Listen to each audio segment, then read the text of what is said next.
Well, good morning and welcome to the action in the Cricket West Indies 4-day championship. We're here at this Vivian Richards ground, and of course, the broadcast over the next 4 days or so comes to you via the Live and Louder network. With me, joining me immediately this morning is, of course, the big man himself, Denmore Roberts. Good morning, Denmore. How are you? Good morning to you and good morning to all of our listeners. And we're happy to be here this morning to bring you coverage of this all-important game between the Leeward Islands Hurricane and the Trinidad and Tobago Red Force.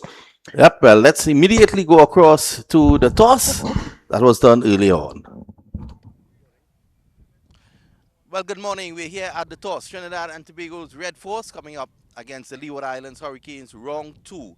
Trinidad and Tobago a thumping innings win in the first game, and we are here at the Sir Vivian Richards Stadium to see how things will go. I think Justin Graves has the coin. He, of course, is the captain of the Leeward Islands. Heads is the call.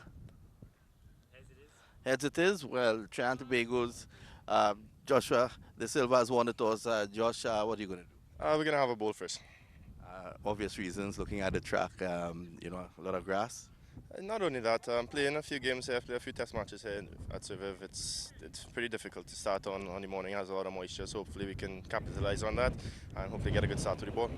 And of course it's firm, and obviously batters will enjoy playing on this surface as the match progresses.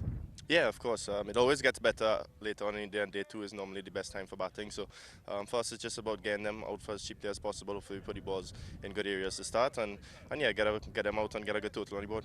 Any changes to your 11? No, same 11. We want to wish you all the best. Thank you.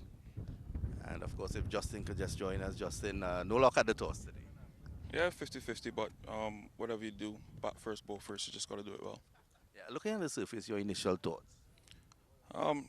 Been playing here for a little while, usually once you come here, win the toss, you bowl first because there's a lot of moisture up front. But, once we negotiate that as a batting group, hopefully better than the last game, once we put things together in place, we could, put a big score on the board.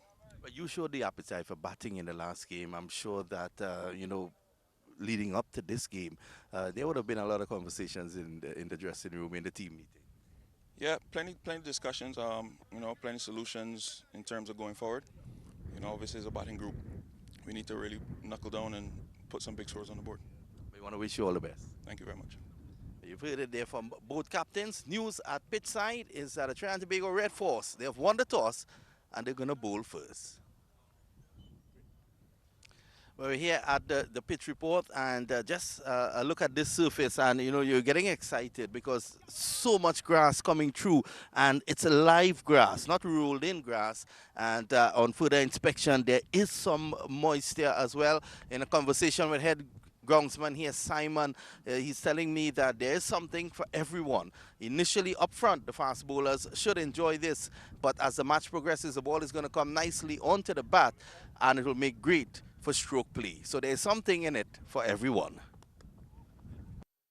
The more news from the toss is that Trinidad and Tobago, they've won the toss. They have decided to bowl first, but I think you can speak to why these guys are observing the 1 minute silence. Yeah, they're observing the 1 minute silence because we've had the tragic news yesterday morning of the death of Mrs. Jennifer Anthony.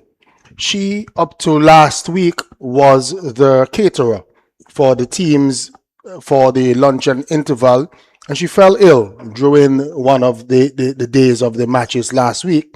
Went to hospital, but her illness ended in that she passed away yesterday morning. We got the sad news yesterday morning that Mrs. Jennifer Anthony passed away, and she was a staple here at the Sir Vivian Richards Stadium. From where we look across into the south stand, she operated one of the booths there.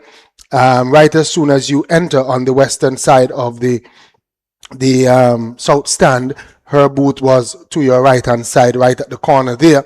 She operated for many years, and she was also a staple at the ARG in its glory days, Mrs. Jennifer Anthony. And I had the privilege of also dealing with her as a parent. I taught her son in school, and it was a model parent-teacher relationship. So condolences to her husband, her children, and her family and may her soul rest in eternal peace. Yeah, definitely. We want to extend condolences as well on behalf of the Live and Louder production network. We want to extend condolences to her family and also uh, all those in the cricketing fraternity here in Antigua. I'm sure the Antigua Cricket Board and, of course, by extension, the Cricket West Indies. Yes, yesterday we got a message from the president of the cricket board. He says, on behalf of myself and the ABCA, we extend our heartfelt condolences to the family of Mrs. Jennifer Anthony. May she rest in peace. That's from the Antigua Barbuda Cricket Association President Leon Kuma Rodney. Well, I'm sure that she's smiling this morning at the lovely weather here at the ARG.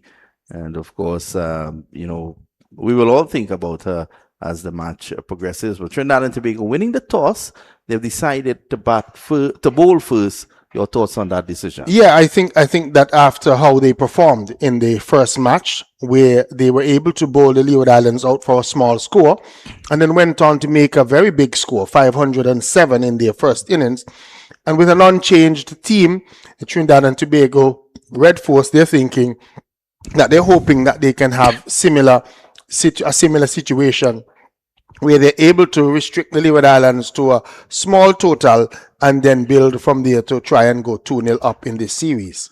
Yeah, it's a 3-match series, of course. Points gathered from the series will then come towards the back end, where there will be a playoff. And of course, the winners, they go straight into the finals. They will not be sitting idle, though, as there will be a match against the Academy. So we're about ready to go here. Trinidad and Tobago on top of the standings.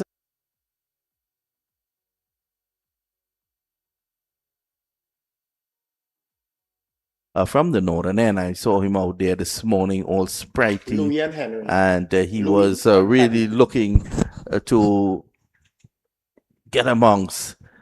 We could say he was very happy when Joshua De Silva won the toss, and he was so happy he was even mimicking the run-up and bowling action of Jasprit Bumrah out of India. Let's see how he goes. Here is Seals with the first delivery.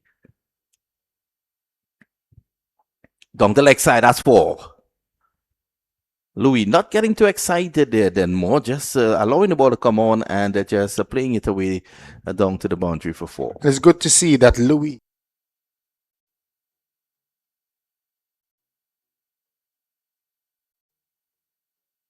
he was getting excited, getting inside the line and trying to flick them. This time he just glanced it, which is what he needs to do with those type of deliveries. Just get back onto it, and he will always get runs because there was a packed slip cordon, and the man at fine leg is pretty wide. Yeah, it's pretty wide down the jungle. And his duty was just to retrieve the ball after it went over the rope. So a loosener there from Jaden Seals. And he'll be looking to get things right, get those 3 slips and a gully in the action. Here he is, Seals. And again, 2 straight, worked away for a single. Yeah, similar to what I was talking about that Louis was doing in the first game. Those type of deliveries that are angled into him, he was sort of pushing the bat at them. That one left the bat in the air, and it might even entice Jaden Seals to say to Captain Joshua De Silva, maybe you should give me a short leg as well, because Louis is looking to push those balls off of his body rather than allowing them to come onto the bat and just playing them quietly. So it's 5 without loss at the moment. Seals to continue. Can do straight, easily worked away for single. Kadeem Henry would be glad that he's off the mark pretty quickly. He himself and Jeremiah Louis would want to build a strong opening partnership for the Leeward Islands in this game. They did not do that in the first game, and so they're hoping that in this game that they would be able to build a partnership and try to put the Leeward Islands in a positive frame of mind early on in this game.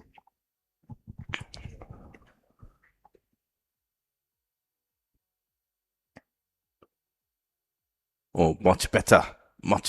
Outside the off stump. We want to come a few inches closer, though, to Louis, have him play at it. And I was looking at those first three deliveries. There's a very strong wind as you look across to the Antigua Barbuda flag, the Trinidad and Tobago flag, the Leeward Islands, and the West Indies flag to the left of us. It's really fluttering in the wind. And Seals might have thought that to compensate for that, I need to be a bit straighter with the.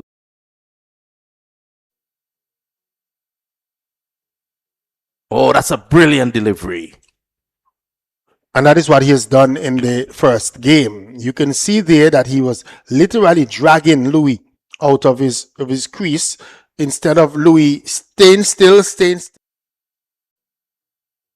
defensive shot. He was dragged forward there by a good delivery. And I think that Jaden Seals' his figures in the first game did not suggest how beautifully he bowled. I think that he didn't get the number of wickets maybe he would have wanted, but he bowled very well in that first game. Yeah, Seals again. Oh, another beautiful delivery to end the over. So that'll give him a lot of encouragement.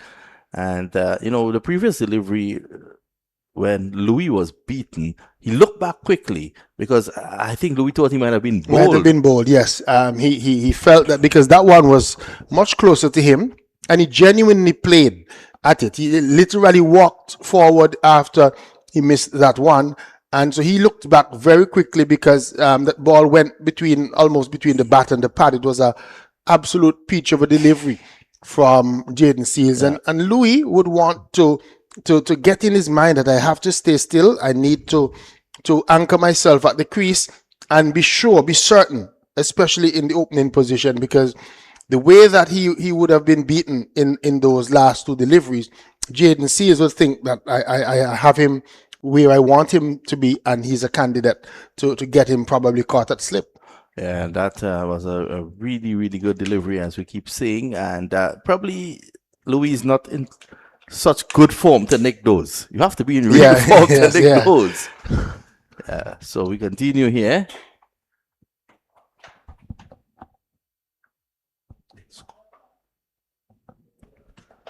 Shane scored.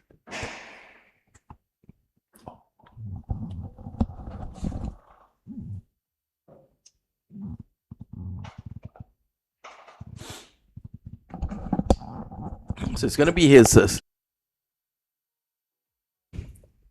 Anderson Phillip to take up the attack. Another West Indies fast bowler, Anderson Phillip. Man hails from Coover, California, which is a stone's throw away from Jaden Seals. They're very, very close. Literally as well. Phillip. Starting with a straight delivery, and they're going to go back. And Phillip looked very motivated in that first game. For me, he looked a lot improved than the last time I saw him here at the stadium in that game up at Coolidge. He looked motivated. He ran in at all times and he bowled very well for Trinidad and Tobago. And he was rewarded with some wickets as well. Very energetic guy. Nice strong approach. Struck on the pad and appeal more in optimism than conviction there.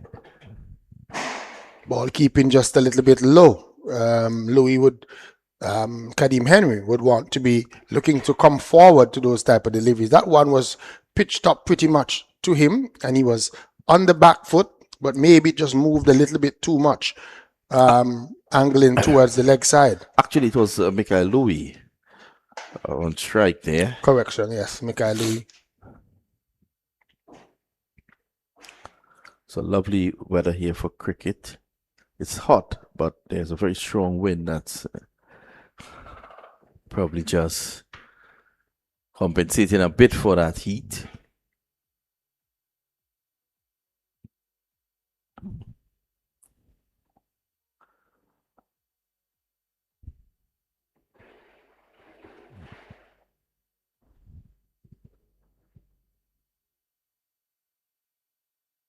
That's much better. So these two fast bowlers will want to use the conditions early on here then more. We all know that in the first session, the first hour at least, at the ARG, there's something in there for the fast bowlers because of the moisture content of the pitch. Yeah, the preparation moisture. And the pitch looked very beautiful when I saw it in the pitch report that you did earlier. It looked a good track. And so the fast bowlers would want to exploit as much of the early moisture as possible.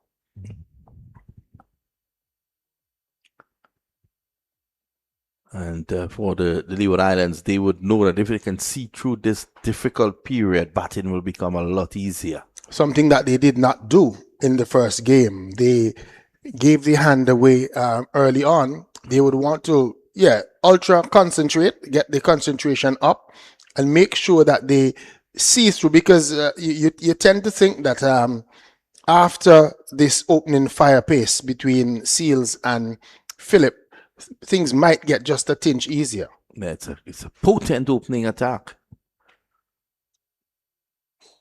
Oh, that's good. That's good. That's much better. You win the approval of Skipper De Silva. End of the over, the end of 2.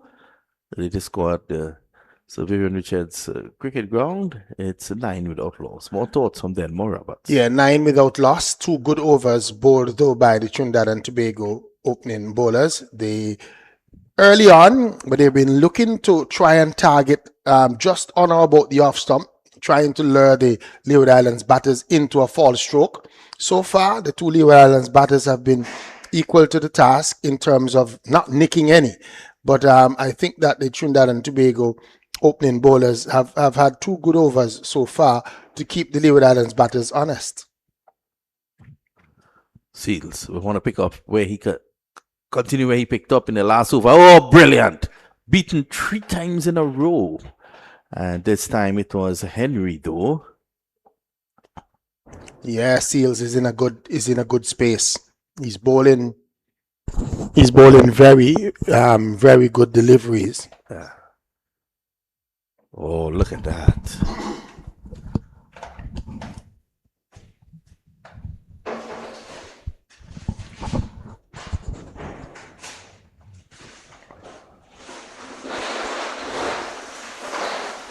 This time again, goes a bit too straight. Let's wait on the umpire.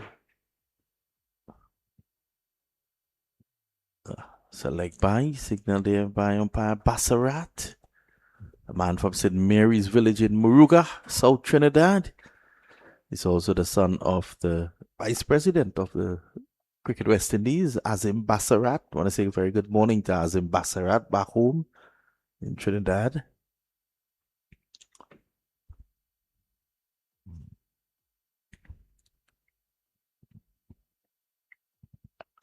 Oh, beaten. What he has to do again, then more. Yeah, like I said, you said it earlier. Louis not in good enough nick or good enough form to edge those. Those would have been edged by a batsman in form. And what he has to do is to remain consistent. Just continue to bowl in that corridor there of uncertainty, because clearly Louis is not reading him in that corridor. And once he continues there, very soon he might get the success that he's looking for. He's not happy at all. This one keeps a bit low. We've seen 1 or 2 deliveries keep low this morning. Yeah, we've seen them keep low from both ends. So the batters would have to pay attention a lot more. Probably look to get forward a lot more than they're doing. But again, even though that one was keeping low, it still went past the bat of Louis, which means that Louis is playing probably a little bit late. That was a previous delivery, a peach of a delivery there. Tell you something, good exhibition of fast bowling here from young man Jaden Seals.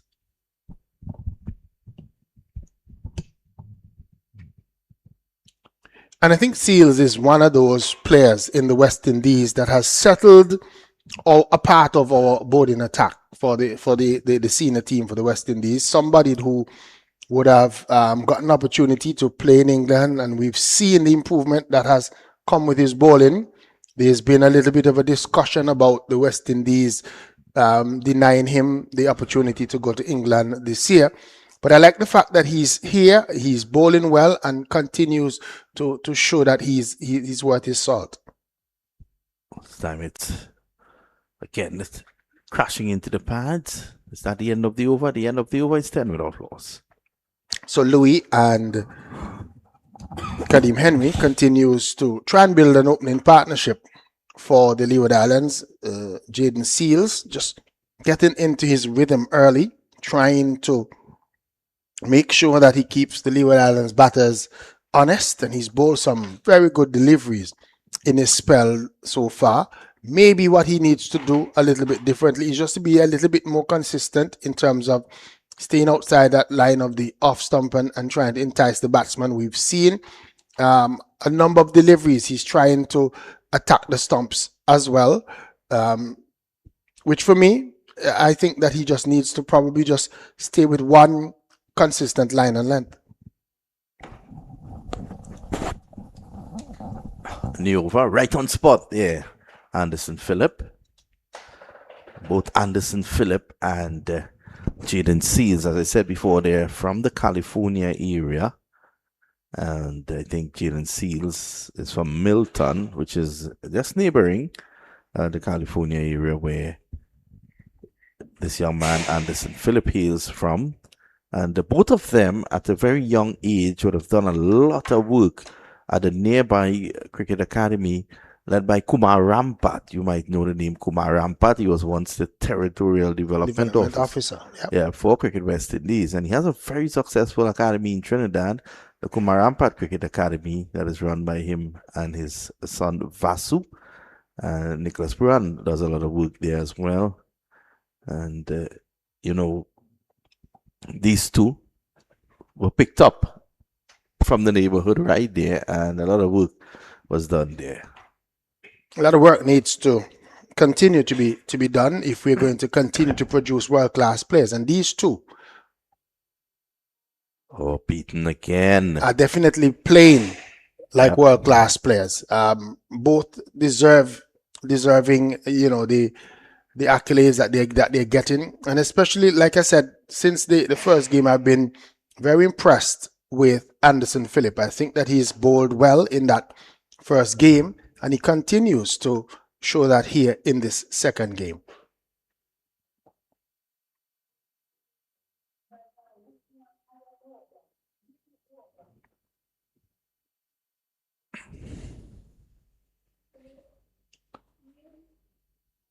Again, keeping the right line, as Denmore said earlier on, and right in that corridor of uncertainty, and just allowing the batsman to make the mistake if there is.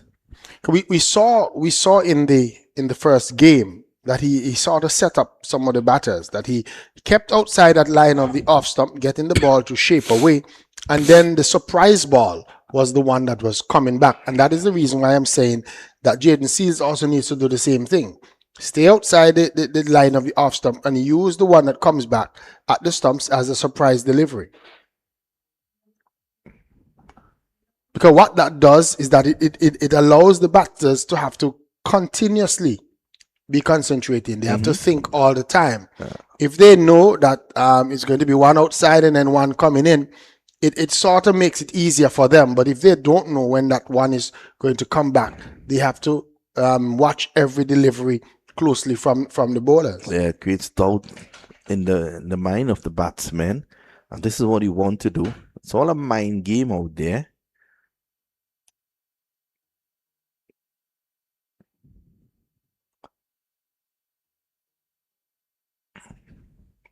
A bit too short there, easy for Henry to negotiate. He ends the over with that. Just testing out the track there a bit for that final delivery. At the end of 4, it's 10 without loss. Track doesn't look as fast as probably the Trinidad and Tobago opening bowlers would want to be. I think that maybe if we get some sunshine that comes over the ground and dries it out a little bit more, maybe later on it might get a little bit quicker in terms of the bowlers getting something to work with. The Leeward Islands today, they would have also brought in Kelvin Pittman, with the anticipation that they're going to get a pitch that is going to assist fast bowling. So we will wait and see if it gets any better. Well, Pittman is one of the fast bowlers who would have done a lot of work, ironically, with the current coach of the Trinidad and Tobago team, Riyad Emirates, in Trinidad. And there's a lot to like about Pittman. And I'm glad to see him in the mix. I thought that the Leeward Islands missed a trick in the first game. I thought that he should have started the season as a show of confidence in the fact that he's a young fast bowler coming through, just coming out of the academy. Give him the opportunity to really show what he can do. Oh, this is Louis opening the face of the bat down to gully. Fine stop there by Cephas Cooper, former Naprima College batsman, plays for Power Gen in the domestic league in Trinidad. Has been very prolific in the domestic league. Might have thought that with the run fest in the first game that he missed out.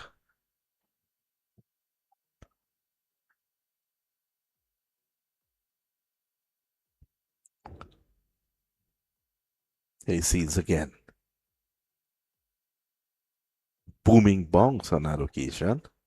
And there's some deliveries in and around that area that are even keeping low. So it's a bit unpredictable at the moment. Yes, a bit unpredictable, but he put a little bit more effort into that one. The Jaden Seals tried to hit it into the pitch and see what happened. That one hit probably a spot just about short of a length and really carried through to the wicket keeper. So a little bit of unpredictability in terms of the pitch so far. But it appears to me that if you really put the effort, you can get something out of it.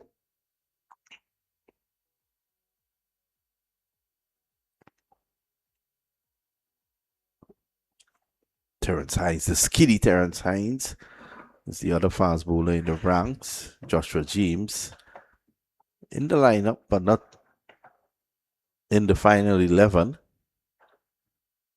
He's another fast bowler coming through.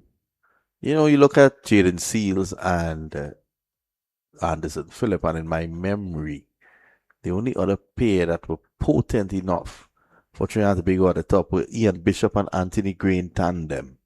Both would have played for the West Indies.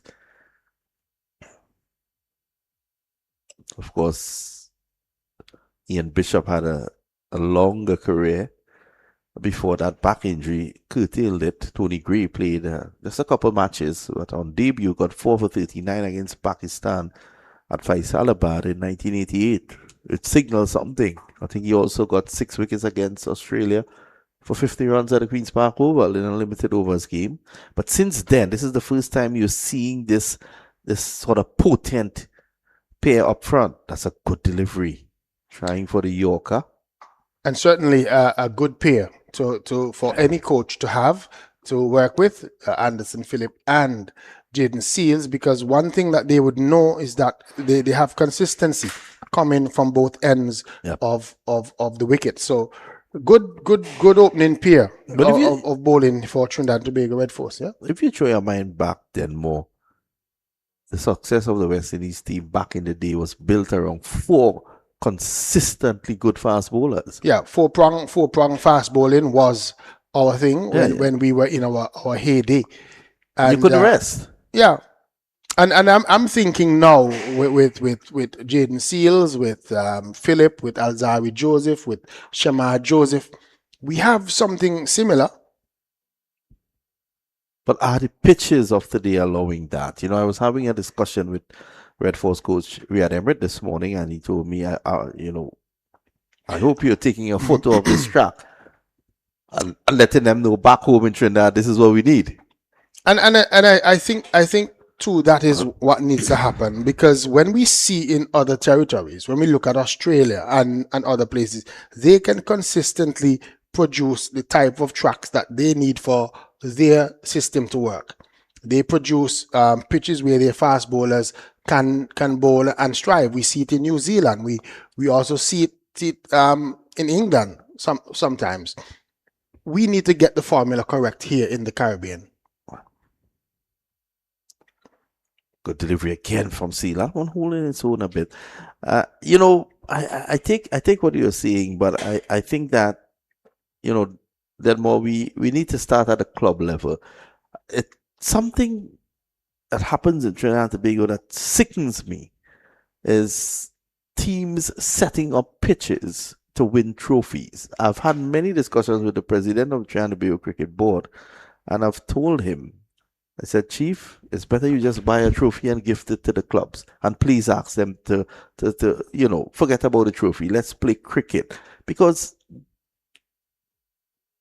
there are some clubs then more in Trinidad where they play one fast bowler and he's just there to bowl 2 overs. They open with spin at the other end and there's a diet of spin. And it's not just Trinidad and Tobago. It's something that happens a lot across the region. A lot of the teams. I remember that I was reading even recently that in some of the other games,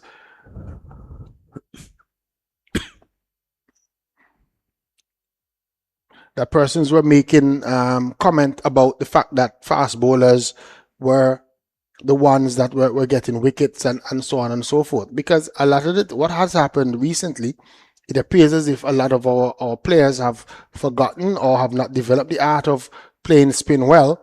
And so what it has done is that it has forced the hand of teams. It's the same thing that I agree with the under 15, where they say that the opening bowlers must be the fast bowlers for the first several overs. You're going to get a boundary here. That's a good shot. He just strayed there in Philip, and that one was helped away into the square leg region by Jeremiah Louis, and he picks up another boundary for the Leeward Islands there. But the point that I was just trying to make is that the fact that players have shown a lack of ability when it comes to spin has forced a lot of coaches, and it's the same thing that I made mention during the under 15, because I had a problem where the Windward Islands were clearly better than the Leeward Islands at the under 15 level. Much better from seas. And rather than allow some of their batters to really get an opportunity to bat, I felt that the coach went for win to try and win the series 5-0 when it didn't matter to me. I think it mattered more that some players got an opportunity to get in. We had a guy that got 100 when his team batted first, and he never got a second opportunity, because thereafter the coach felt we needed to win 5-0 against the Leeward Islands, and decided to bowl first and bowl out the Leeward Islands for a small score, not allowing the batter to get the opportunity to make 100. And the thing about it is that I felt that knowing that they were going into an under 19 tournament, that needed to be different. Yeah, I take your point. And at that stage, it should be all about development. Should be. And again, it was just, as you said, a coach wanting a trophy and wanting a bragging right to say, and for his own career, exactly, to go back to his and say, look, I won 5-0, rather than think about the careers of the under 15 guys who are coming, guys who need to also develop. Yeah, there has been a brilliant move by the Trinidad and Tobago Cricket Board, and I'll tell you a little more after this. Oh, that's a good delivery, just dropping short of Cooper there at Gully.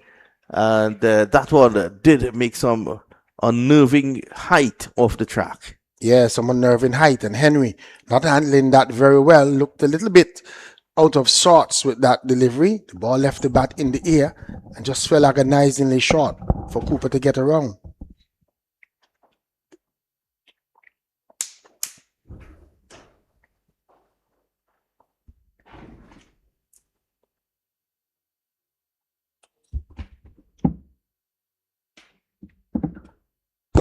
Seals continue to bowl well to these openers. It's just on about that off stump, getting that ball to shape away to the right-handed Kadeem Henry. And Henry can consider himself a little bit lucky because they had called another opener into the squad in Kofi James, and many folks thought that maybe Kofi James might be opening the batting ahead of Kadeem Henry, but the selectors have stayed with him. So he has to repay the selectors' confidence. He has to stay there, even in difficult circumstances, and make sure that he gets some runs under his belt for the Leeward Islands. He's made 100 against Trinidad in the last season, so he knows how to make 100 against this Trinidad and Tobago lineup, but he has to get some confidence in his ability, and only how he's going to do that is if he's at the crease for a long period. We're doing nicely runs here. Just a single, in fact. Yeah, and you know, I was making a point then more. I said there's a brilliant move by the Trinidad and Tobago Cricket Board. I'll tell you what, President of the Trinidad and Tobago Cricket Board, Azim Bassarat, is one of the guys who likes to think outside of the box, and you know, when it comes to development, he shows a very keen interest. What he has done and what he has piloted in Trinidad and Tobago is that for the domestic tournament, there are seasons like last year and next year, not this season. So last year what he did, and he brought on board a system of no promotion and demotion. So clubs could blood young players and they don't have to worry about that they will winning. be demoted. Correct. So then this year it's back straight competition. Next year it's the same thing. It's going to go back to a year of no promotion and demotion. And you know, we have to continue. I see there's a photo of your guest house there in the hills. Yeah, but we have to continue to think of ways, because there are ways we can improve. There are ways, and what the leaders have to do is continue to think outside of the box and come up with methods. Yes, Philip. Oh, that's a beautiful delivery.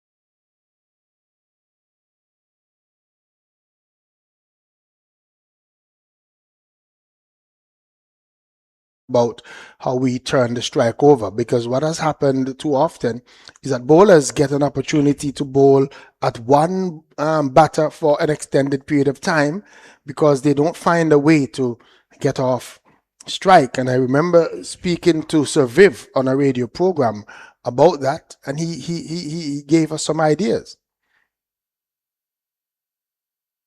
So it comes back in a tad bit, forces it down behind square.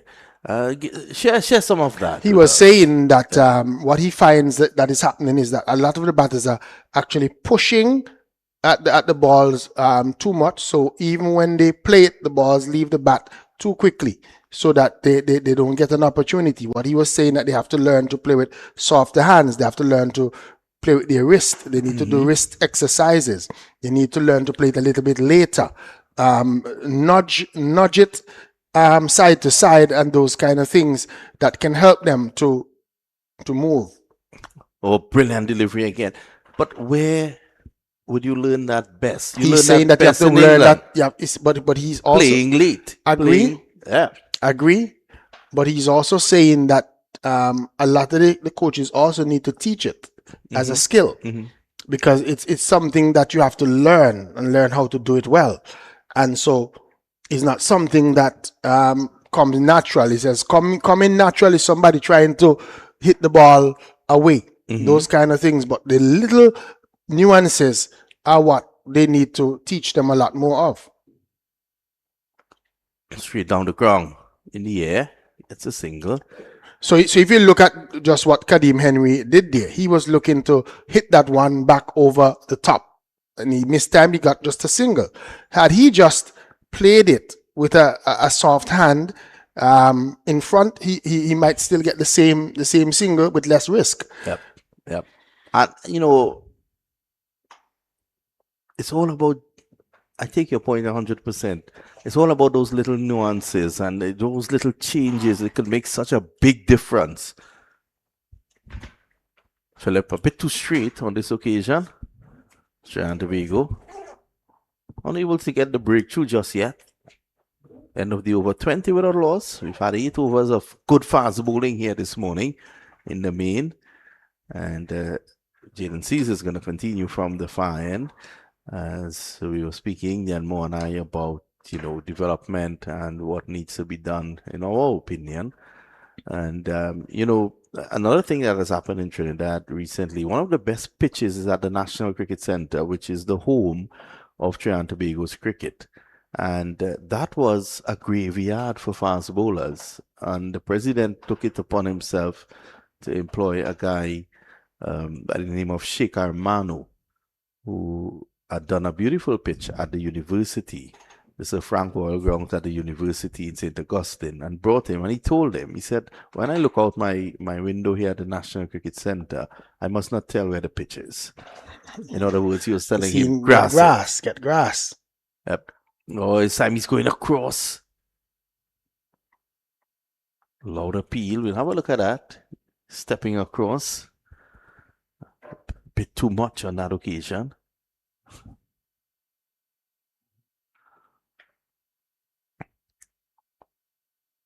And now the National Cricket Centre, there is something for the fast bowlers. So once there's a will, there's a way. Certainly. But I like this pitch, you know. Mr. Simon has done a good job here. Denmore. Again, Denmore spoke about this. Playing uppishly, coming forward early on. You did say that. Yeah, a little bit, just falling over and pushing at it rather than just waiting and allowing it to come onto the bat, because there is nobody in the square leg region. So if he waits for it, instead of going at it, if he just waits and allows it to come, and then, like Sir Viv says, just turn the wrist, always a single in the region of where the umpire is located, because those balls are already angled towards the leg side. Good delivery. Do you think that with the advent of T20 cricket, players have lost that finesse, and that is touch? that is part of the problem, because they are now taught to go hard almost at everything. They have not remembered that there's a soft touch. Now, if they watch somebody like Virat Kohli still playing T20 cricket, he has not lost that ability to bat normally. He can go hard, but he remembers that it's still cricket, and that is what a lot of players need to do. Understand that it is still normal cricket, even though it's T20.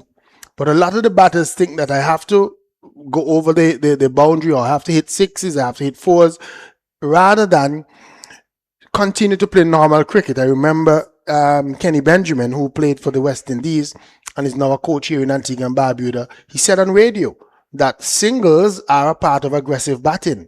Yeah, it is. And there were a lot of folks who were trying to disagree.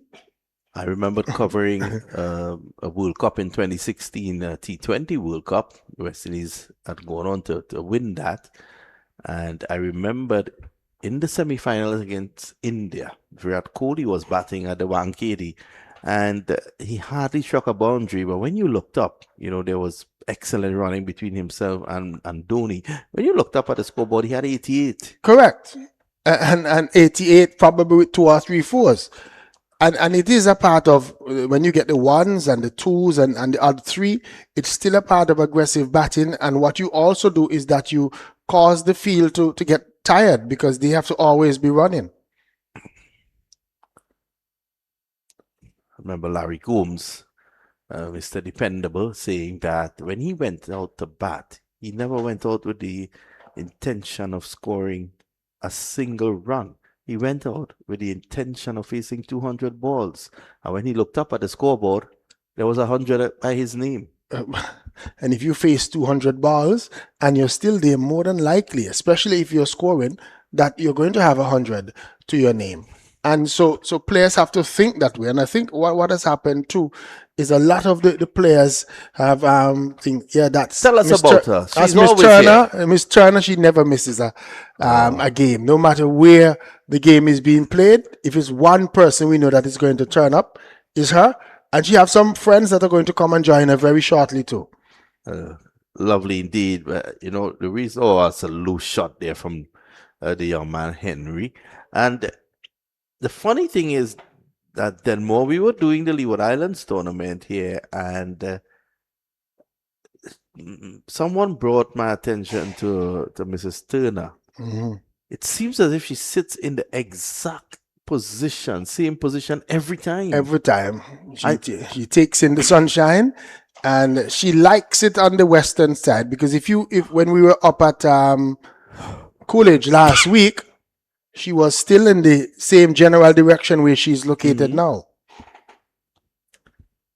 That's excellent indeed. It's good to see that support. And for that tournament, towards the just after lunch, she was joined by a number of friends. That's what I said. Usually she have some friends that are going to join her. In the afternoon session today, I expect to see 2 or 3 more persons over there with her. Maybe some of them have a Sunday morning, maybe they've gone to church, maybe they're doing something, but definitely her friends, when they're finished, they're going to come here. And it's something that I have always encouraged, especially with the pensioners. I've encouraged them to come to watch cricket. Are you suggesting Mrs. Turner is a pensioner? I believe so, because she's been around. We've known her for a long time. And when you have this amount of time to watch cricket, it means that you probably don't have work to go to during the day. And you can spare a couple of hours of enjoyment. And she has done that very well. A great supporter, Mrs. Turner. And if we talk about support, if we look in the southern stand, where you see maybe 4 or 5 persons sitting, those are who we call the regulars. They're always there as well. Seem to be great fans of the red ball cricket as well. They're fans of anything named cricket. That group there, they watch youth, women, red ball, white ball. Once it's named cricket, that set of fans there, they're going to come. That's good.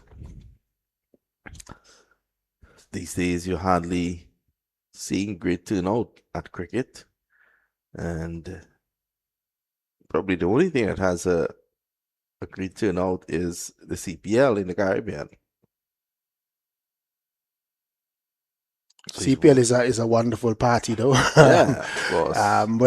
When I've heard people say, I remember one lady in an interview said she don't like cricket, but she likes CPL. Because she comes, and when she gets here, she knows that there is an event that's taking place. By the time the end of the day, she asks who win, and she's home. She's home. She would not have seen a ball bowled. But the whole atmosphere. Yeah, the funny thing was that back in the day, after this delivery, here's Philip again.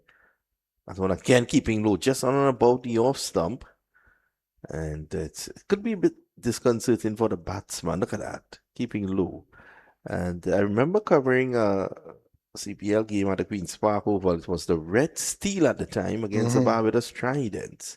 And at the end of the game, I exited the press area and was walking on the pavement to the back of St. Clair there. And a young lady was saying that she was sure that Guyana was going to win. She didn't even know who was playing. And it happens when it comes to the CPL. People come for the party.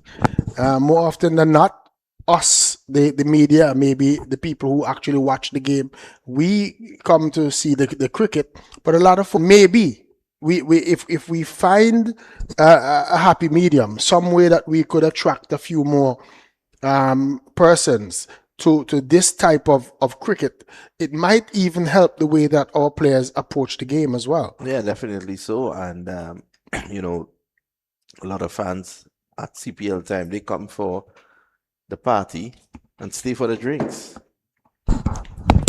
20 without loss. A change of bowling. It's going to be Terrell Hines who's going to take up the attack from the southern end.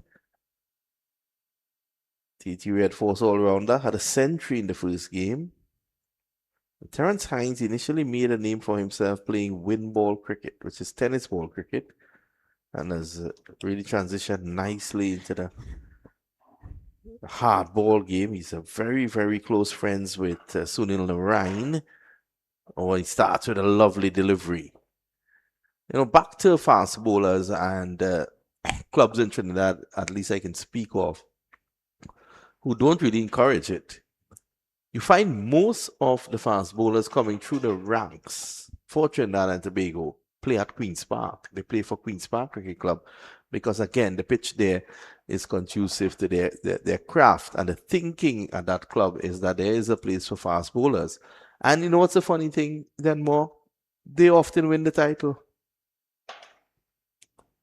Edge down through a backward point, runs here.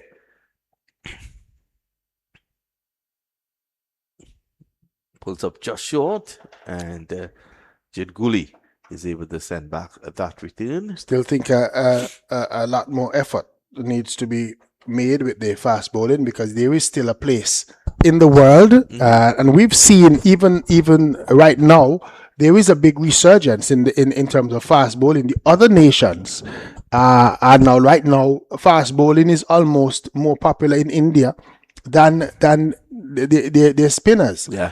And we've seen New Zealand, Australia, England, all of these other test playing nations continue to promote their fast bowlers. There's Hines going for that Yorker, but just missing the leg stump. So he started well here, Hines. He's looking for the Yorkers. He's a different kind of prospect than Jaden Seals. We saw Jaden Seals hitting those off stump line and just outside. Hines is more going to try and attack the stumps. Yeah, he's skiddy. Yeah. And they have to take that into consideration.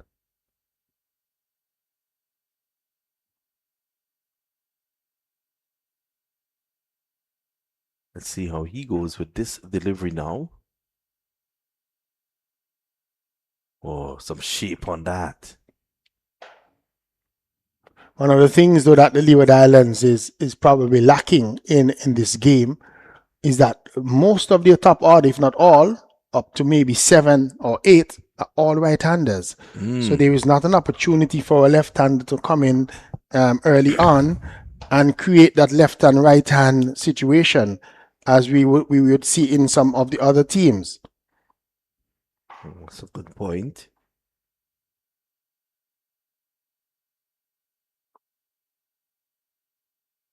So what happens to somebody like a Hines is that they can settle into a rhythm because they know that it's right hand batting I'm going to be bowling to for the most part. And somebody like him that is skiddy, that is a little bit different, he can settle into what he wants to do and just to concentrate on that. The Leeward Islands batters, though, have to find a way to turn the strike over. Even though it's all right-handers, they have to find ways to score singles and twos. Again, another Yorker. To end the over, you actually try to nail 3. So at the end of 11, it's 22 without loss. Yeah, 22 without loss. As I just said, the Leeward Islands have to find a way to try and turn the strike over, try and get the Trinidad and Tobago fielders, captain thinking differently, because they're just not scoring freely. They scored the odd boundary, but when we look at it, the Trinidad and Tobago fielders are pretty much just standing in the same position for the entire over. And so the Leeward Islands batters would have to just try and find a way to score and to turn the strike over and to get the Trinidad and Tobago captain thinking a little bit differently.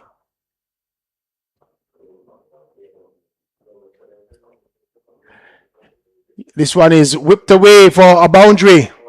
So it was strayed a little bit on the leg stump. It did Philip and just helped it on its way over the mid-wicket region. Did Kadeem Henry picked up 4 more runs for the Leeward Islands, and he would be happy with that one. Philip, though, not be so happy because he strayed on the leg stump and he was punished with that one.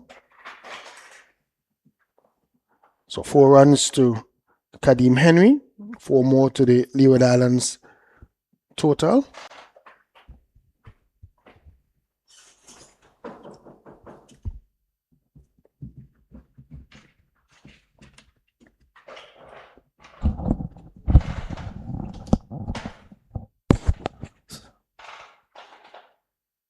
Here's Philip again.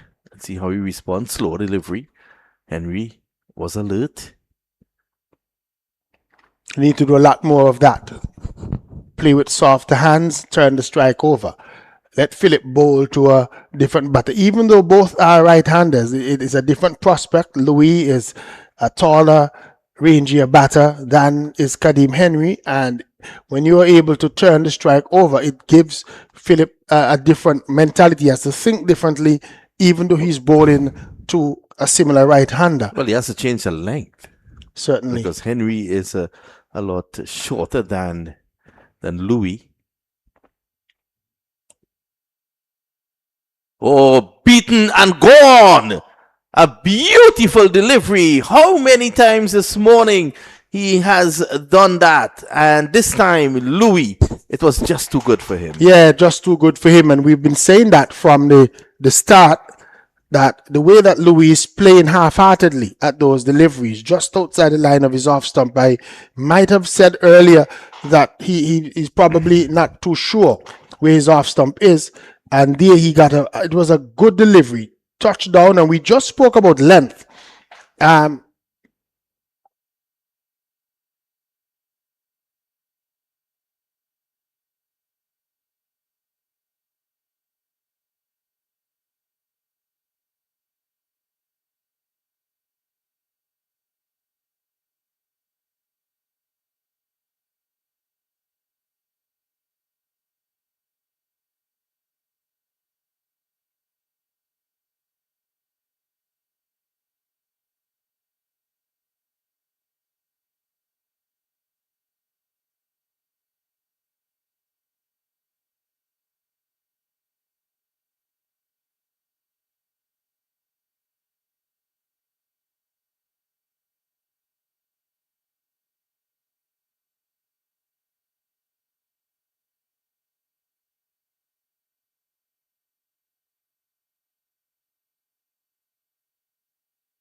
So it's 32 for 1 at the moment.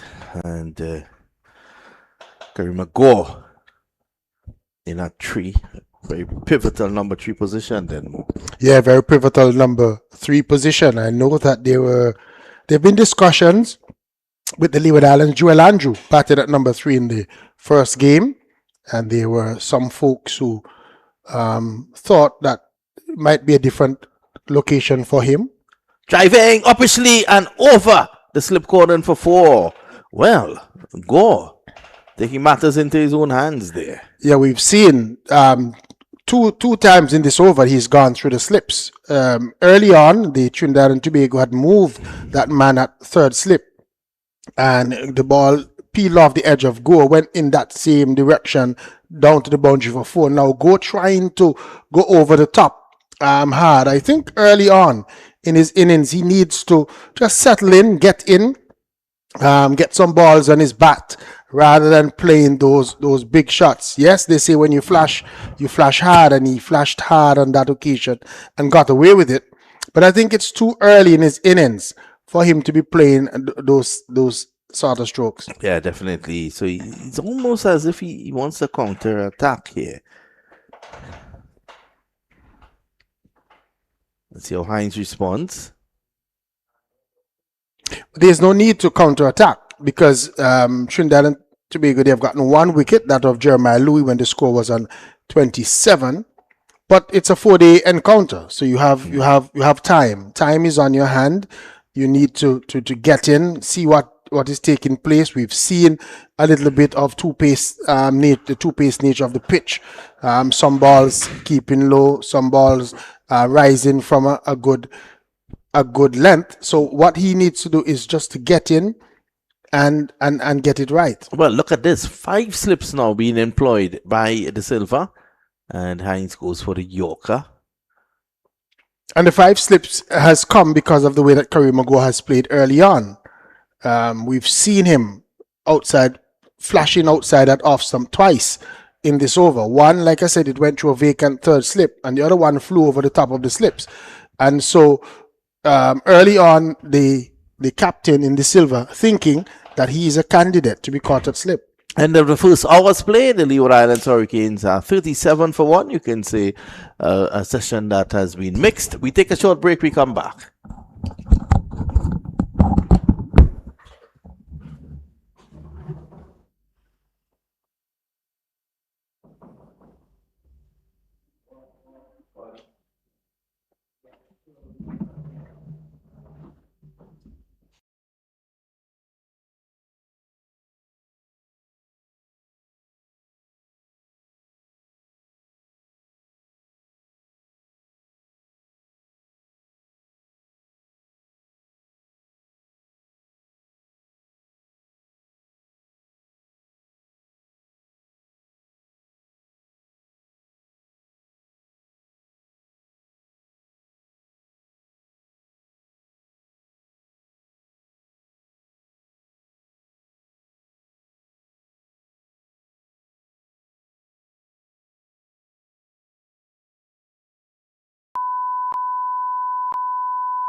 we're back after the drinks break.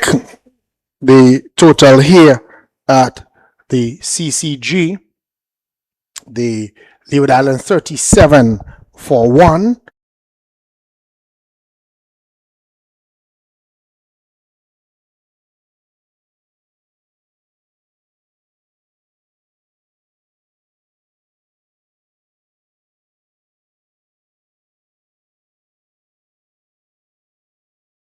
Long spell this morning, bowling for the most part of an hour so far.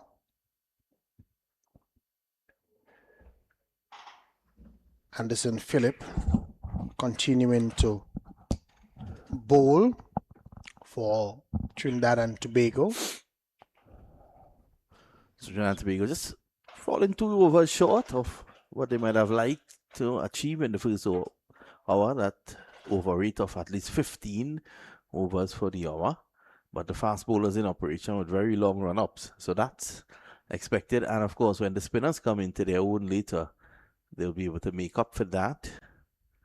But you were speaking about Anderson Phillip and the effort that he has put out there this morning. He's in his seventh over. Yep. 1 for 18 speaks a lot to his fitness. And he's running all 7 overs. He's not looked jaded at all. He's sprinted in for all of the 7 overs. He's given real effort.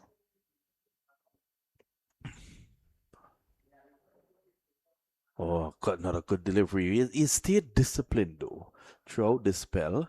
Hardly any use of the short ball, because I think that he might have dug in 1 or 2 and realized that the pitch is not responding. Yeah, the pitch is not responding the way that he might have wanted it to. So he's decided that I'm going to stay consistent. And what the consistency has done is that it has given him the wicket, especially with the way that he bowled to Louis. That was a beautiful delivery to dismiss Mikhail Louis.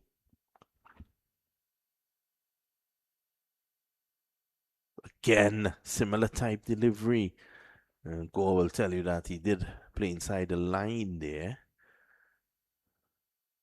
And this is what Gore needs to do. Just settle in, get his innings underway. We saw him, especially in that over for Hines, that he was playing some loose shots early on. And with Phillip bowling very well, he has to just be careful and be mindful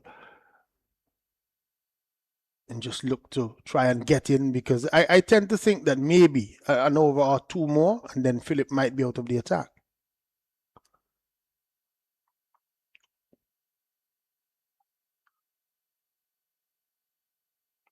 God turns the strike over. In the frame, there's the veteran Jason Mohammed, most successful batsman in the history of Trinidad and Tobago's cricket, at the regional level. And I said it last week that I felt that the WICB should have rewarded him with a place in one of those test squads after his performance last season. The way that he batted well. I know there were a lot of folks who disagreed with me and were telling me about his age and all of that. But I really felt that even if you're 39 and you're performing, give you the opportunity. Of course. Bowled him! That one kept a tad bit low, and he has flattened the off stump.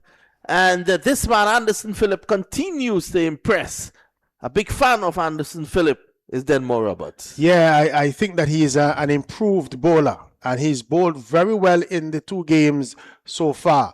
I think that was a delivery that Kadeem Henry should have been looking to get forward to, because we've seen over the course of the almost 7 overs that Phillip has bowled, and he's only bowled 1 going, so he's been pitching the ball up. And Kadeem Henry, if we are able to look at it later on, he was caught both feet on the crease there, even though the delivery kept low, caught on the crease, and he was completely beaten and bowled. Yeah, and that's a delivery that came as a result of the consistency, just keeping it there on and about that off stump, and he was able to flatten him. Trinidad and Tobago, they have taken their second wicket. It's now 38 for 2, and Phillips 2 for 19. Do you think he will come for an 8?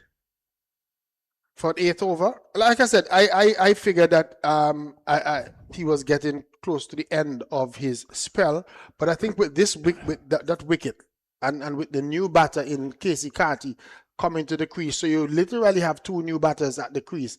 I think Captain De Silva might just be tempted to give him another over. Yeah, definitely. So Carty's the man in, and he would know that a big hand is needed here for him personally, and of course for the Leeward Islands.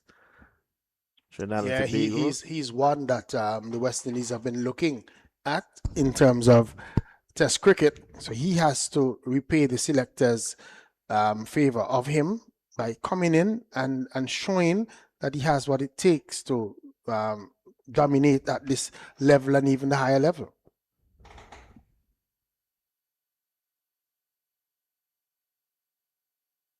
Driving nicely, beautifully through the covers. That'll reach the boundary just about now. And that's 4. That's a lovely shot indeed. An over-pitch delivery. And that's what Go needs to do.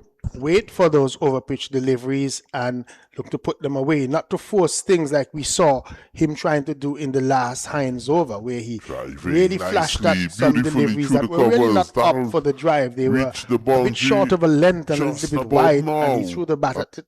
This one, though, he played it in the approved manner all along the ground and got a boundary.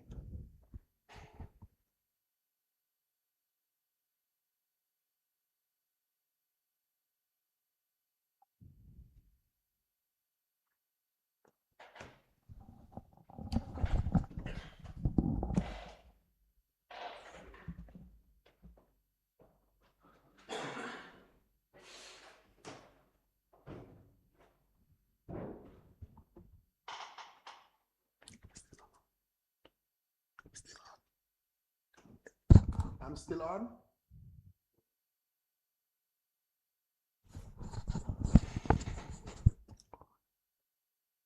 So Hines is still with 3 slips and a gully in.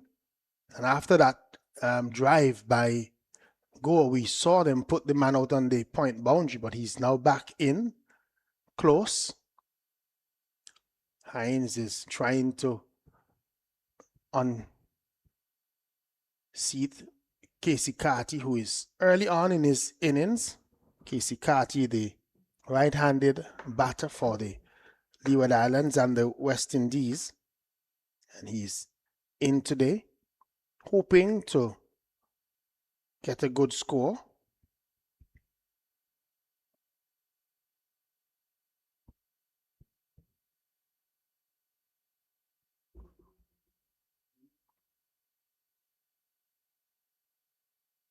Gets a Yorker length delivery that is digging it out. So he's had 7 tests.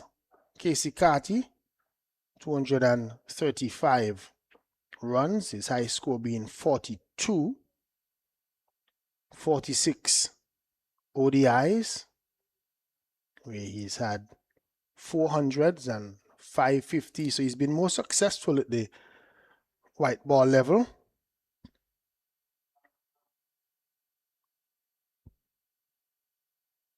But he's had 300s and 2050s at this level. He's going to get a boundary here as he's just opening the face and running that one between that man at gully and point and down to a wide third man boundary for 4. So delivery outside his off stump from Terrence Hines, and he's just opened the face of the bat. Ran it all along the ground in that vacant region and picked up 4 runs. So in his first class, he's had 62 matches, 112 innings. He's had 2 not outs, 2,934 runs before this, with his highest score being 127. He averages 26.7, so his average could be a little bit better at this stage. He'll be hoping for a good match. He gets a delivery on the line of the stumps and plays it back along the pitch. He's just allowed to go out to that mid-off region by the bowler. And another over. At the end of the over, Leeward Islands. They are currently 47 for 2. Go and Carty at the crease for the Leeward Islands. And of course, both openers for the Leeward Islands back in the pavilion. Continue and start his 8th over. Like I said before, I believe that with the wicket that he would have gotten the last over, that the captain would have been tempted to give him another over. And so he's in the attack once more, starting his 8th straight over of the day. And this delivery is up to the right-handed Kareem Agor, who's driving, no run. Goa coming into this match, he was left out of the first match. Leeward Islands making 2 changes. Out goes Daniel Durham and also Nathan Edward. He has gone out, and Kareem Agor and Kelvin Pittman would have come into the side for the Leeward Islands.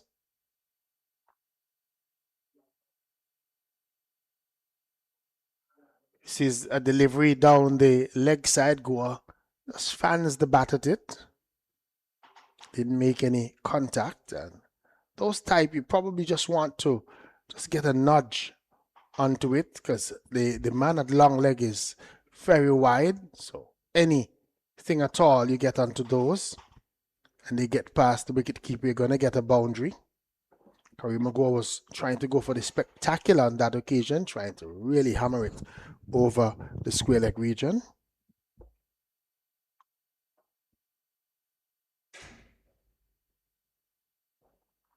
Philip continues to bowl well. He's been very consistent. He's bowled a good length just outside that line of the off stump. And with the odd delivery like we saw to Kadeem Henry, just on the line of the stumps. And that one just kept a little bit low. But I think that Henry was a little bit guilty being trapped on the crease for a pitched up delivery. Lost his off stump and bang out of the ground. It knocked it right out of the ground.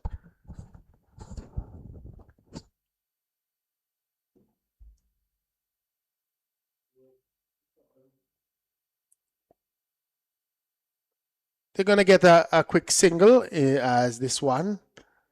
Probably just taking, go on the thigh pad and falling away in the onside. Yes, leg by signaled by the umpire. Leslie Reefer Jr. and Zahid Bazarath, the umpires today in this one. Bazarath coming in and replacing Tuckett, who was out in the middle for the first encounter between these two. And our match referee continues to be Jonathan Blades, who we worked with up at the stadium last week. He's beaten outside the line of the off stump and he's out caught behind. So Casey Carty goes. His edge found, catch taken. He looks up at the umpire, but probably just a thin edge. Philip was certain that he got him. The trust has worked as the captain has kept Philip on. He takes the wicket of Casey Carty, caught behind off the bowling of Philip. Leeward Islands losing their 3rd wicket in this match. They are now 48 for 3.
Is in, and the new batsman, the captain Justin Greaves, is right behind it. He has been the man, the mainstay of the Leeward Islands batting so far, and a lot will be depending on him.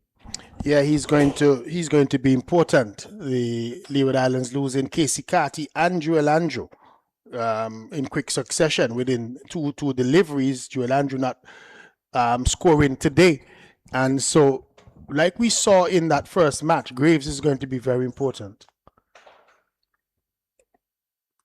A bit too wide there, Terence Hines. But that's the general idea, getting the ball to shape away from the right-handers. And as Denmore Roberts had alluded to early on, the top 7, all right-handers.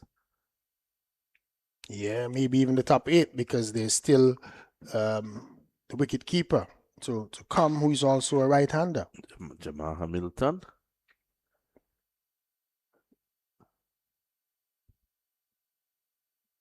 $51 for 4. Trinidad to be large and in charge here.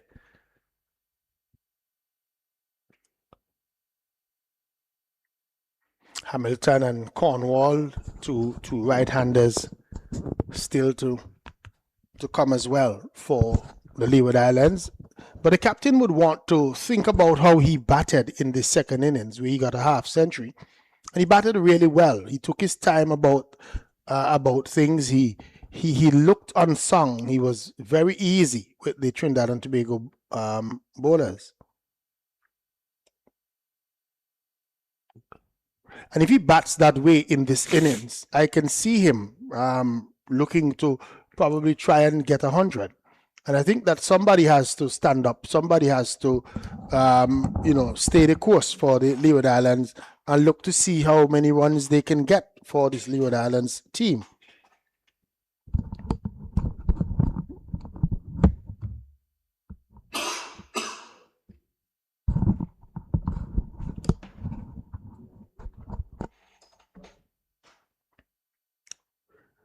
And you can see that Graves is just trying to get his eye in. He's playing deliveries on their merit, not trying to be too aggressive early on. Just feel the balls on his bat and look to settle in. He's probably now saying the same to Kareem Agor. Don't get carried away. Don't give your hand away. Let us look to try and build a partnership so that Leeward Islands can get back into it. 51 for 4 of Phillip. Kadeem Henry was bowled by Phillip, and Casey Carty was caught the silver of Phillip, and Phillip got Joel Andrew LBW first delivery, or not offering a stroke to one that cut back at him, and Phillip on a hat-trick. And the ball is driven up on the onside by Kareem Agor, so he doesn't get the hat-trick. But we were discussing off air that the captain would have had to wrestle that ball out of my hand if I was the bowler on a hat-trick. Phillip, he's been having a dream tournament so far, 4 wickets so far in this innings, and he's bowled, starting his 9th over, but he's bowled over an hour for his captain, Joshua De Silva, so he's been on for over an hour, and he's shown real fitness because he's been sprinting in every delivery. This time he still has that energy to put in that effort ball as Gore. So Gore was able to save the hat-trick ball. But if you want a guy on whilst you're trying to get that hat-trick, you want Gore, because Gore is playing shots. Yeah. Go has not changed the way that he's gone about his business. Even though wickets are falling around him, when the opportunity comes for him to play shots, he's been very positive about that.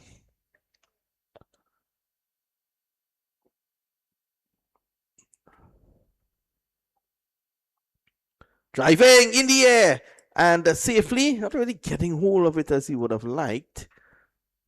A very fit Jason Mohammed gives chase, and they're able to come back for 3.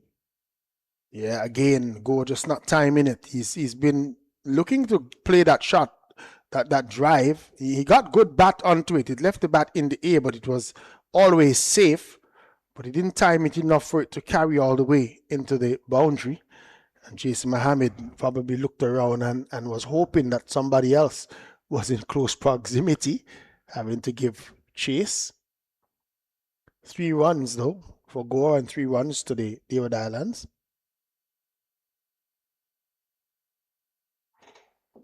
I was telling the folks that down at ARG, when last we checked in, the Windward Islands were in some trouble. They were 30 for 5. Wow.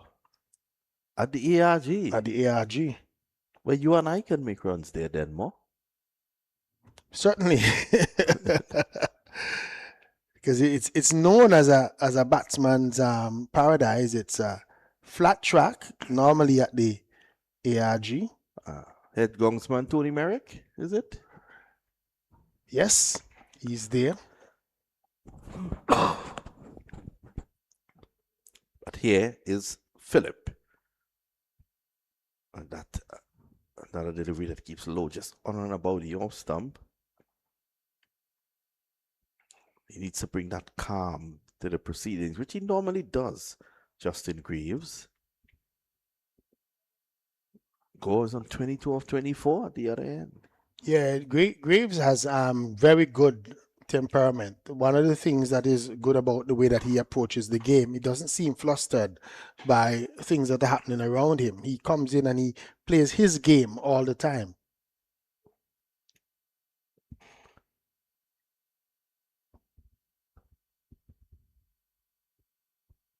This is what he needs to do.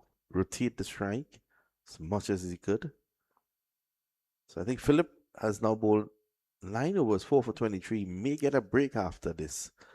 I think so. I think that maybe bringing Jaden Seals back from this end, if the Trinidad and Tobago team wants to continue with a little bit of pace on both ends, or maybe an opportunity for us to see Carey Pear for the very first time in this match. He came in, Carey Pear, before lunch in the last game, and was able to dismiss the captain in Justin Graves that very last over before the luncheon interval. And I'm thinking that Captain Joshua De Silva might be thinking the same way, get him in and maybe look to buy another wicket at this stage. Well, here's Hines from the southern end. And this is a nice drive through the covers. I may push. The timing was excellent on that one. And it goes over the ropes for 4. Yeah, nice shot on that occasion. Pushed it, but he timed it well. And I think that was the difference in the execution of that one, was the timing, that he got to the pitch of it, didn't try to overhit it, just pushed it through the gap there and picked up a boundary. So Hines has been expensive, but you could understand why. He has been attacking. He has that luxury of attacking with 4 wickets down already. The Windward Islands, they have improved a little bit. They're now 59 for 5 there at the ARG. Sunil Ambris is at the crease. He has been there in form batter. Got 100 in the last game. He's not out on 14, and Noel is not out on 26.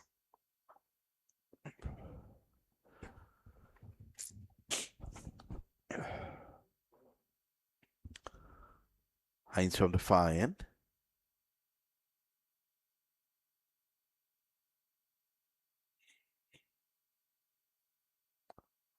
Again, good running on the part of the Leeward Islands. That one, once it got past Hines and it was traveling pretty slowly to that fielder who had to make a move from mid-on to field, that was good thinking on the part of Carey Magoa to call through Captain Graves for a single.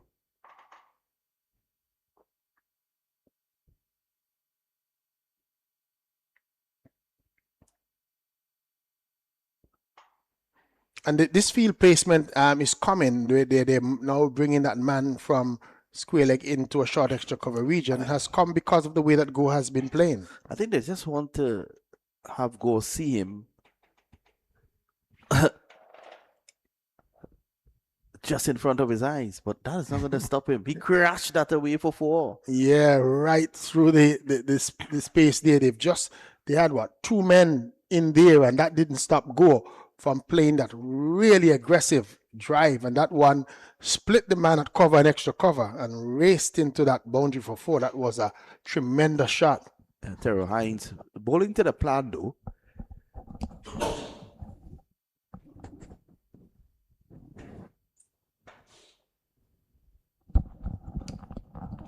$64 for 4 here now.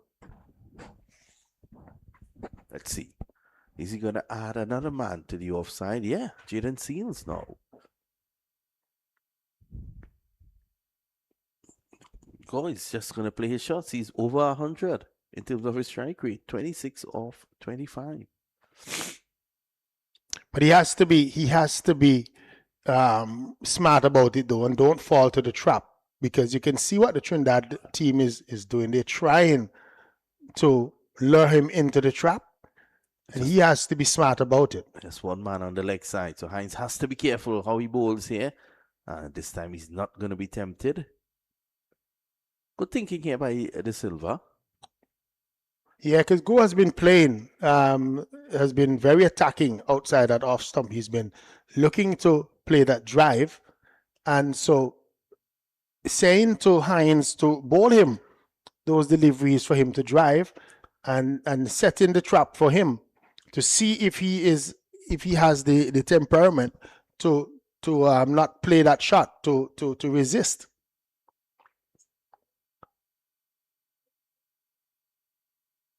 End of the over.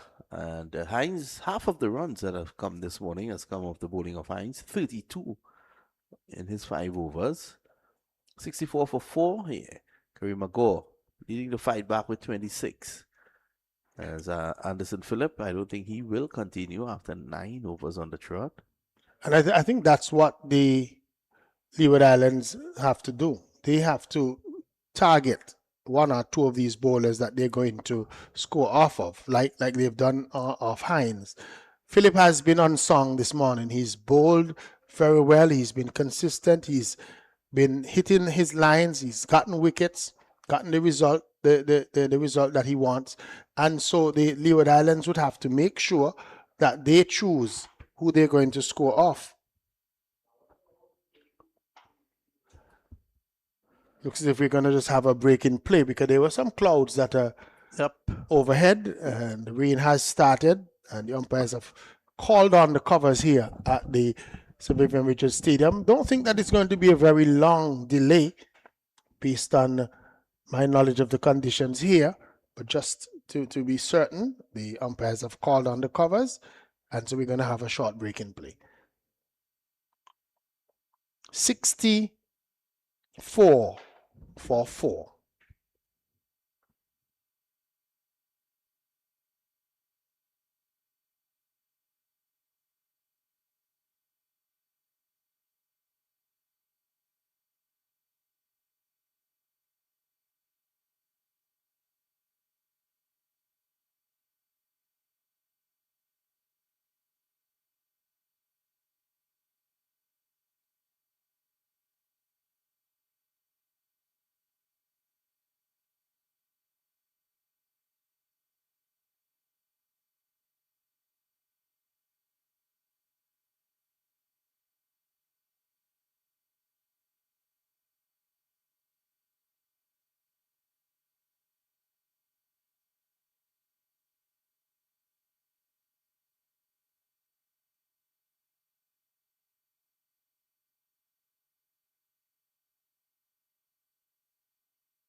just a few minutes before the lunch and early lunch taken on the first day, and so they back out after the lunch and interval. Normally lunch would have been at 12 until 12:40, but he came back out at 12:20, and already successful Trinidad and Tobago team where we see JBC is getting wicket of the Leeward Islands captain Justin Graves.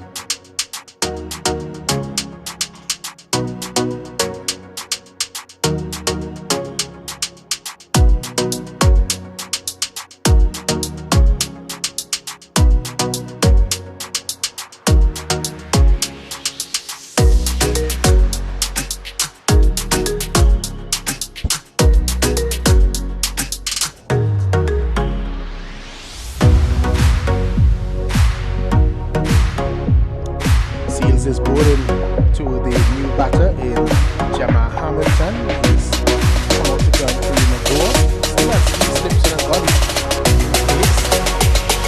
Just tell it I said earlier. He has Sir Viv Richards Stadium.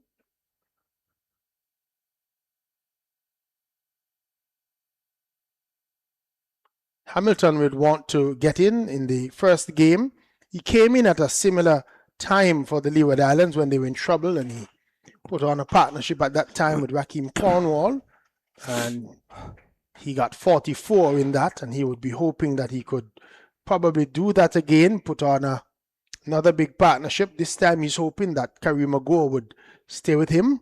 And I'm just asking a question, do you think Kareem Agor is going to approach things a little differently, having Leeward's having lost that wicket so early in after lunch? Would he still continue with his aggressive stroke play? Or will he look to probably temper his aggression a little bit and maybe? Mr. Turner seems to be discussing what the approach should be.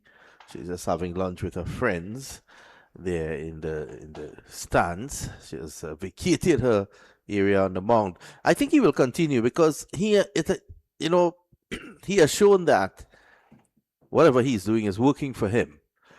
Very interesting, though, is that Terence Hines will continue. I think because Gore is still there, this is why they're going to use Terence Hines. Pack the offside field and look to see if they can get him to play adventurous. But the man coming in, Jamar Hamilton, is a fighter. And in a situation like this, you want a man like him. Jamar Hamilton seems to love Trinidad and Tobago. Over the years, he has played many match-saving knocks against Trinidad and Tobago, even knocked them out of a Super 50, you will recall. And, he reminds me of a guy, I think he has gone to the great beyond now, may God, rest his soul, Ralston Otto. From the moment you say Trinidad and Tobago, Ralston used to score 100. Yeah, Ralston Otto. And Ralston Otto is from very close to where we are located. He's from the village called Freeman's Village, which is just a mile down the road from here, a mile south of where we are. Oh, okay. And he's buried in the Freemansville Methodist Churchyard. I was at that funeral a couple of years ago when great guy, he passed away. Great guy, and a great servant of cricket. He came up at the wrong time. I think so. He came up at a time when there were many persons, but he was good enough. I'll tell you something. He loved Trinidad and Tobago's bowling.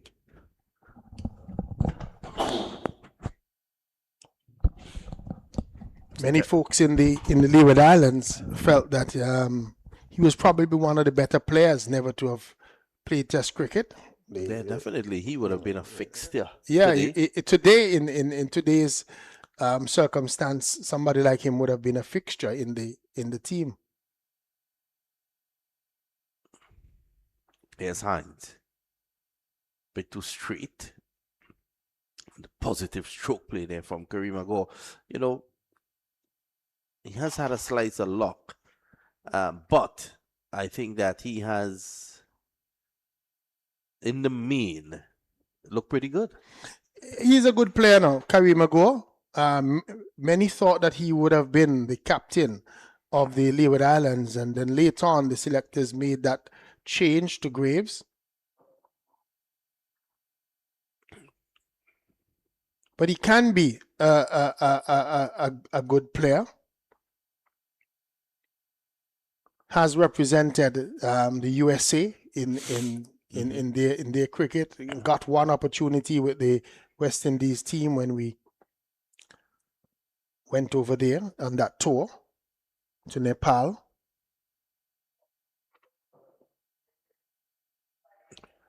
It's good delivery, better delivery. Now it's that over pitch delivery that he's going to serve up pretty soon to him and ask him to drive. Yeah, I think that's what is the setup is, that they're going to bowl him some short of a length deliveries, and then they're probably going to look to give him one that's further up, a little wider, so that he can throw his hands at it.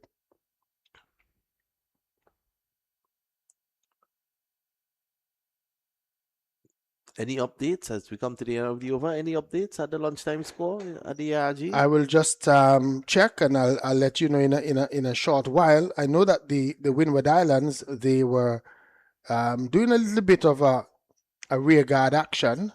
They had a stoppage too at the ARG just before the luncheon interval.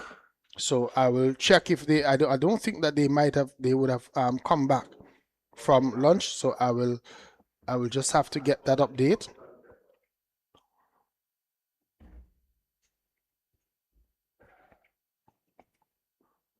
So at lunch, we see the score here is 77 for 5, the Windward Islands, 77 for 5. And over in Jamaica Scorpions, they are 91 without loss. Wow. That man again, John Campbell.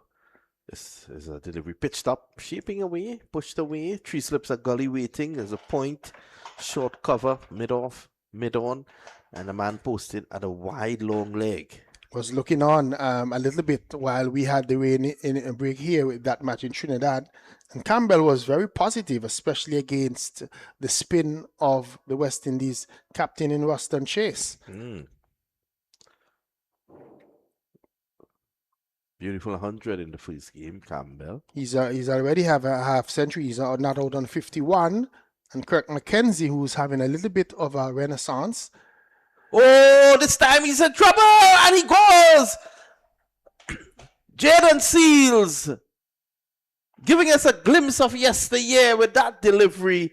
It was sharp, it was quick, and Jamar Milton for once unable to hurt Trinidad and Tobago. Look at this delivery here. It pitched, it squared him up. And although he took the bottom hand away, it was just too late. A magnificent catch taken by none other than Cephas Cooper. Or is that Jason Mohammed? We're just trying to verify who would have taken that catch there for the Trinidad and Tobago Red Force. But definitely a ball just about short of a length. It made some height at Jamal Hamilton, and Hamilton just couldn't get out of the way. Didn't handle it well. He fended it off. It went up into the air, and that fielder made the ground in from. If you look at it carefully, it squared him up. Look at that. Yes. And there is it Cephas Cooper? Oh my. I think what worked for him there, Cooper, was the fact that the ball was coming to him very slowly. Yeah, the ball looped up into the air, and it gave him the opportunity to make that ground because he was pretty deep. Yep. But he made the ground. He got both hands to it and took a smart catch in the end. And Jamal Hamilton, unable to stick around for the Leeward Islands, unable to have the impact that he had in the first game, and he's back in the pavilion. And Jaden Seals having probably had a very good lunch because he's come out very motivated. Well, 2 for 7. Here he is. He's going to bowl to the big man himself, Rakeem Cornwall. Oh, Cornwall just getting into line and just covering that off stump. And Seals. Cornwall walking down a couple of paces, not sure why, towards Jaden Seals and Kareem Agor. Just noticing that, probably just going down to Cornwall to give him a positive word. If Cornwall is batting at 8, it means that the Leeward Islands bat deep, and but they have struggled this season. Yeah, they have struggled, and they would have brought in an extra batter with Kerry Magoa this game. Magoa didn't play the first game. So here's Seals. Dab the way down into the slip region, and Cornwall will have to. You need a big hand here. Cornwall is due some runs. He's been short of confidence lately in terms of his batting. There are folks who have said to him that he needs to knock his way back into form. There are some folks that feel, and I've heard the discussions around that folks think that he's a little bit too tentative lately. He's not being his natural self of, counter-attacking. So it's in the air and over mid-on. That is the way he plays. Should get 2 here. This is all the 6 at the moment. 66 for 6. Yeah, the Leeward Islands in some real trouble here. Once again, the batting would have failed. They would have been looking at people like Joel Andrew and the likes to really get in and look to get runs. But the Trinidad and Tobago bowling take nothing away from it. It has been superb. All so 6 far. wickets falling from this end, the northern end.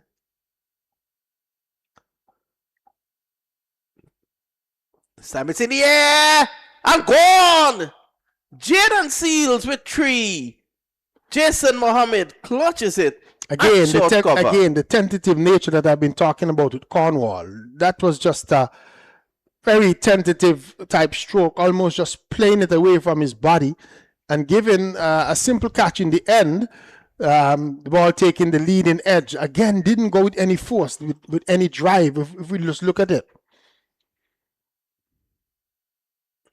Yeah, he was trying to play across the line. That play was across the line. a nothing shot, really. Nothing shot, really. What Poor, was that? yeah, poor effort from Cornwall there. I could understand then more when Jamal Hamilton got a brutal delivery. It pitched, it jumped, it moved away from him, it squared him up. So initially, to the naked eye, I thought the same had happened with Cornwall, but no. It was just Cornwall trying to play across the line. It struck the bottom of the bat and just went up in the air. Yeah, poor stroke from Cornwall on that occasion. Not really. I don't know. He just looked very tentative. Didn't look as confident as we would have seen him in the past. And really nothing shot. Just trying to play across the line and a very simple leading edge going back up the offside. Was it that he was trying to be positive, trying to play his shots early on in the over? He did go over the top, got 2, and there he was trying to go across the line. Yeah, but if he had gone across the line very hard, right? That cooler will feel it. If he had gone across the line very hard, Cornwall, trying to really hit that one over the mid-wicket region with some vengeance, I could understand, but it just seemed like an innocuous shot. This time he's driving Gore straight down the ground, runs here. Gore is leading a lone battle. Oh, what an effort there by Philip. He comes back for 2, is it? No. Looks as if they've gotten 3, yes. Yeah, Jeremiah Louis is on strike now. Leeward Islands in problems. Jeremiah Louis is no slouch with the bat. He would be listed as an all-rounder, but probably not thinking that he would need to come in at this stage. By this time, by this time of the day, it's just after the luncheon interval, just about 2 hours into play. Probably thinking his brother should have been batting here right now. And really and truly, that is what you would expect. That the top order should still be in play at this stage. It shouldn't be 7 down at this stage. Someone passing close to the stadium and hearing that this is the opening day. It's just after lunch. As he edges this one down through vacant fourth slip position into the boundary for 4. So he's off and running.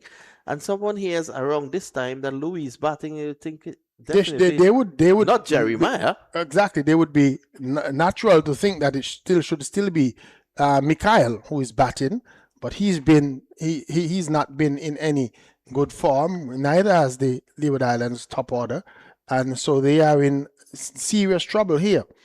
On what 70 for 7, and having made small scores in the last game, made 138 in the first innings, and then even a smaller score in the second innings. The Leeward Islands batting woes continue. Here's Hines. Played away. Jeremiah Louis, what you'll get from him is positive stroke play. So both men out there are going to play positive, Louis and Gore. That could work in favor of the Leeward Islands because rather than just being a sitting duck. Could work in favor of the Leeward Islands, and they continue to score freely off Hines' bowling. The other end is where they're having problems. They've not been able to handle either Phillip or Seals from the Sir Curtly Ambrose end.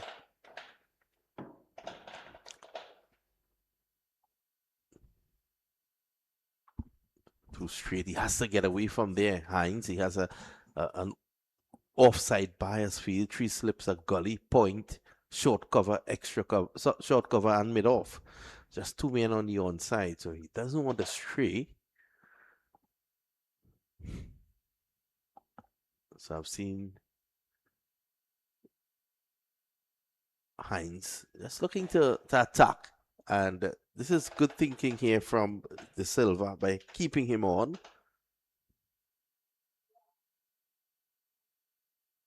Slashed away. That's another 4. Louis getting some important runs here for the Leeward Islands.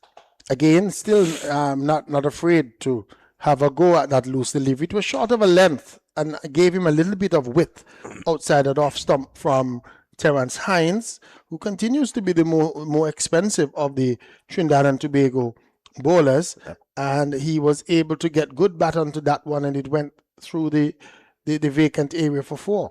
Too short though. One could have accepted a 4 being struck off his bowling, trying to pitch the ball up, trying to get him out. But not on that occasion. Let's see how he responds.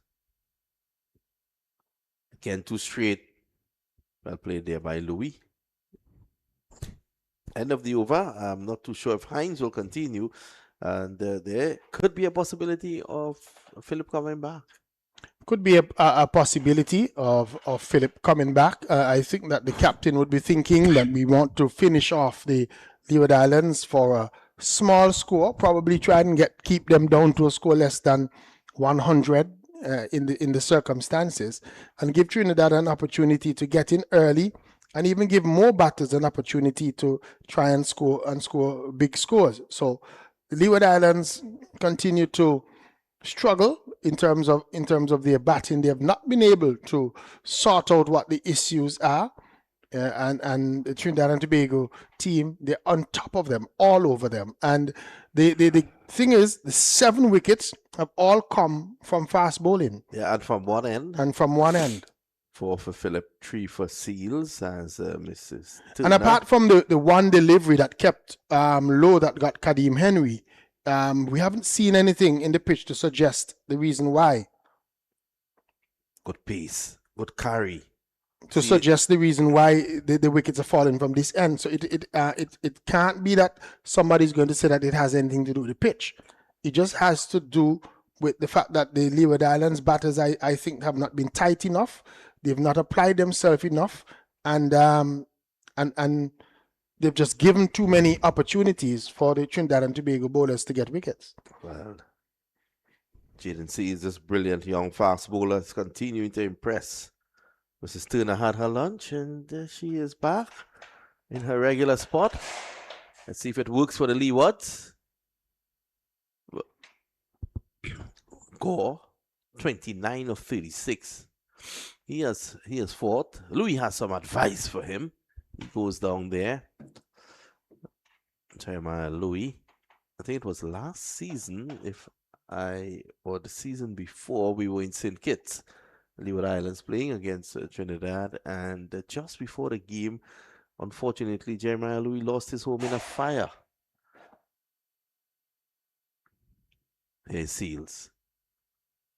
He's had some tough times as well because he's got injured at some critical moments in his career as well. Jeremiah Louis did get a look in the CPL. Got a look in for the West Indies as well. And just before maybe his opportunity came, he got injured,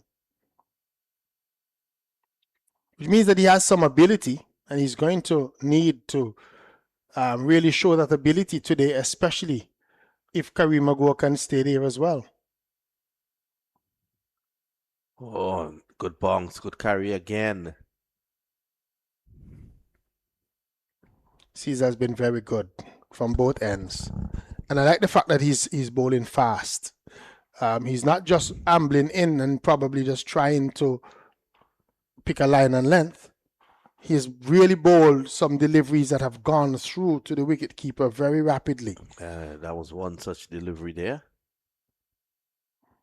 This young man has been brilliant for Trinidad and Tobago. Trinidad and Tobago attack. You look at the Trinidad and Tobago attack, it's a very strong one.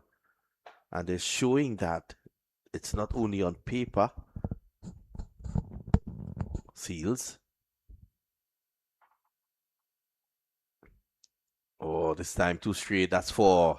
Gore was only too willing to flick that away. I think the umpires are signaling buys, which means that he didn't get a touch onto that one. Go, but it was again buys. Yeah, I would like to see that again, because the deviation was tremendous. It was, but the umpire signaled buys, so yep. I was a little surprised too, but buys is the signal. Let's have a look here. A closer look. Definitely leg buys. He's gotten it again past the wicketkeeper. Now it's buys. But the previous one, a definite error there by the umpire. It was leg buys. Yeah, he signaled buys again. So we'll look at this one again as well. And let's see what's happening. Trinidad and Tobago. And well, at least the Leeward Islands would take it anyhow they get it. Yeah, 8 runs they would have gotten, and maybe Jaden Seas is just guilty a little bit of just over extending because he thinks that they're at the end of close to the end of the Leeward Islands innings. There was Jamal Hamilton running away. We'll get back to that. At the moment, 85 for the loss of 7, and Philip is getting an opportunity to get 5 now, because he has been brought on from the northern end. No, this was the last delivery here. That's leg buys. Yeah, that one again looked as if it just clipped the pad. So 8 buys will go down against the name of Joshua De Silva. And clearly you can see that was leg buys. Yeah. I don't think he will be taking the umpire for dinner tonight. There's Philip. Driving. And into the gap for 4. So runs coming in, boundaries here for the Leeward Islands as Jeremiah Louis strikes his 3rd of just 6 deliveries. I don't think Trinidad and Tobago would be very sad about that, because you can see what they're trying to do. They're trying to pitch it up to Jeremiah Louis and cause him to play that shot, to look to drive, to bring the slips into play. Maybe what they need to do is just get it a little bit closer, because I think that he was able to free his arms out wide, and if Philip pitches it just a little bit closer to him, it might then bring those slips into consideration. So 3 slips of Gully. In fact, they're strengthening the corner now. Gully comes into a 5th slip position. Mohammed is now brought into Gully. And Cooper goes into a 5th slip position. This is good thinking. The Silver's captaincy has been good today. Edging, it's it? Nope. And this is what I'm talking about. See what happens when it's a little bit closer to him, the shot looks different. Yep. He's not able to free his arms like he did the one that he got the 4 off of. That was closer to him. He sort of looked a lot less accomplished, pushing at that one, and looked as if the slips were going to be in contention. I would have been even at this stage with the fact that the Leeward Islands are only on what, 85, 89 89 at now. this stage. I would have, that man who is at mid-off, I would also bring him into the slips. Yeah, force him to play across the line. Yep. Edged and dropped. That is what he wanted. That could have been 5 into the boundary for 4. Louis goes on to 16 with 4 boundaries. And the catch dropped. Exactly what the Trinidad and Tobago team wanted. The opportunity for the ball to take the edge. And that's what I've been saying. Once Philip bowls it a little bit closer to Louis, the possibility exists that the edge could be found the way that he's playing.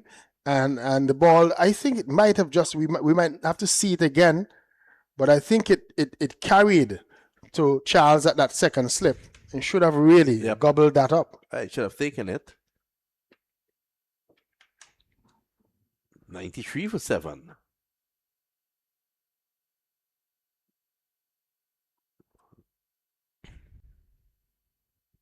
Runs coming at a quick clip from these two. Go 29 of 40. Louis 16 of 8. Louis striking at 200. Yeah, Louis has been riding his luck and he has gotten some opportunity. The ball, all of his boundaries have been balls that have peeled off his edge and have gotten some through the gaps. That last one that should have been taken at slip also went through and went for 4. There's Philip. Oh, that was a nasty one. Handled well in the end. He's feeling it. Oh, but Basrat immediately calls for attention for him. Oh, we'll have to see that again. Yeah, when I heard you say he handled it, I thought he took that one high up on the arm. Yeah, well, for the moment I said that and he turned around, I said, okay, he didn't. Yeah, he might have gotten that one probably up. It was sharp. On the upper part of the arm, but it was a sharp delivery from Philip, and Philip continues to bowl quickly here. So he's in a spot of bother, Jeremiah Louis. It's going to need a little bit of that cold spray, that magical spray that they use. Yeah, let's have a look at it here from this end.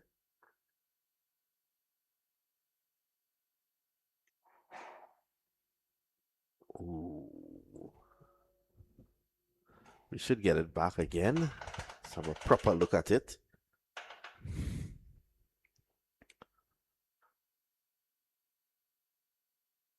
Things just haven't gone the way of the Leeward Islands. It has not gone the way of the Leeward Islands. The Leeward Islands players would have to, especially the batters, would have to have a serious look at themselves and ask themselves, are we really applying ourselves the way that the fans, the Leeward Island public would expect?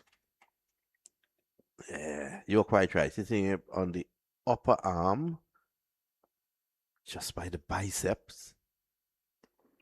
Ooh. Well, I think he's fortunate though, because that part of his arm, there's the biceps, so there's the protection of the muscle. He will still feel the pain. But was it the elbow? No, it's not the elbow. No. Had he been Yeah, struck on the elbow, just about where the sleeve, his short sleeve would be. Had that been the elbow, it might have been a nastier blow. Yep.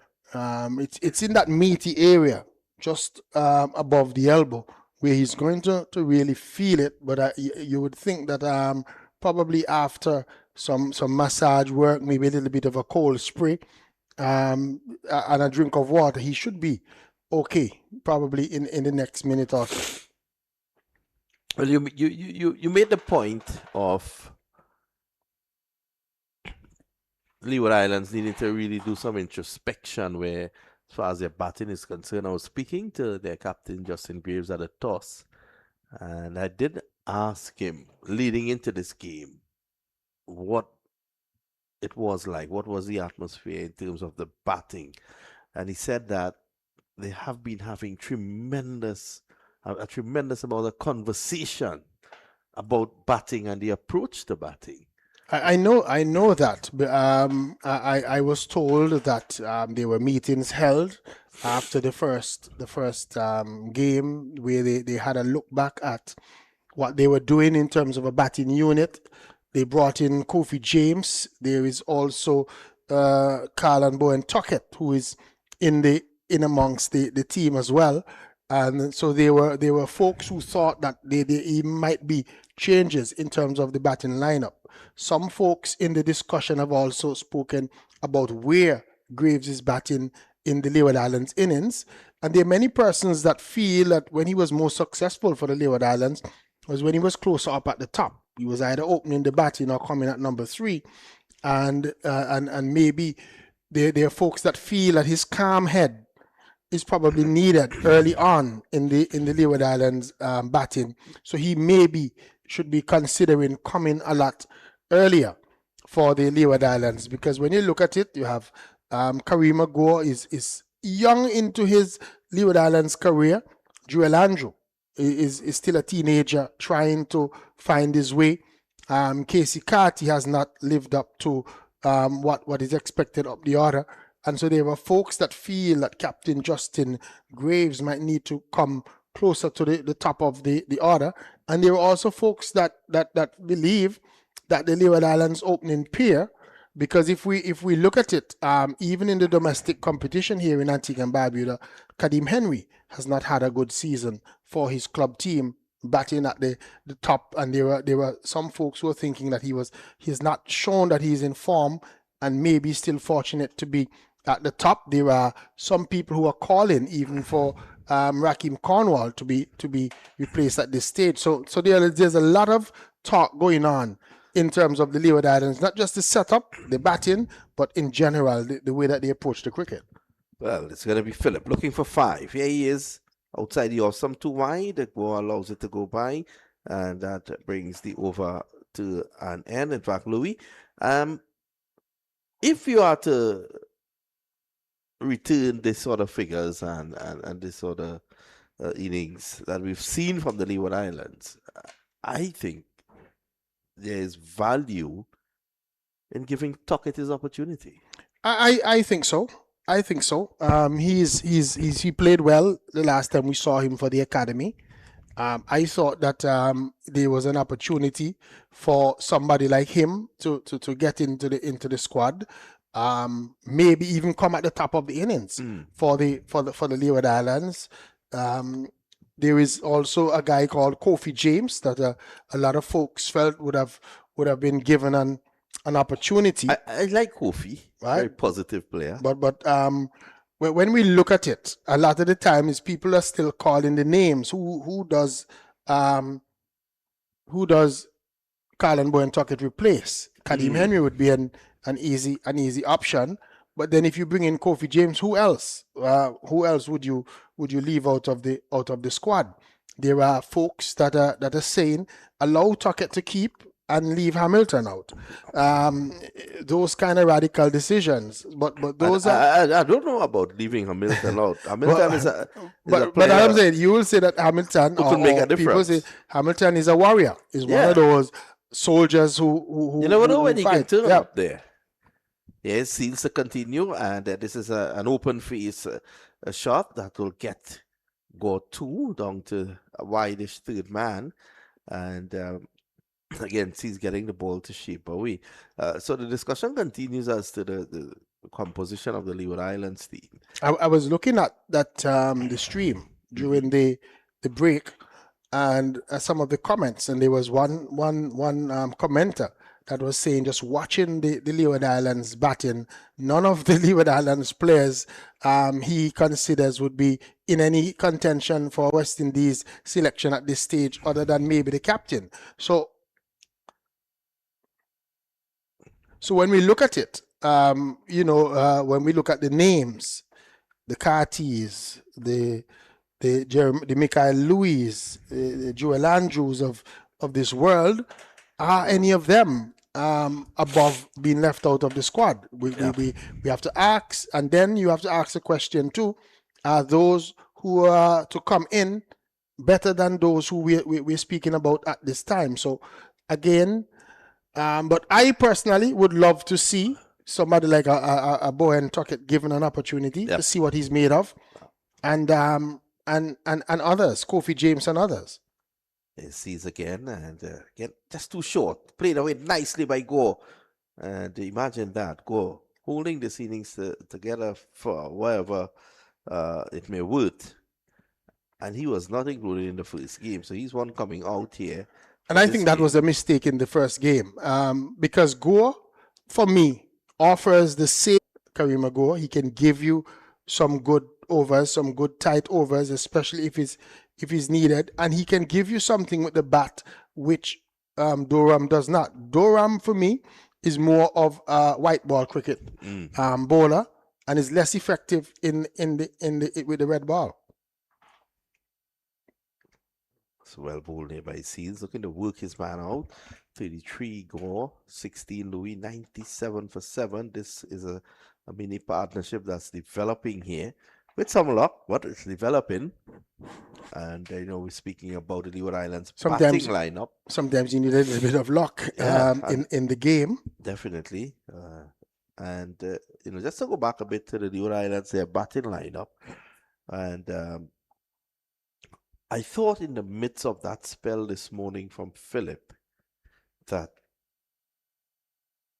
Joel Andrews should have been sheltered. I thought Greaves should have come ahead of Joel Andrews in that space. Like I said, speaking to someone yesterday, I had a discussion, and the person was saying the very same thing to you, that Joel Andrew at this early stage, especially still being young in his career, can even come at number 6 for the Leeward Islands at this stage, just to shelter him a little bit, let him come in, especially when maybe the spinners are on, because he's very good at batting spin. Joel Andrew reads the spin very well and plays it well. Drive it straight back to him. One bump. Feels well to his own bowling there, Seals. And it's the end of the over. 26 Gore, 97 for 7. Karima Gore continues to try and play positive, even though the Leeward Islands are in serious trouble. They have not yet even reached the 100 mark. They're what? 97 for 7. But again, good partnership. They would want a partnership. They would have to find a way to grind out a partnership. We see that with that the ball striking him on the arm in that last over. They've just put on a little bit of strapping on the arm of Jeremiah Louis to probably just control the pain or whatever discomfort he would be feeling. But he has to be tough. He has to tough it out. The Trinidad captain is continuing with Philip, because they're still trying to wrap this innings up for the Leeward Islands as quickly as possible.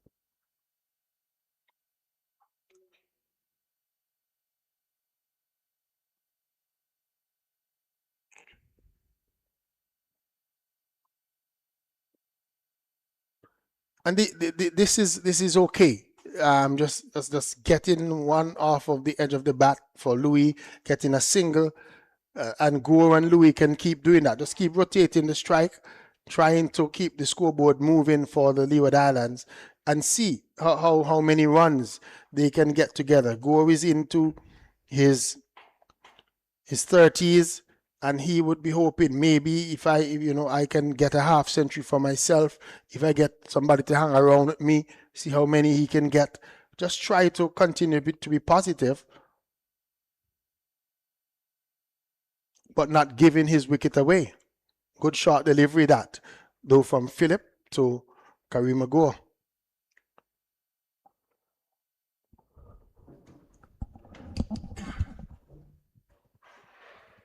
Every now and then we see Philip just banging one in. Now that he's coming from the Sir Andy Roberts end, the opposite end to where he got his 4 wickets. Yeah, he's testing that end. No wickets have fallen from that end just yet.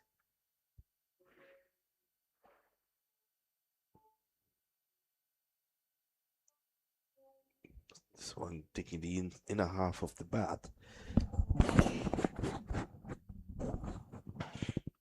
Gore has to continue to be positive. in his outlook. Just continue to speak to himself, think about it, think about what he's doing, think about the cricket. We see him walking away, just trying to refocus, and he has to do that. Refocus, stay in. He's probably the last hope in terms of the Leeward Islands of run scoring. So he has to fight on. Here's Philip looking for 5. Looking to drive off the back foot there, go. It's a shot that he plays well, that punch stroke off the back foot. But again, what we've not seen from him in this inning so far is the timing. He's a little bit rushed in playing those shots. So he's not timing the ball as well. He's getting good bat onto them, which means that the ball is hitting the middle of his bat. But he's not hitting it with the timing that he wants. Because that shot there that you saw him play, that is one of his stock shots. If he gets that timed well, he normally paces the infield.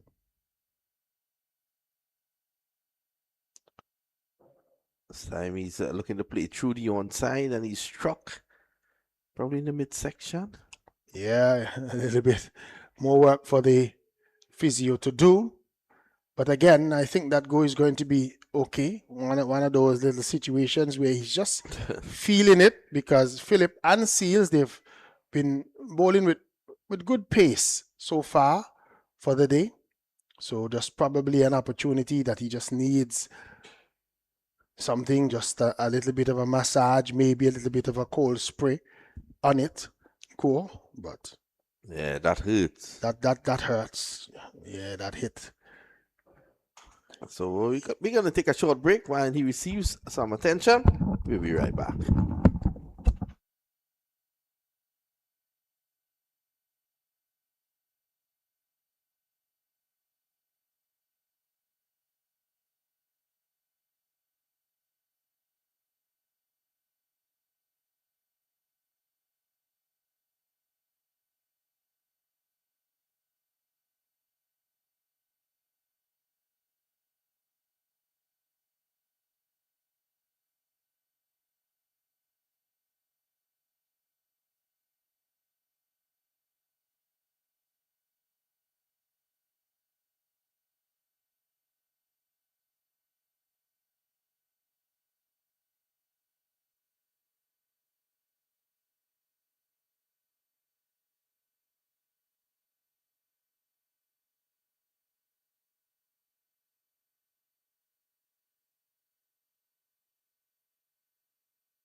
So go is sorted out.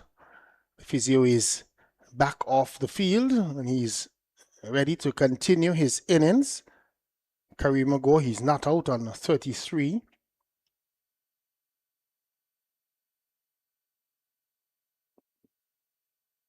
Immediately getting a run, just squeezing one down to long leg position. End of the over.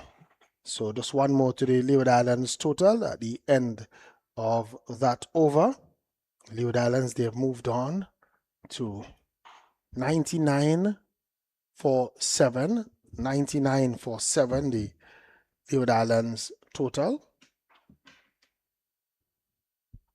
Say good afternoon to all who are listening to us. Good afternoon to my good friend Basil over there in Montserrat, who went to church this morning. And Basil said he came out of church with a blessed feeling, but has since looked at the scorecard for the Leeward Islands. He's not feeling so blessed anymore. I think Basil may want to go back into the church. He might need to do a special prayer for the Leeward Islands. The Seals outside the off stump and Go. I've seen a little bit of tempering from Go now. He has to temper himself. He can't play loosely. because he doesn't have too many wickets. And after this is the two bowlers to come. We have in O'Shane Thomas and the new boy who is in the squad today to come, Kelvin Pittman. So not too much in terms of batting to come for the Leeward Islands. Seals is in looking for that breakthrough. So you would think that Gore would think that I am the person that has to be the one that is going to be here for a little while. And the only how that he can make runs is if he's at the crease. He's no use to the Leeward Islands back in the pavilion. So he has to think about it and trust the fact that maybe Louis can hold on at the other end and that they can put together a partnership. That is why this game of cricket is so interesting, that it's always a game of glorious uncertainties. Nice upright approach from Seals. He's in, and this has worked away into the gap. That's 4. I will say worked away because that was deliberate. Yeah, he just opened the face of the bat on that one and just played it deliberately through the slip region and was able to beat the slip fielders and get 4. So always looking for that opportunity to score. This is what I like about Gore. He always looks for that opportunity to score runs. Important that you don't get bogged down. I think that is part of the problem that the Leeward Islands had. Too many of their batters were being bowled at by the same bowlers for extended period of time, so they were able to work them out. I think if you're being positive in your stroke play, then things can happen. Seal is in, and he's flashing protection down there now. So Jaden Seals has been brilliant today. 3 for 20. And you tend to think that if you hang around a little bit longer, these bowlers are going to get a little bit tired. Seals start to look a little bit jaded. Maybe this might be his last over, especially if he does not get a wicket in it. And then there might be opportunities. The spin can come on. It can be a different type of ball game. You get opportunities to score. So the Leeward Islands batters have to still think positively, even though they're in serious trouble. Yeah. Across at the ARG, the Leeward Islands are 98 for 7. So similar type scores.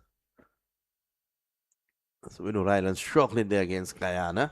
Shamar Joseph has 1 for 32. So he has been attacking. Just the 1 wicket with a third of the runs have come off his bowling. So it sees looking for that 4th wicket.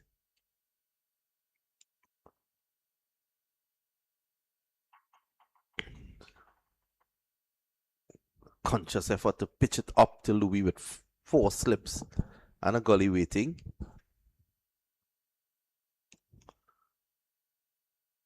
Seals has done a lot of work in coming through the system with Kelvin Williams, the former Trinidad and Tobago all-rounder. Kelvin Williams has also done a lot of work with Anderson Phillip and prior to them, Shannon Gabriel.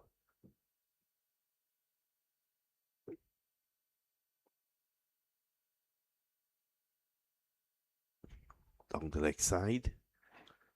We've just seen a couple more of those deliveries going down the leg side, which suggests to me that Seals is just probably a little bit on the tired side. They've done a lot of work in terms of bowling for the Trinidad and Tobago team. So I believe that we might just force the hand of Captain Joshua De Silva. If I were Joshua De Silva at this point in time, I would have brought Carrie Pear in now from the southern end and just switch around a bit and get Philip back from the northern end. The end where he's gotten all of his wickets. Well, all of the wickets for the entire day has fallen from this end. So I would have done that, but we see how it goes. He has persisted with Philip from the northern end. Sorry, the southern end. That's the Sir Andy Roberts end. And of course, the northern end belongs to a very good friend of mine who scolded me this morning. That's Sir Kirtley. He said that I'm in the island and didn't look for him. And I told him that Denmark only allowed me to come in yesterday. As this is way outside the off stump. Yeah, Philip too. looking as if he's just losing his way a little bit.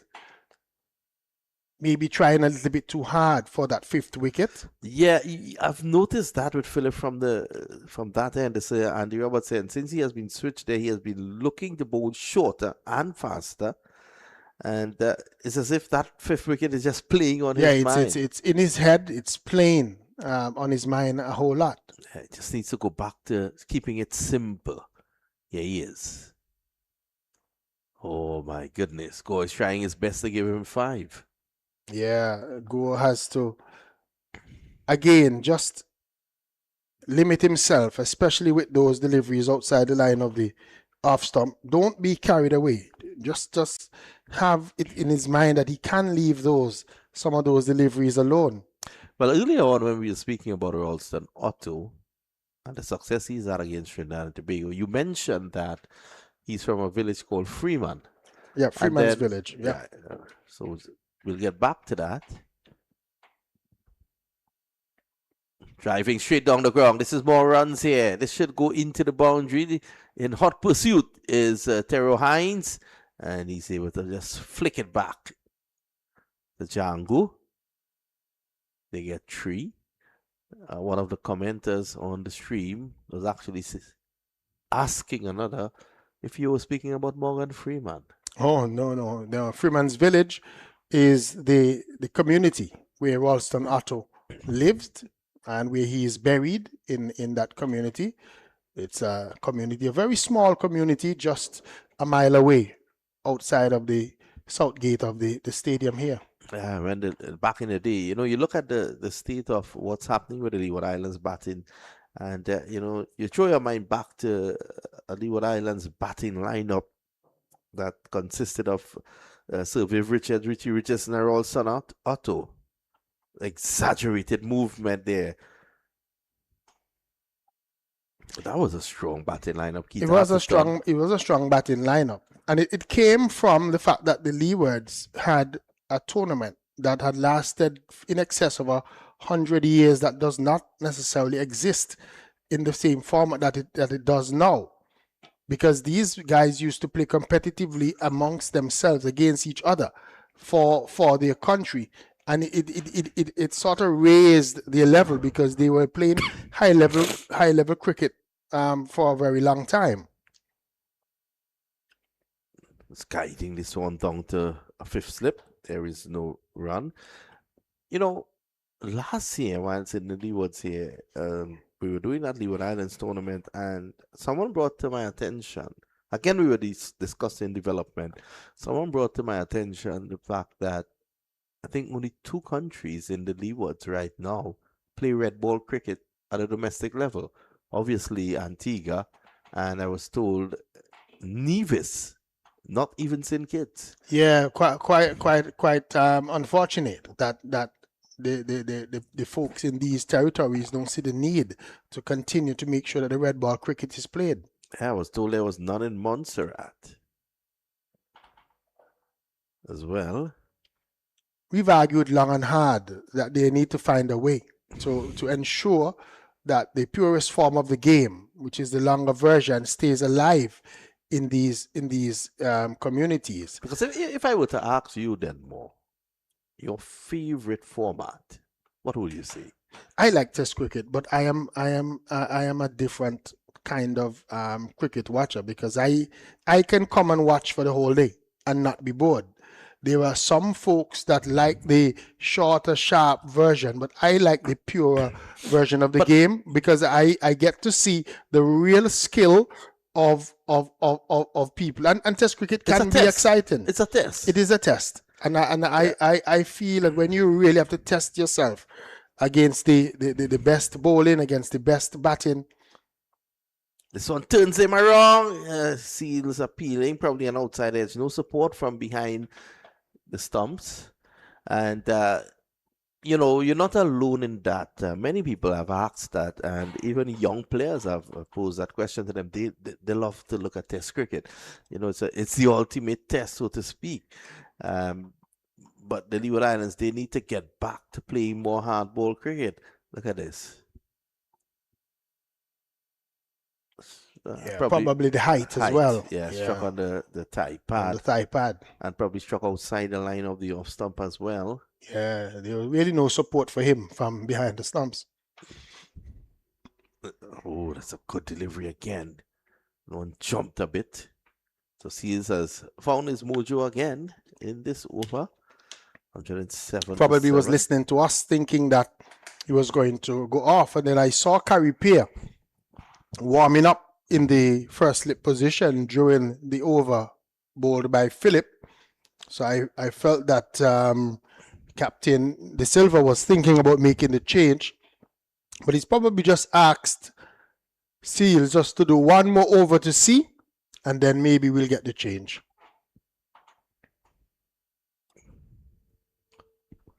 He's getting that ball to outswing. He needs to get one to hold its own, or to even in swing.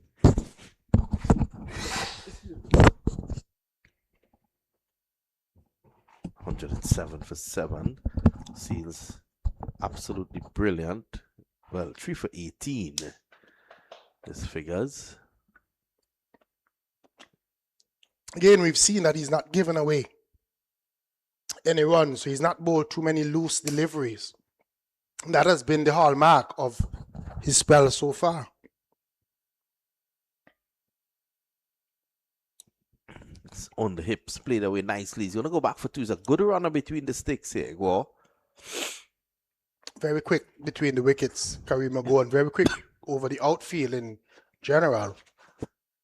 So with Jeremiah Louis willing and as well to run, he will be pushing Jeremiah Louis to get those runs. And I've been saying that even the boundaries that have come off the bowling of Jaden Caesars have gone through the slips. So he's not been bowling over pitch deliveries for batters to be hitting him all over the field. So that has been the good hallmark of what he's done so far. So he's working it across down behind square, and it goes into the boundary for 4. A fine shot, over pitch delivery. That's playing across the line, but an accomplished shot. Look at that. Yeah, I think that one was angled into him towards the leg stump, and Gore picked it up early, and he got right on top of it and was able to get that boundary. So nice partnership building between these two.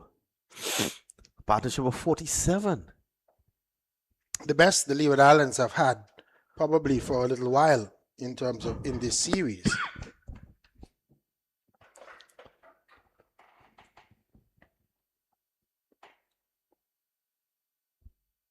Edged into the gap, and that's 4. So the luck has just changed a bit here.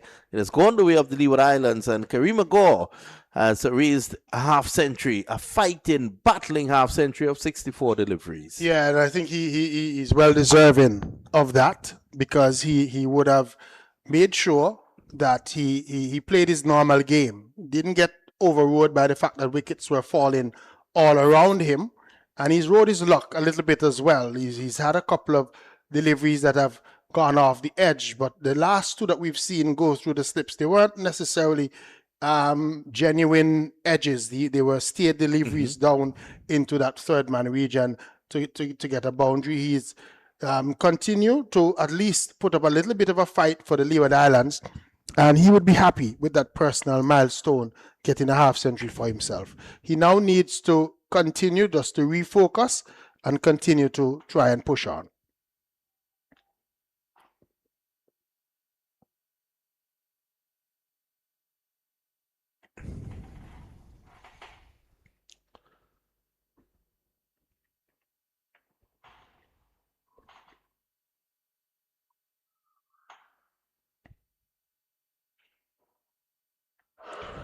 So it's Philip to continue from the far end.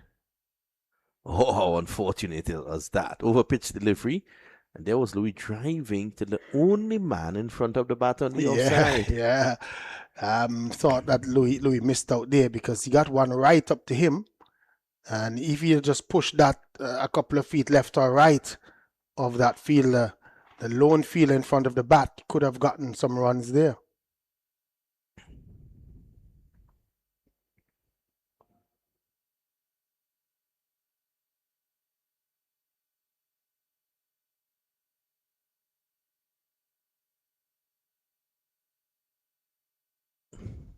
bit too short, so he's able to guide it.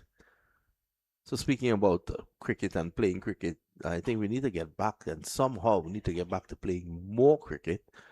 Um, I can speak for what I am seeing in Trinidad and Tobago, and the Trinidad and Tobago Cricket Board has arranged tournaments for their under 13, under 15, under 17, under 19, and they were losing players from that under 19 level to the senior level. They have plugged that gap with an under 23 tournament now. And what you find happening, the cricket is played amongst the zones. So you have North Zone, South, East, Southeast, Central, Northeast, and Tobago. And then from that, you have a North-South Classic before the national team is chosen. I think the development has to be deliberate. Yep. And that sounds like it has a little bit of deliberacy in it. In the fact that it's a deliberate effort to try and plug the gap, to improve, to make sure that there are no gaps in between. Right now at the West Indies level, we might have a gap redeveloping because of between the under 15 and under 19, because I think the under 17 has been removed. It has been removed for now, but of course, again, the president of TTCB, in his wisdom, has decided that he's at the moment looking for a window in August where he will be inviting. He's going to send an open invitation across the Caribbean to see who can send an under 17 team that will be hosted by Trinidad Cricket Board. And there's nothing at all wrong with that. I feel I have said a lot more needs to happen in certain regions. Short, crashing into the body. So I have said personally, like right now the Windward Islands yesterday concluded the Windward Islands under 19 tournament. But I am of the opinion that instead of it being a genuine Windward Islands under 19 tournament, Antigua, who is playing cricket, you also have Nevis, we say, that is playing cricket, with a scattering of maybe the one or two in St. Kitts who were also playing, could have also been invited to go and be a part of that tournament, to give those territories who are still interested in playing cricket an opportunity to have a little bit more competition. Yep. So if you look at what happens at the group level in Trinidad, you have the interzone that I spoke about, where the 8 zones comes together and play. Then at the end of that, there's a 4-team tournament where all the players being mixed. So then you have the under 19 interzone, you then have a 4-team under 19 where the best of the 8 zones are now condensed into 4 teams. And then after that, we're not finished as yet. You then condense it to 2 teams for a North-South Classic before our national team is chosen. Because you really have to try and unearth the best players, the better players. You have to try and pull them together in some way that the better players are playing with each other, so that when you select a final national team, it is a true representation of the talent that you have available to you. Yeah, and it's starting to pay dividends now, because you would have seen Trinidad and Tobago go to Jamaica for the under 15. They won that series, and the national senior team is performing pretty well against the Leeward Islands here in Antigua. But we take a short break as the players refresh themselves. The Leeward Islands, with an unbroken half-century partnership, fighting back here to 118 for 7. So we're back after the drinks break, and here's Jaden Seals to continue from the Sir Curtly Ambrose end. Worked away nicely here by Gore, or is that Louis? That's Louis. Louis. In fact, they're going to come back for 2.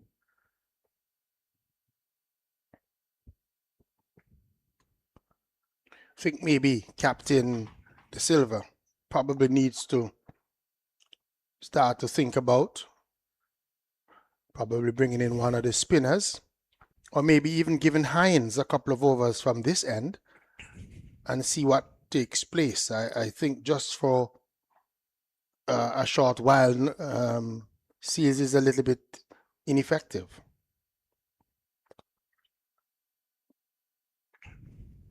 Again, working her on that fourth stump line. Seals have been really good today.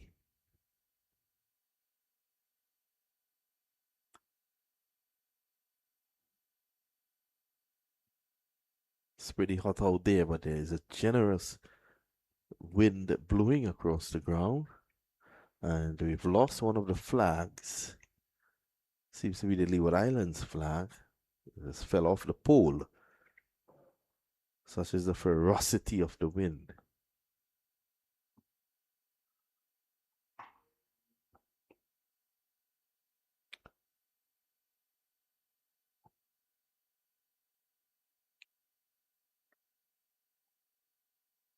Yeah, always a strong breeze blowing across the ground here at Sir Viv Richards Stadium.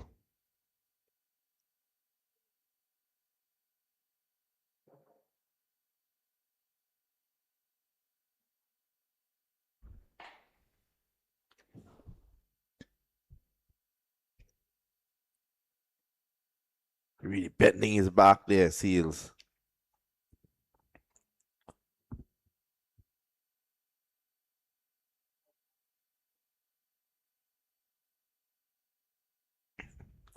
Go just easily swing out of the way.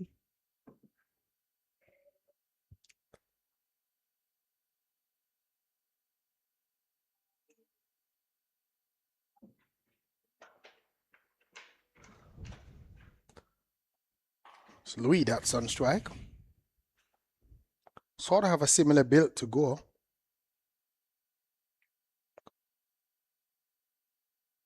So positive though, Louis. Has had his slice of luck, but he has looked positive. Yeah, I think that's the good thing about this partnership so far is that even though both we would have seen the physio come on for both having been struck about the body, they've remained positive in terms of their intent, and they've looked to score. They've not just been bogged down. They've not just been there prodding around. When they've gotten the opportunity to score, they've taken it.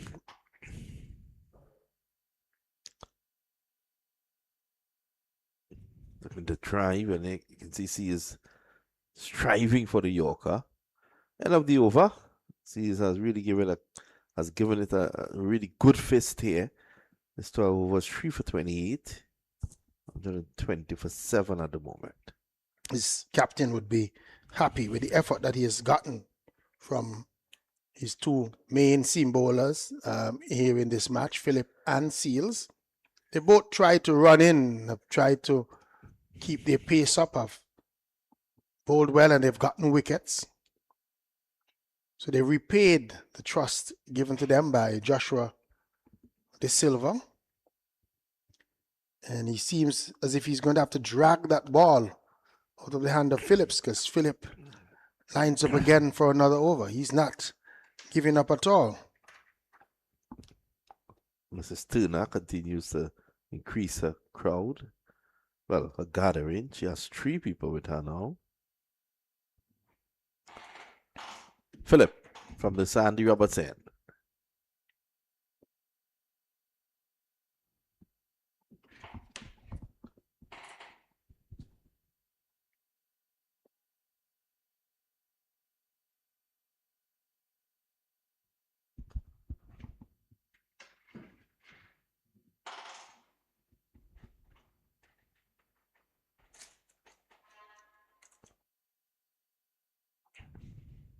This continues to be an important partnership for the Leeward Islands in the context of the game. It has gotten them past that 100 mark. They're now on 120.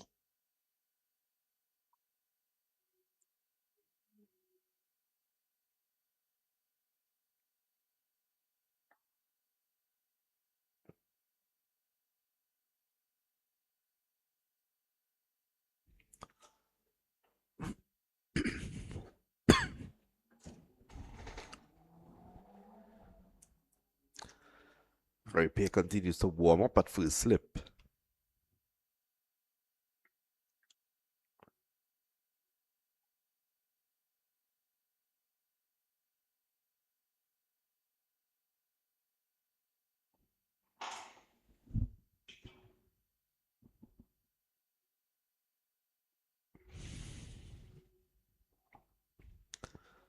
That was drawing the bat to it.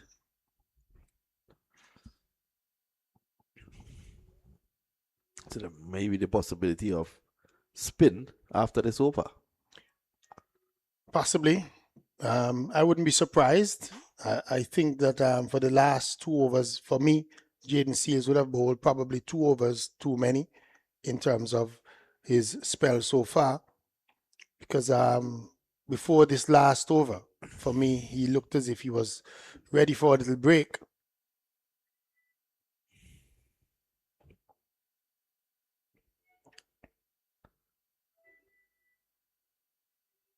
I was surprised when I saw him come back to bowl that last over, because like I said, when Philip was bowling his last over, Carrier was actively warming up, doing some active exercises as if he was going to come into the attack. And Seals, for me, had lost a little bit of his momentum in terms of his effectiveness. He was just looking as if he just needed a little bit of a break.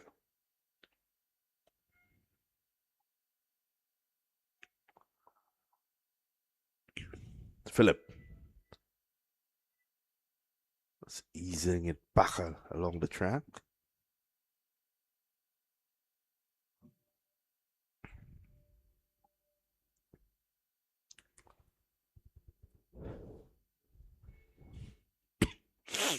Four for 37. He has been absolutely special today.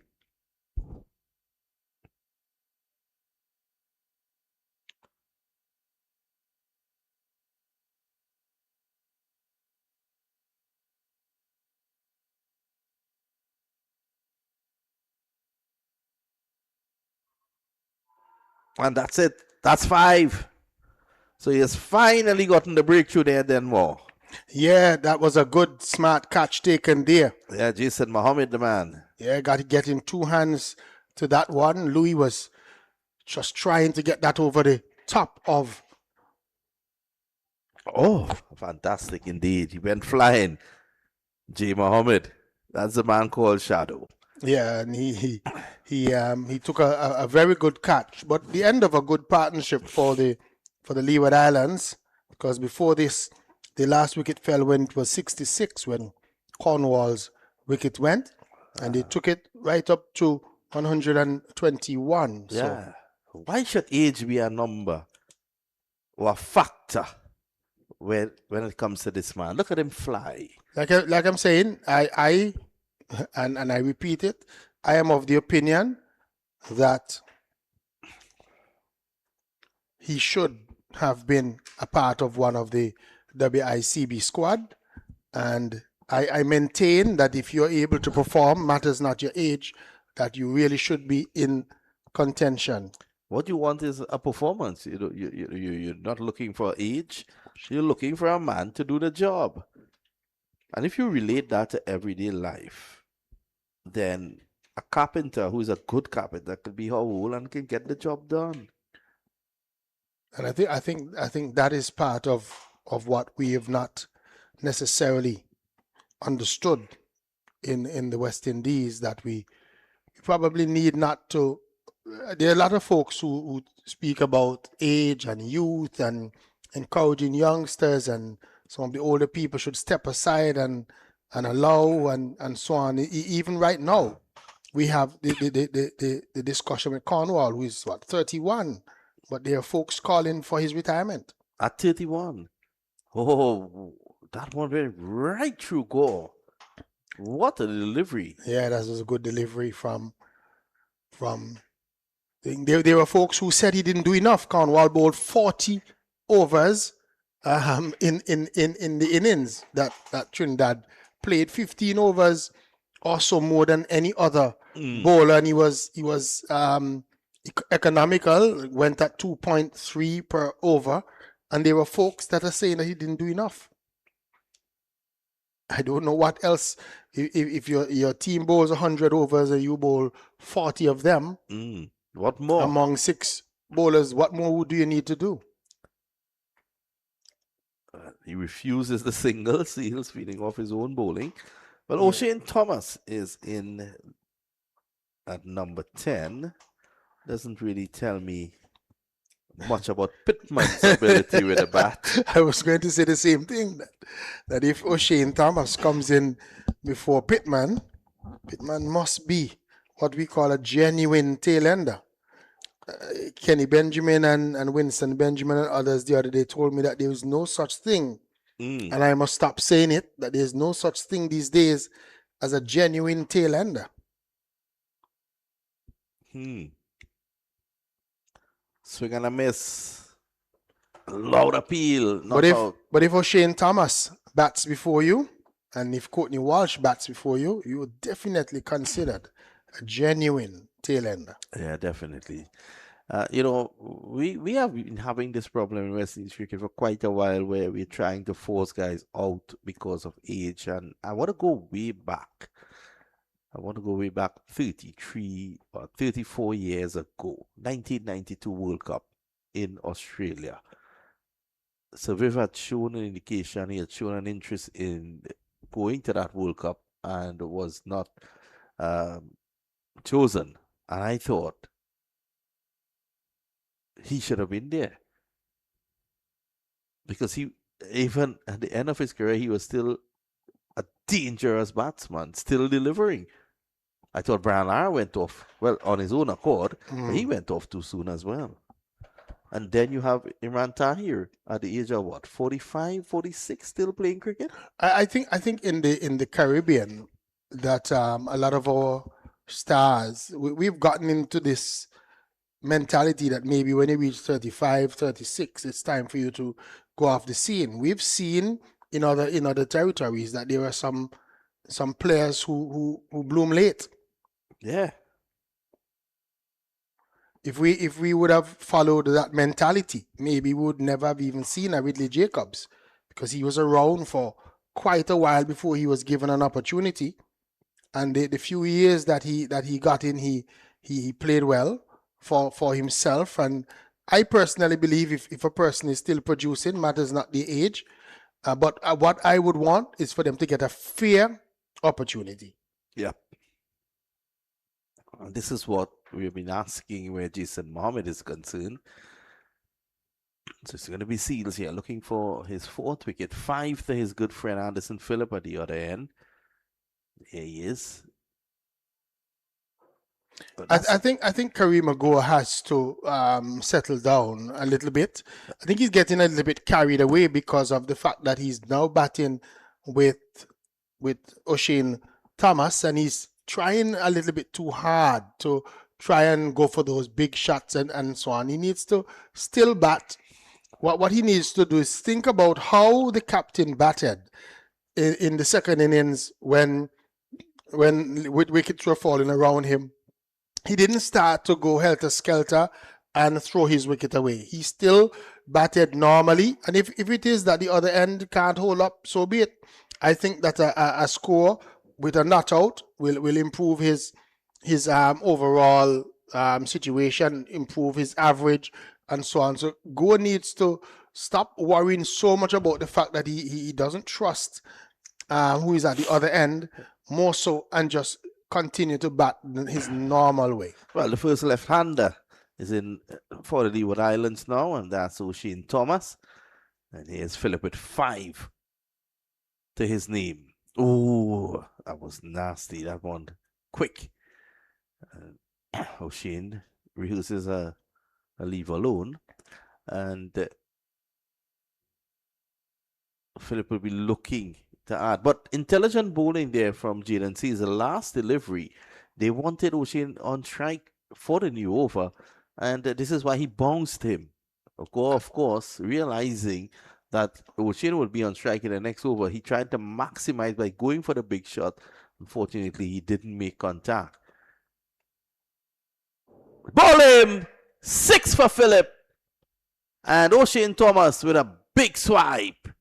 His stump goes cartwheeling out of the ground. Denmore is speechless. Yeah, again, why do you need to be playing a shot like that at this stage? Not necessary for you to be going for that big shot. Just probably forward defensive shot. If he drops it anywhere in the leg side, it's going to be a single because there's no one in those regions.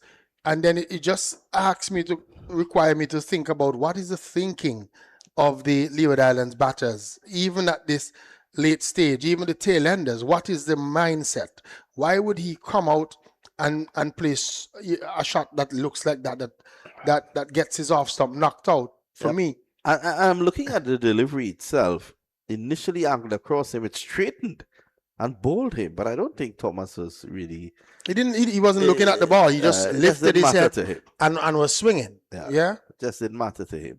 And you know, guys need to start putting value to their wicket. And I think this has been a major problem for the Leeward Islands, is that the guys have not put value to their wickets.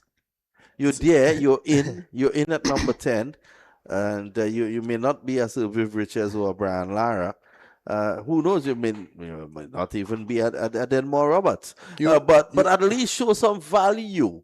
Because you have a man who is set at the other end. You have me wired when I'm watching domestic cricket, because this is the argument that I've had all domestic season. I have said that I run a sports show, and on it we have listed some players, some shortlisted players in Antigua and Barbuda, and I have said that they should have some value on their wicket. Not every and anybody should be coming and rolling you over if you're a better player. And it's the same thing I'm saying. At this stage, the Leeward Islands batters have to have some sort of value to their wicket. You can't just come in and just look to be throwing it away. Yeah, there's a situation where O'Shane is batting. At least get your body behind the line of the ball. Even if you don't hit it, it may hit you on the pad, it may hit you somewhere. You can just get off strike. Philip, can he get 7? Oh my goodness! What a beautiful delivery. That is the type of delivery you bring your girlfriend to see. Let's have a look at it again. Well, if that can't get him 7, what will? That was too good of a delivery. Yeah. That's the problem. You can't bowl that good of a delivery to a tail ender like Kelvin Pittman, who comes in after O'Shane Thomas, because he's not good enough to touch that. Yeah. Right, and Goodness. that kind of delivery, you have to be very good to touch those kind. Kelvin Pittman was not good enough to touch that delivery. If I were Pittman, I would look to advance my cause for a promotion in the batting order by showing some sort of value to my wicket. Certainly, and Kareem Agua came down and had a word with Pittman after that first delivery, and he looked a little bit different in the second, a little bit more assured in the way he played that second delivery.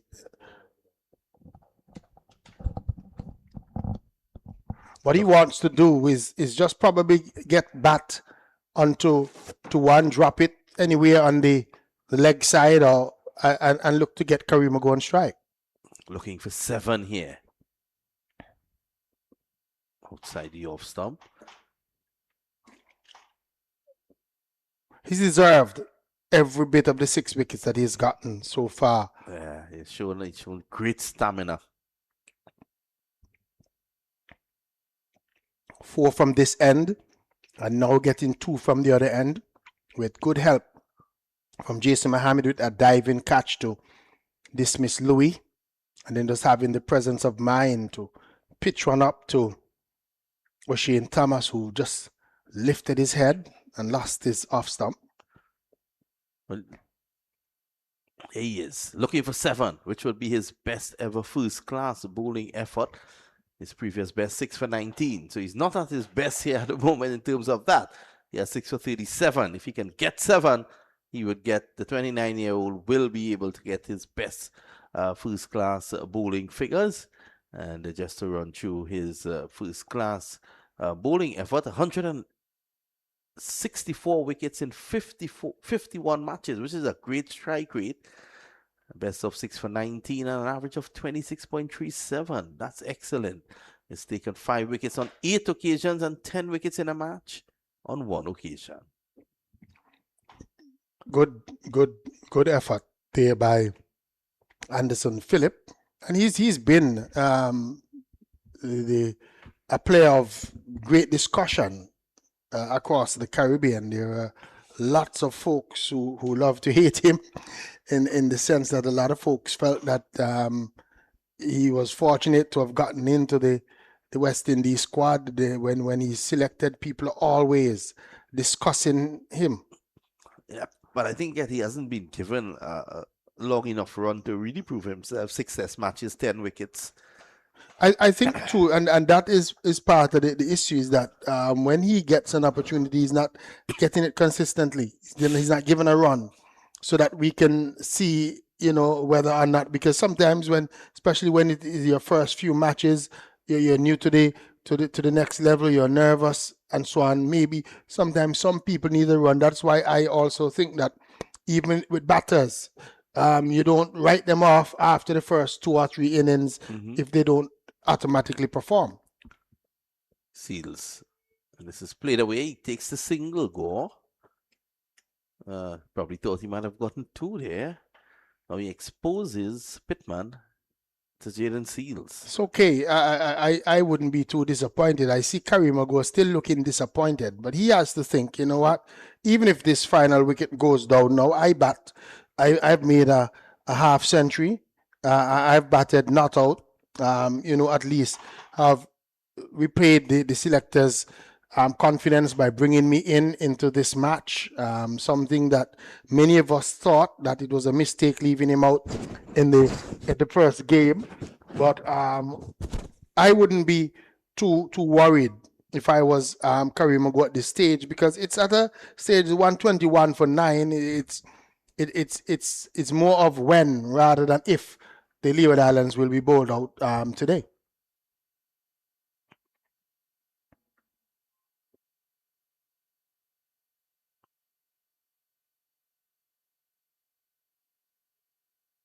So here he Seals. And Pittman was looking to play a big shot there. Yeah. Caesar's asking him, what's up with you? Again, a little bit of the T20 coming in there, that as soon as batters see that ball up in their half, they look to go for an almighty swipe, that almighty swing. Karimago going down, just probably saying to him that, play it normally, just try and, look to play defensively rather than go for that big swipe. So there is a slight delay. I think probably a change of bat for Gore.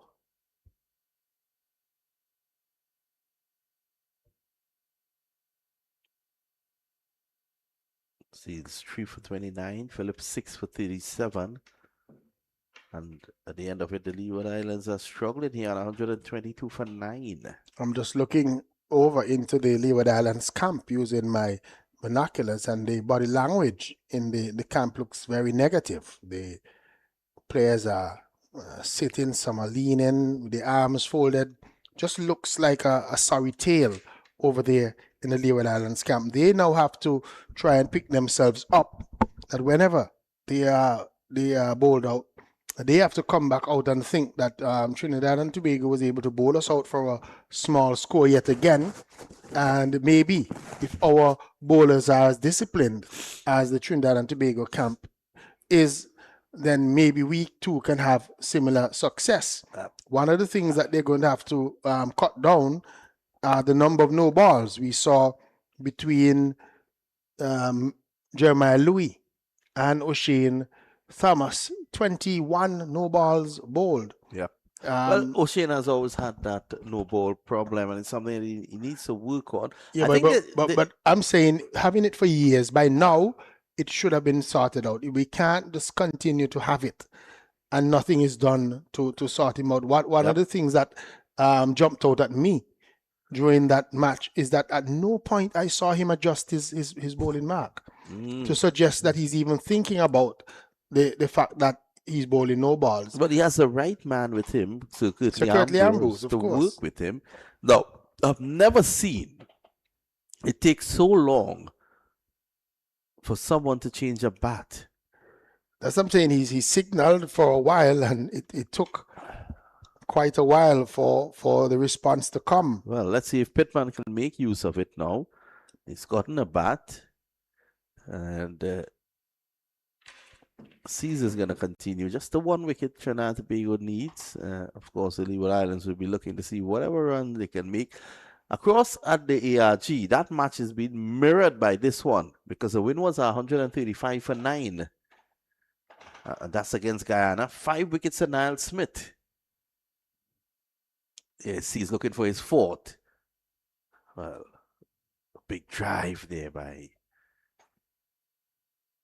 Kelvin Pittman. I think all Seas needs to do here is bowl wicket to wicket. Yeah, he just needs to bowl wicket to wicket. I would not have been worried, especially by the shot that Pittman played before he changed his bat. I would have come back with a similar ball right up to him, that length where he drives. If he drives it, if he connects and it goes away for a boundary, I wouldn't be so worried about it because I know that it's just a matter of when he misses and I hit. Yep.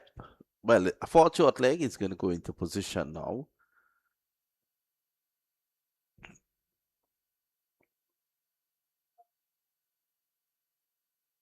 And that is what he needs to do, wicket to wicket. He has the confidence now to go into the pants with the 4 short leg there, hoping to get him out.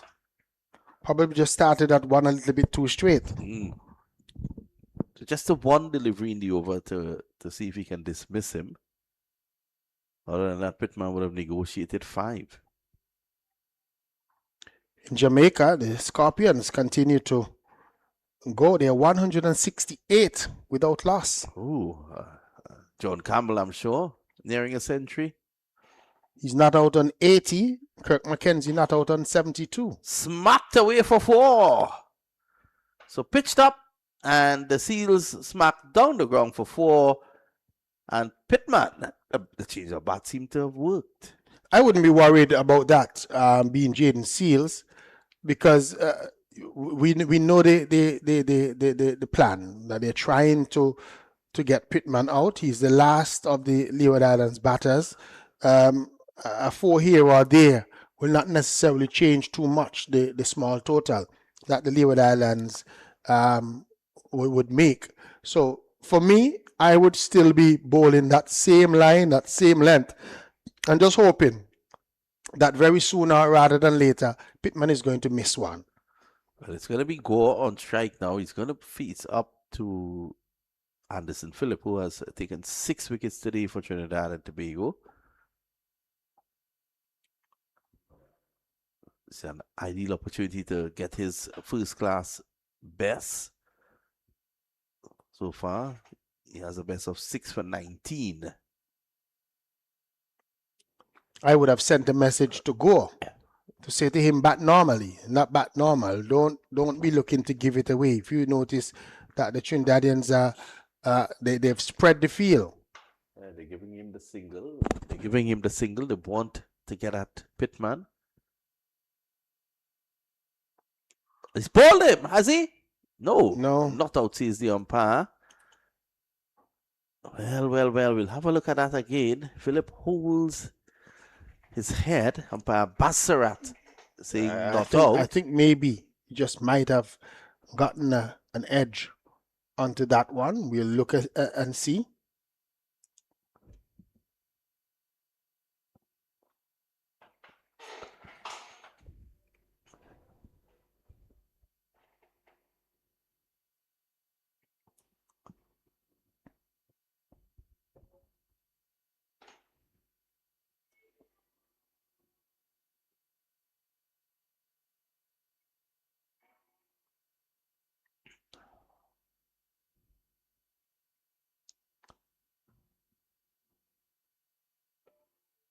So here's Philip.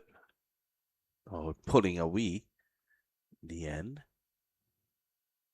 Gore has to keep his emotions under control. I think that he's unnecessarily getting frustrated about the situation out there. To me, it doesn't matter how many more runs he make. I think that a not out situation for him would be best for him in terms of his personal goal. But he seems to be frustrated at the fact that the Trinidad and Tobago team are trying not to allow him to score.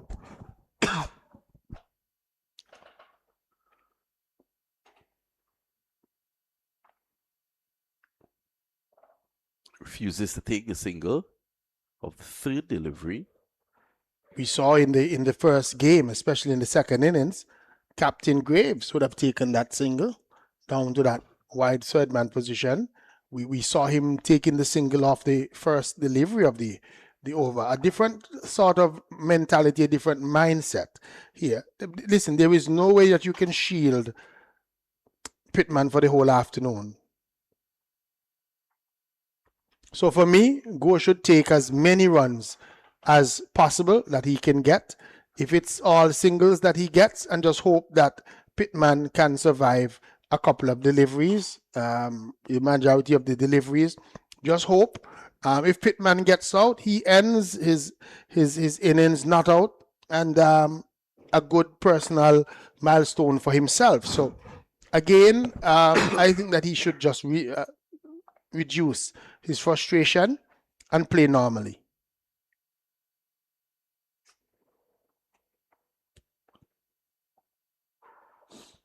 This is where I think that an important message should have come out even from the coach.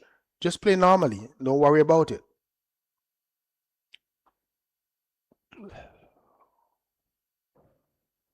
So yes, what?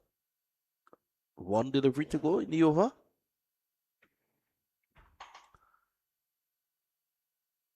Someone is just tending to the flag that flew away.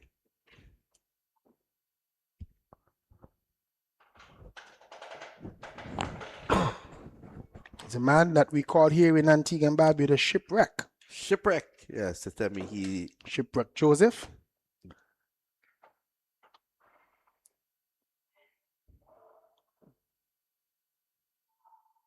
So that brings you over to an end, 127 for 9.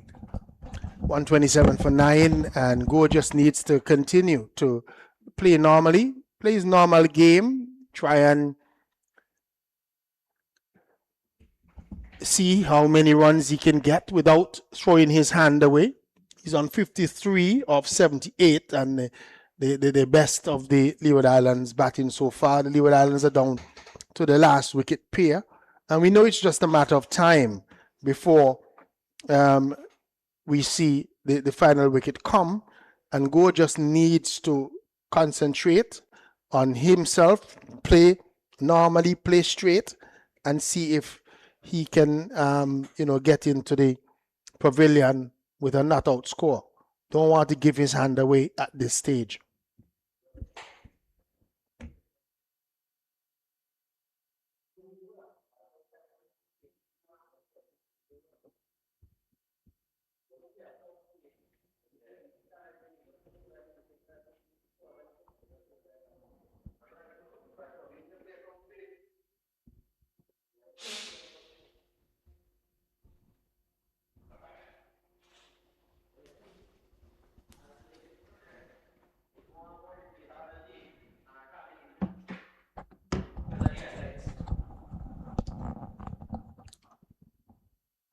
Change of bowling. Terence Hines is back. And Gore doesn't take the single. Trinidad Tobago, no spitting just yet. Then more. I don't think that they're hoping that they can wrap things up here for the Leeward Islands without having to bring the spin on. Earlier we saw Carey Pier warming up, but that plan seems to have gone out of the window, since as they would have gotten the wickets that they were looking for, and it's just the last wicket pairing.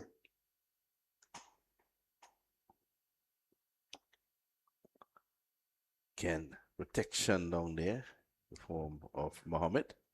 And again, I think Go is being unnecessarily frustrated. He needs to just get back to playing normally, taking those singles just adding on to his personal tally at this stage. I don't think that he's going to get too many more based on the way that the field is set for him. So again, just take the singles and let whatever happens, happens. Takes it now with 3 deliveries to go.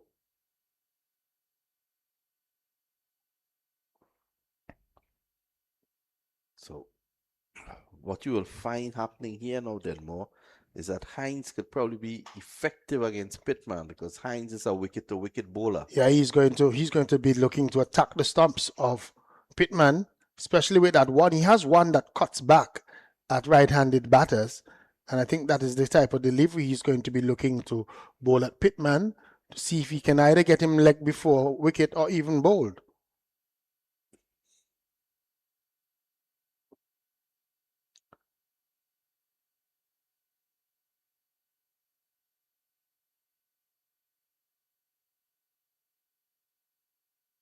Slingy action. He's setting him up. Yep. Setting him up. That one outside the line of the off stump going away from Pittman with 2 deliveries to go. I can bet you one of these two is going to be coming back very sharply at his toes.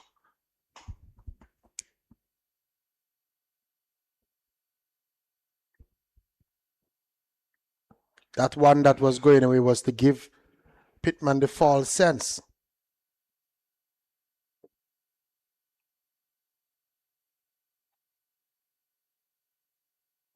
Go every delivery that is bowled, he's going down, having a word to Pittman.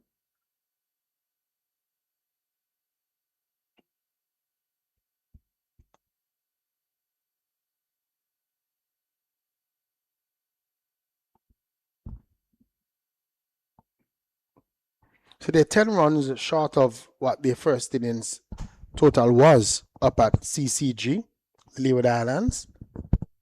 And they're almost at the end of their innings once more. So 3 poor batting displays in a row. That's the delivery, and it drops short.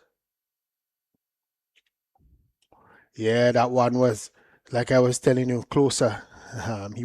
He started wide and a little closer, and then that one they took the edge, but just didn't carry through as he wanted it. It was much too wide for maybe wicketkeeper Joshua De Silva to go across and get to it, but it fell well short of that first slip field as well. So good bowling, but we're going to see some spin because it looks as if Kyrie Pierre is going to come on from the Sir Andy Roberts end.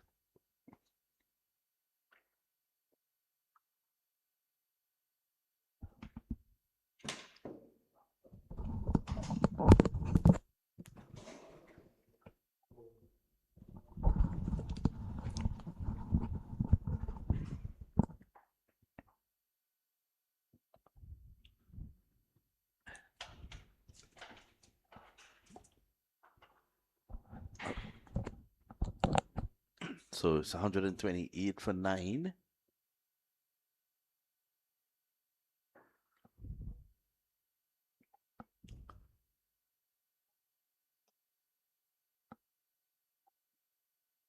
And the first sign of spin, carry pair. Let's see. Let's see the approach of Gore here.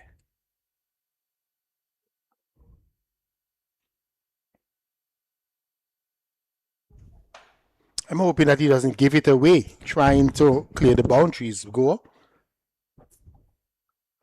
Because the field is very well spread, especially on the leg side where he's going to be hitting against the wind.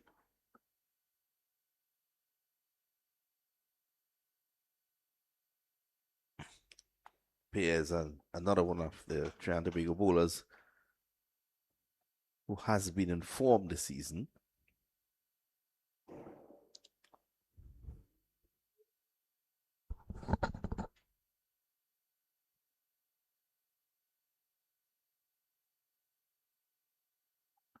Down the track, looking to attack.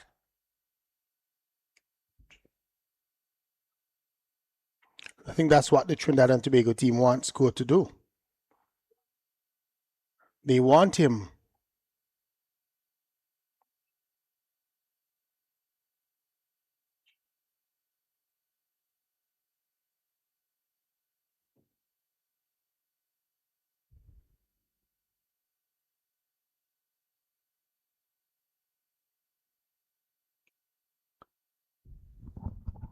Still no signal taken. So 3 deliveries to go in the over.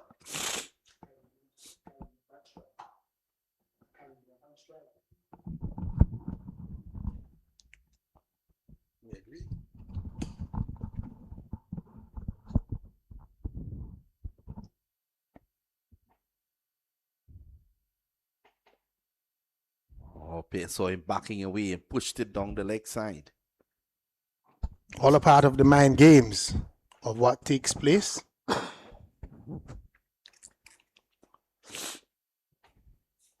Umpire Zahid Bassarat a little bit concerned about where Carey Perry is ending up after he delivers after those deliveries.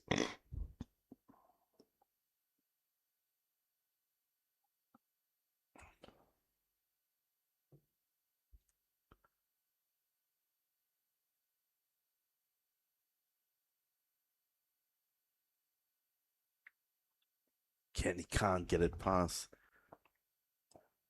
short Yeah. mid wicket in the form of Jid Guli. Yeah, I think Goa has to think about it differently. I think that his approach that he's having right now, he's just going to get himself out. He's going to throw his hand away.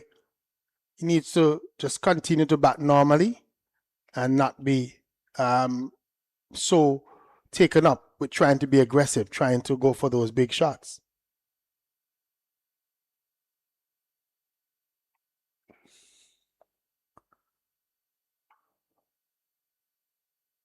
So he farms the strike at the end of the over 129 for 9. I was surprised that the captain allowed him to get that single off the final delivery. Thought that they might have brought the field in a little tighter to prevent him from getting that final single and force him to continue to try and play those big shots that he's been attempting and look to try and get and dismiss him. Yeah, even Pear, I thought Pear might have even gone full and wide with that. Let him fetch it if he wants. P didn't understand the game as much as we saw with Jaden Seals when he had that final delivery to bowl to Kareem Agor when he hammered it into the pitch and got it right over the top of Gore, even though he was having an almighty swing. I think maybe just a little bit of a miscalculation there on the part of Trinidad and Tobago team, allowing Gore to get that single far too easily in the end.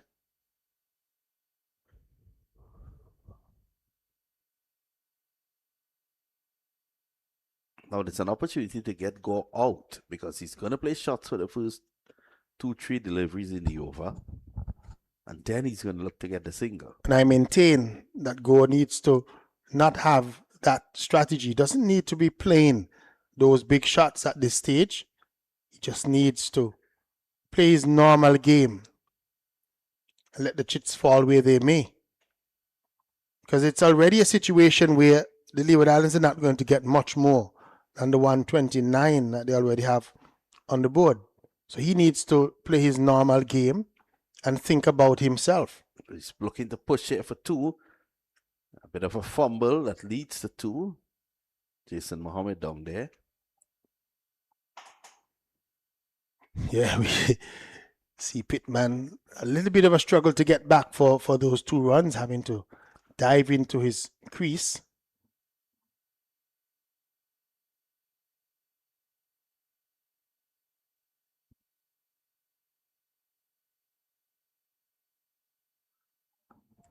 This time, Mohammed takes the catch, and as Denmore Roberts has been saying for the entire afternoon, he's going to get himself out, and that is exactly what happened there. Look at that, outside the off stump, looking to slash, and looking to go big.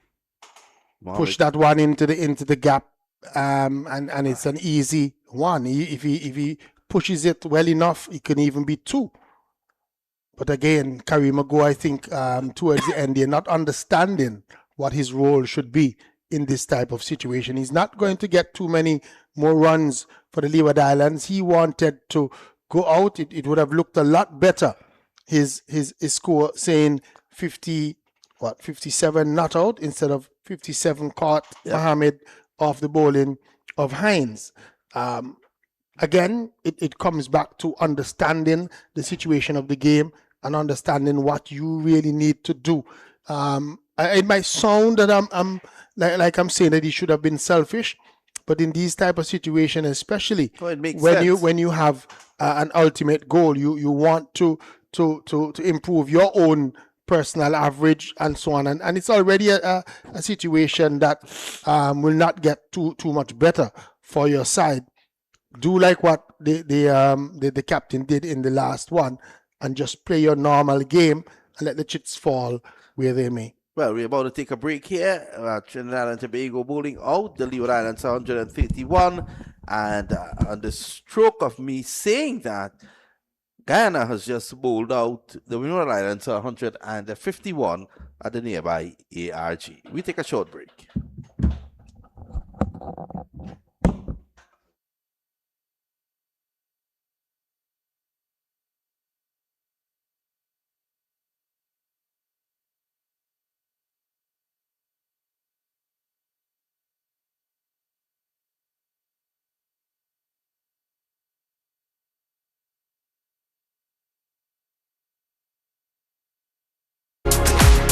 In Richards Cricket Stadium, where the Leeward Islands were bowled out for 131 in their first innings, and we're about to see the start of the Trinidad and Tobago Red Force reply. It's going to be Jeremiah Louis.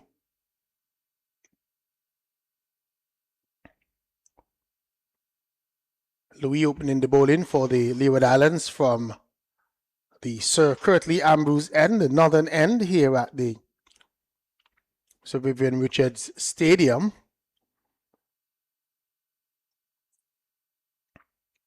And I just want to say good afternoon to all those who are watching and listening to the commentary. And I like the fact that folks are responding to some of the things that we said. Delivery that is driven up the onside, the first runs for the Trinidad and Tobago Red Force team. They get 2 to the right-handed Cephas Cooper. Cooper and Lewis opening the batting for the Trinidad and Tobago team again this afternoon. And I think some folks might have missed the point that I was making with Kareem Agor. When I say bat selfishly, I mean bat properly. Score runs, but score them in the approved manner, not be swiping and swinging to give your hand away. But bat normal, continue to bat normal, and score the runs as much as possible without throwing your hand away. Delivery that is played away down to the fine leg region. And again, they run back for 2 more leg byes this time. So the ball just coming off the pads and going down to that fine leg region.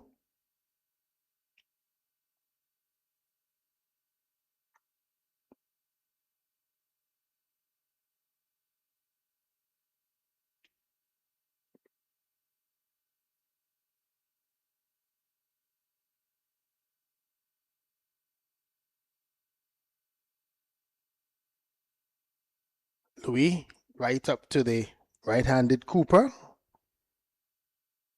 Jeremiah Louis opening the bowling again for the Leeward Islands. He's pointing something out there to the umpire, maybe just a little bit of the area where his foot is dropping. It's just probably a little bit unstable. Surprised that Louis was given the new ball with Kelvin Pittman and O'Shane Thomas in the squad.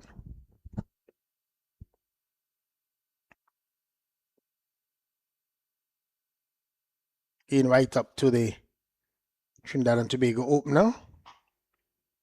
Can't score.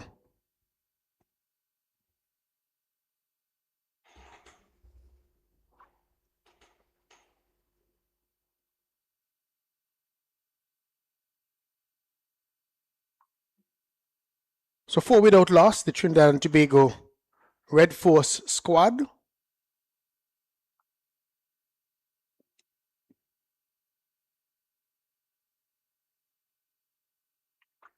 Louis has the batter in a little bit of trouble there. That one pitched on a good length, cutting back at the right-handed Cephas Cooper. He's able to keep it out, drops it on the offside, end the first over. 4 runs coming from it, 2 from the bat and 2 by leg bys, Cephas Cooper and Evan Lewis opening the batting for the Trinidad and Tobago Red Force squad.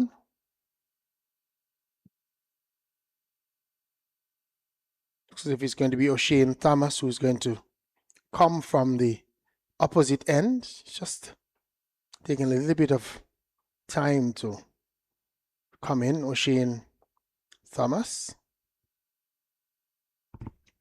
Almost as if he was not paying attention at the end of that over there. It's just a little bit tardy in getting in.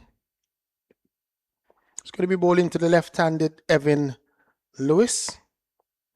Evan Lewis coming back into red ball cricket after a significant period of time away from red ball cricket. He has declared himself available for selection. But I think it's going to depend on how he performs at this stage of the situation. I don't think it's going to be anyone that just walks back into a team without putting down significant performances. So we'll see how Evan Lewis goes about it. Got 49 in the first game.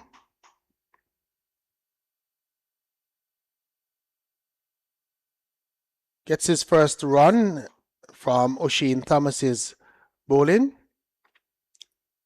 Ball that was up to him outside the off stump, just letting it run off the outer portion of the bat to the offside, where Mikhail Louis feeling got a single.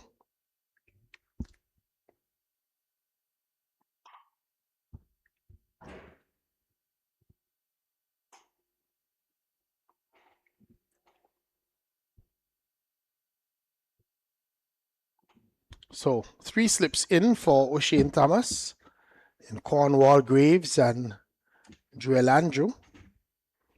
There is also a man at the gully position.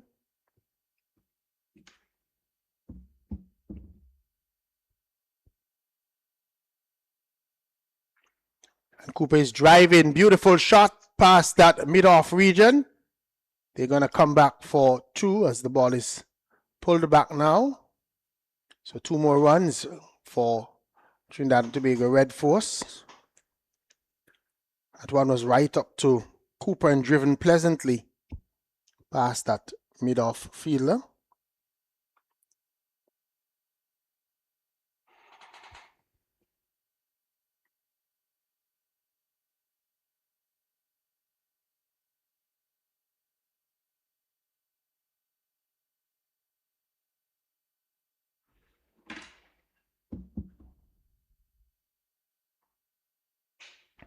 O'Shane Thomas continues his attack. So there are 3 slips. Kerry Magore is at gully. He's also a man at point.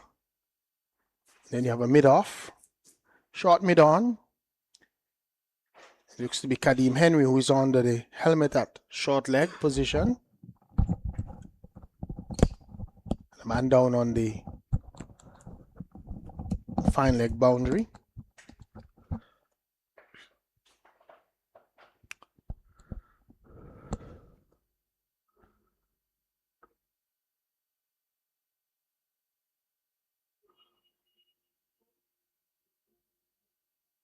Outside the line of the off stump once more.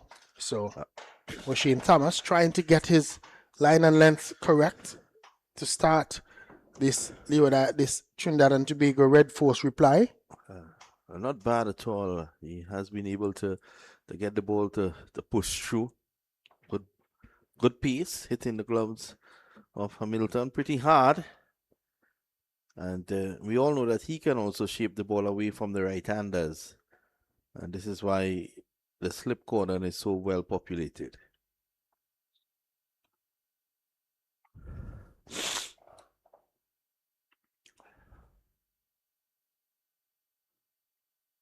He's bringing Cooper forward once more.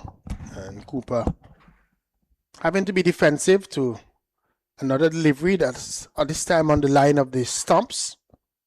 And Cooper, short man, just leaning forward, playing it quietly. Back along the pitch, no run.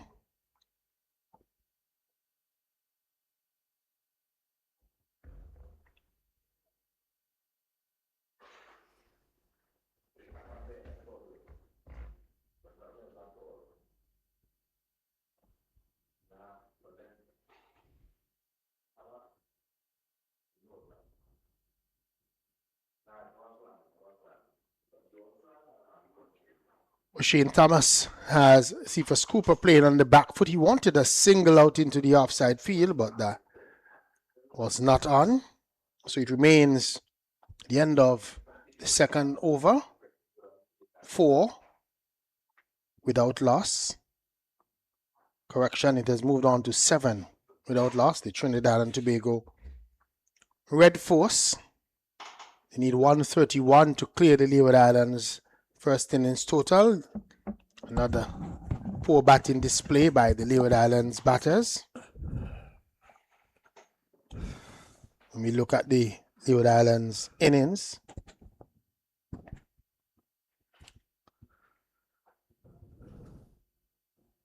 just 4 batters get into double figures. It's going to be Mikhail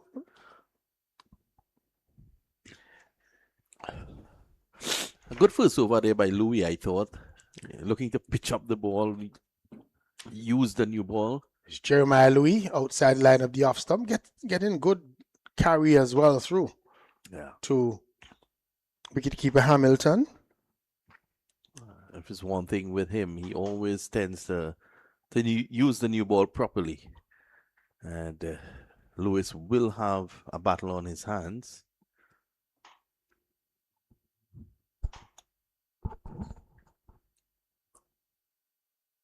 Lewis has been in the pink of form in domestic cricket in Trinidad, playing for Marching Patriots. Is he going for a quick single? They get it in the end. There's a throw at the non-striker's end, but the ball didn't hit the stumps. But that, I thought, was a risky single because it was pushed up to the mid-off fielder, and they took off for the run, and Casey Carty, who's standing there, just didn't hit the stumps. I thought that if he had a direct hit, could have been a close call.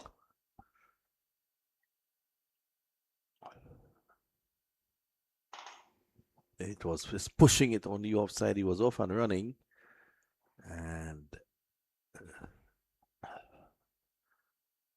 just got in. So these two, Cooper has been in tremendous form as well, playing for Power Gen in Trinidad. So these two have been the informed men in domestic cricket in Trinidad, these two openers.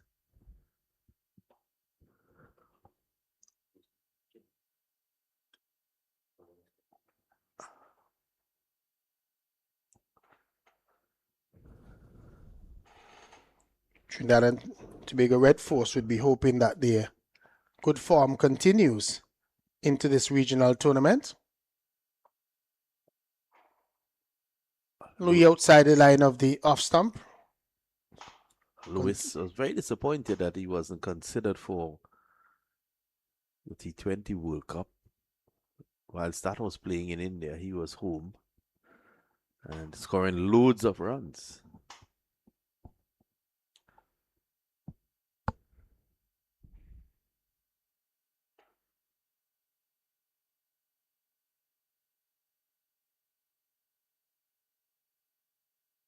It's a good delivery. Delivery. Straightening on him with the angle. Seen him bowl some good deliveries so far. Jeremiah Louis. Still bowling within himself. Don't think that he has really hit his top pace as yet. Definitely think that he's just trying to get it right, get the basics right, and then work on generating the pace after that.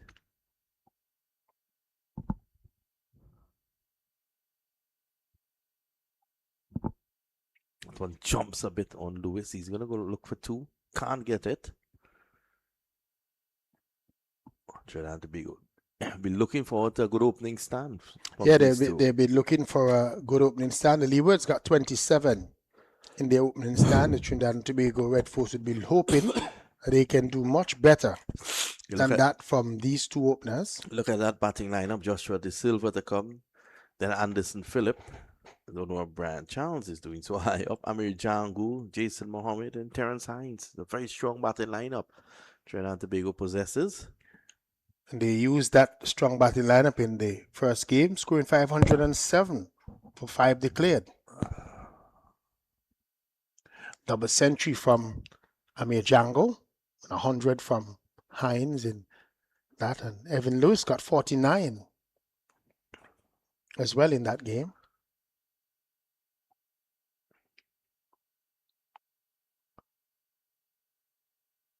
Lewis leaving that one on bounce.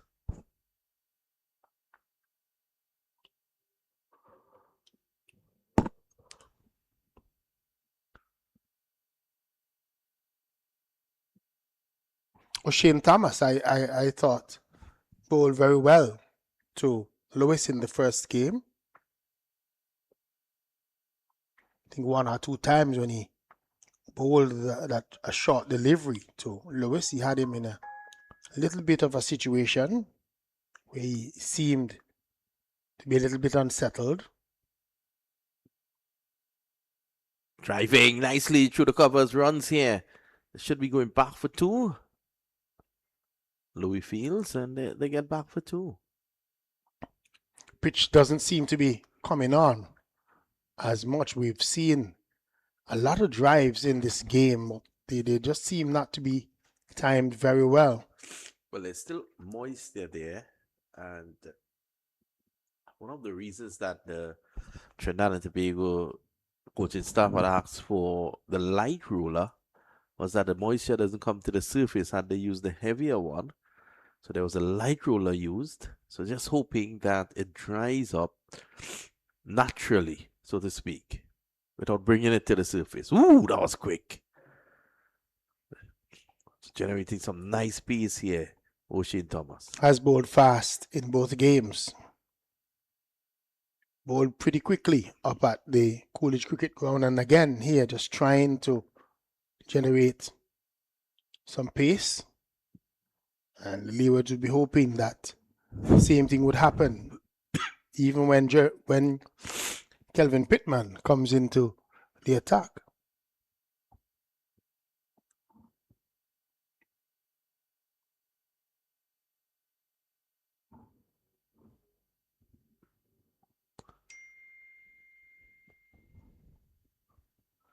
Delivery outside the off stump. I think to bother the Lewis on that occasion.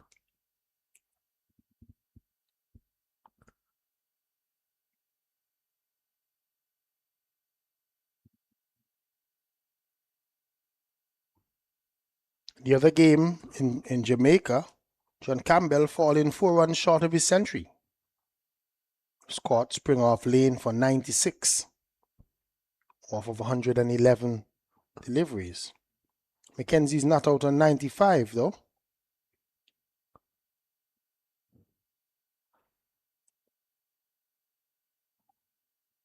Too short. In control there, Lewis. Jamaica 229 for 2 in that one, just off 40.3 overs. So they're going at a pretty good clip. That's close to 6 and over.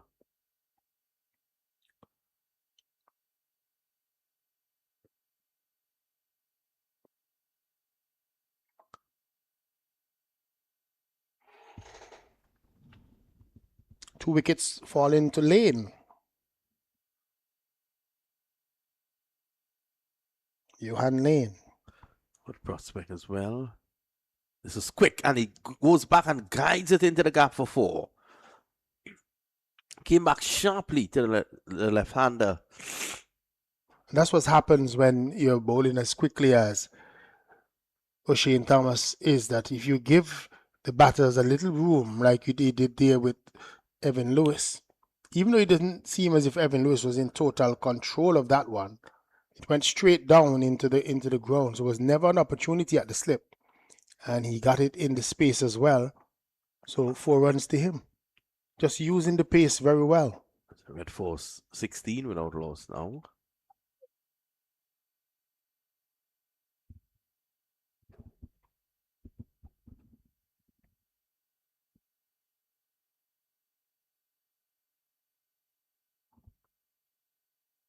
So the man from St. Kitts, Louis. Jeremiah Louis is going to continue.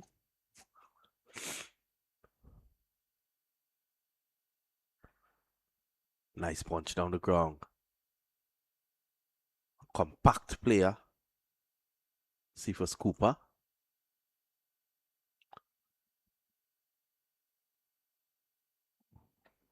This is what is going to be important for Trinidad and Tobago, to utilize the left and right hand combination, especially with the faster bowlers in action, so that they can capitalize when the bowlers have to be changing their line of attack almost every delivery.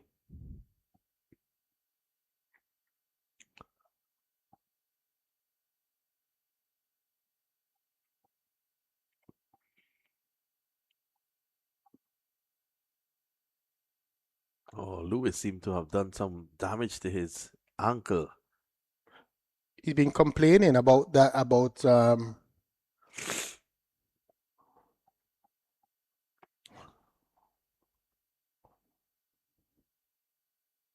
not sure what happened there with Lewis. He just seemed to have maybe twisted his ankle in going for that run. But I was going to say that Jeremiah Louis as well has been complaining to the umpire about where his front foot is landing in those footholds there. He seems to be a little bit uncomfortable with them.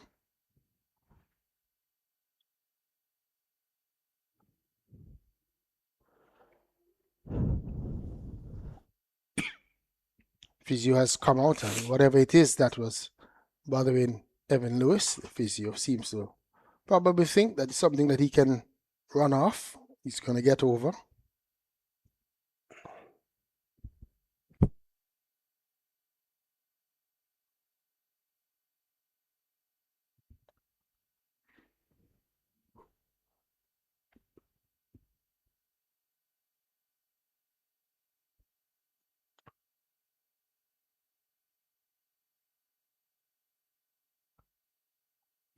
Again, keeping the ball pitched up. He's looking to get that swing.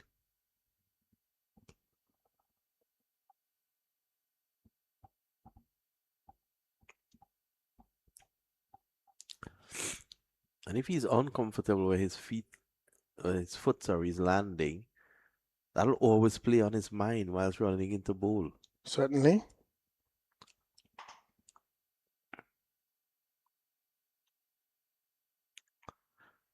Oh, that's a full body drive. Well fielded there, Gully.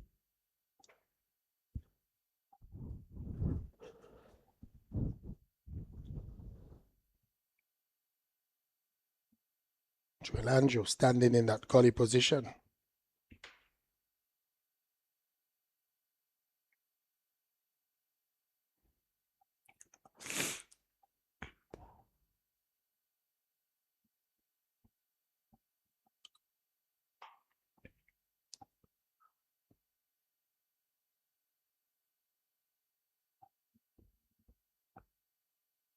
Oh, well played. It's getting inside the line. It's keeping the scoreboard ticking here at the moment.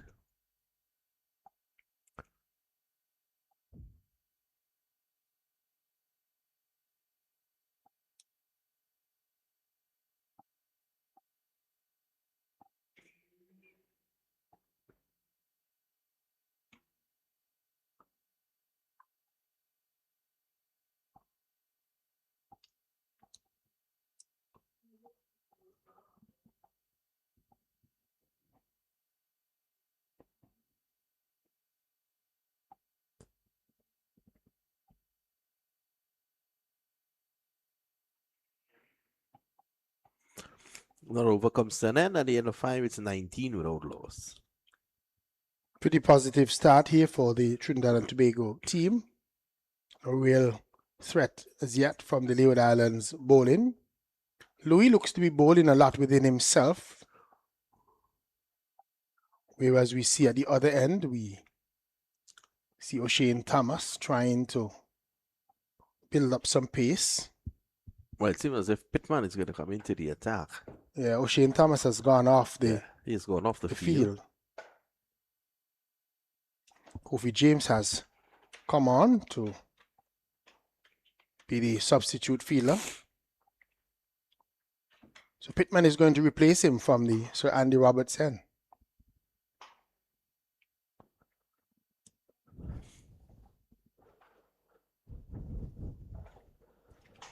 So just want to encourage the folks who are listening to us in Bethesda.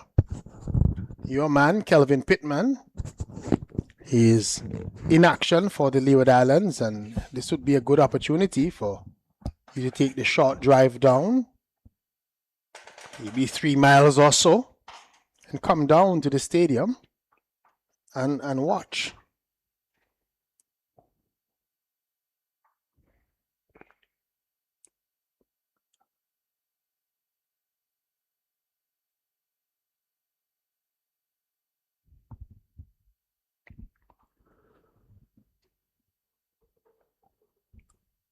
So here's Pittman with his first delivery. A wide delivery that draws a shot there from Cooper. Cooper saw what he liked with that delivery, but didn't execute well, didn't make contact. He was looking to blast that one, scrape the wicket on the offside.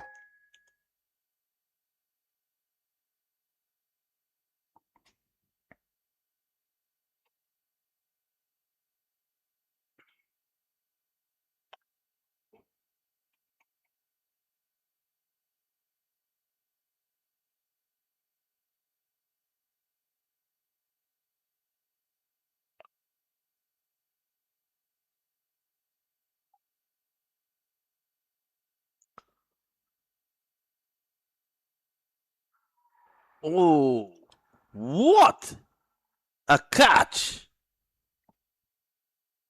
Wow! The Leeward Islands Karima Gore has struck, and Gore could do no wrong today. Yeah, very good fielder. Gore. That one left the bat pretty quickly from Cephas Cooper, and Karima Gore reached up into the air and dragged it down. No real celebration from him, almost as if it was routine. But that was a very good catch taken by Karima Gore to get rid of Cephas Cooper. And in his first over, Kelvin Pittman strikes for the Leeward Islands. Yeah, so Pittman strikes.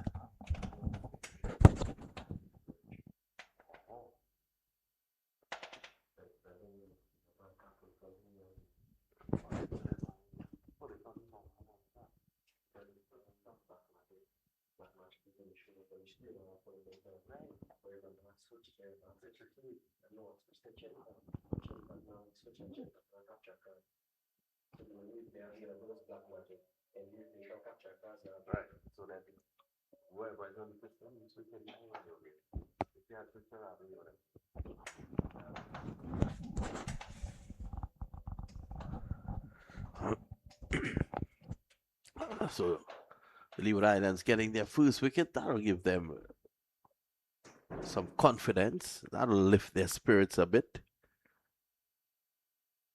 Should lift their spirits a bit, especially with that superb catch from Karima Gore. So Richard Cooley batting in the pivotal number 3 position. Former West Indies under 19 player.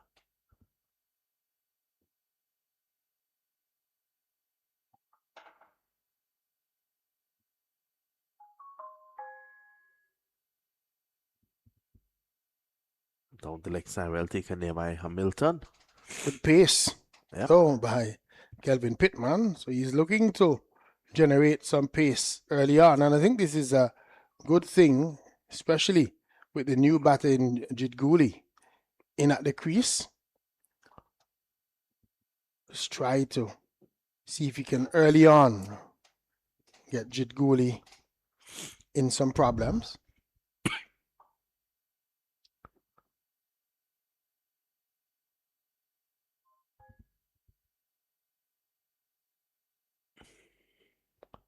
Down the leg side.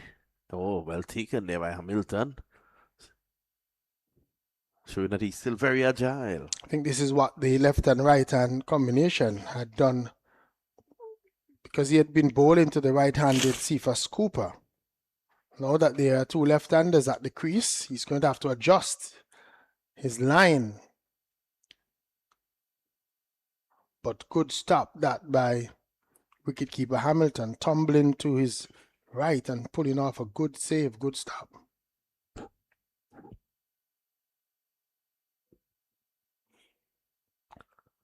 Cooley's back pulling. Nice protection now at the backward square. But he gets off and running. It's now 20 for 1. 20 for 1, and Pittman would still be feeling good about himself, having gotten a wicket very early on in his spelling. Is still in his first over.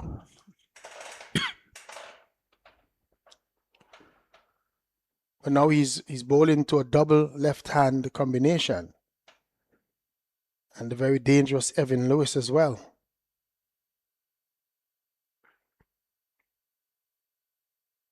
Oh, it's a good delivery. Pitch right up. Lewis just walking into it. End of the over. Good over. Good start here from Kelvin Pittman. Good start from Kelvin Pittman. The dream start that he would have wanted in his very first over. Just 2 runs coming from his bowling so far. So he would be very happy with that, having also gotten a wicket in his first over.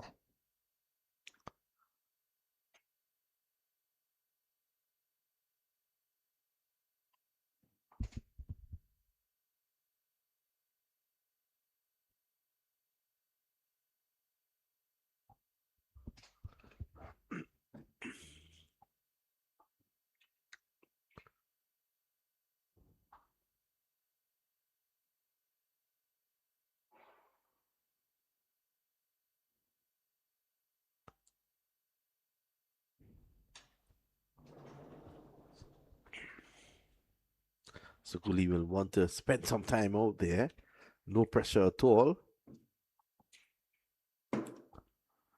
No, with Leeward's not scoring very heavily in their first innings, it's an opportunity for the Trinidad and Tobago batters to try and settle in and get a good score for themselves.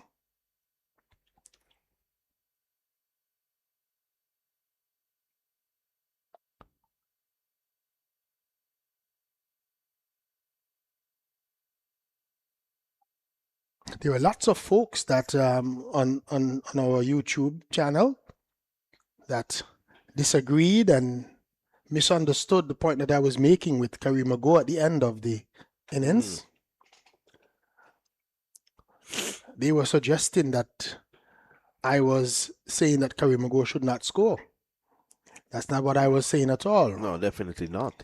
Some were saying that they disagreed with the way I said that he should bat selfishly. When I say bat selfishly, I mean continue to bat normally and not look to be ultra aggressive to give his hand away like he did in the end. Oh, it goes through Hamilton and Cornwall. I should get a bye. Yeah, you were just saying that farming the strike would not really lead to too many runs being added. And in the end, that was true. Yeah, and he lost his wicket. He lost his wicket. I was just suggesting that, he should have just continued to bat normally. We saw that in the first game where the captain batted normally, got a half century. No way, because if the other batter somehow gets in and you continue to bat normally, you will get the opportunity to score. Runs will come, but you don't want to see him just throwing his bat at everything and looking frustrated and then eventually holding out when he could have played it on the ground and could have gotten one or two. For me, that is what I was saying, that he sort of did not understand the role that he should have been playing. I think you alluded to the fact that the captain plays similarly. Oh, that's a lovely on It drive is. for Yeah, that's beautiful. Jinguli. Straight down the ground. That'll make him feel a lot better. Yeah, that's the kind of shot that you want, especially early in your innings. Yep. When it's pitched up to you, that you're able to come down on it, not overhitting it and just pushing it out and timing it well too. That's probably one of the better timed strokes we've seen all day.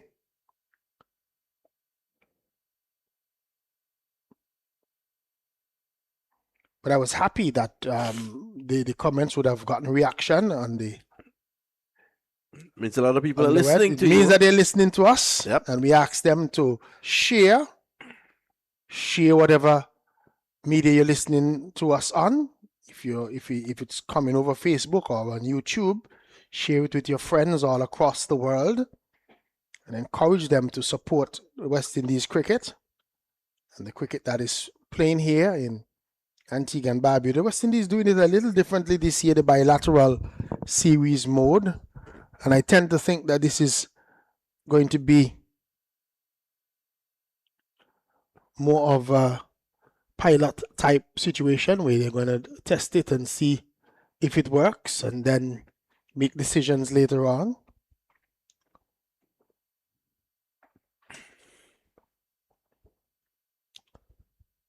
So far, so good for Trinidad and Tobago. And it's good to see that that Jamaica is competing a lot better this year as well. Yeah, they've had a period where there was some struggle. And all nations and all teams go through that period where they have to regroup, have to look at things a little bit differently, a little bit internally.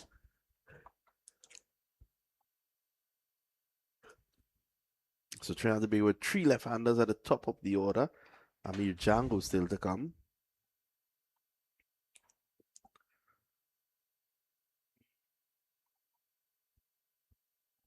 So very different to the Leeward Islands, where the first time we saw a left-hander was at number 10. Leeward Islands having most right-handed players. I think just left-handed O'Shane Thomas, who is back on the field.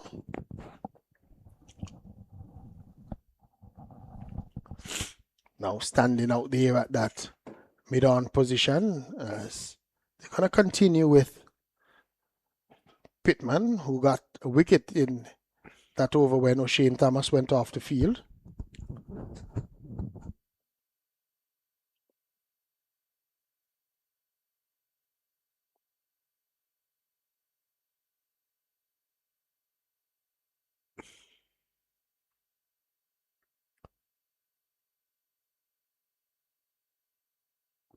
Pittman. Forward short leg is implemented now.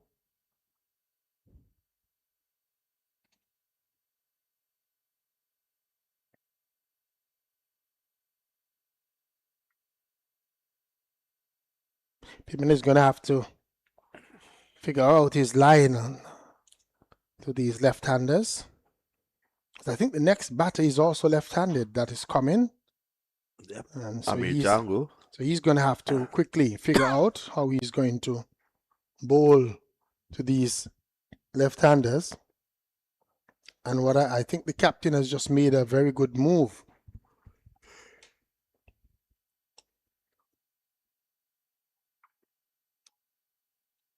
By just moving from where he was, the captain was standing at point, and he adjusted himself out to that mid-off position where he can be closer to Pittman, who is the fresh young bowler coming in for the Leeward Islands, and he can probably speak into his ear there and give him more of a support, a leadership support from close on. So After every delivery, he could just have a quick word.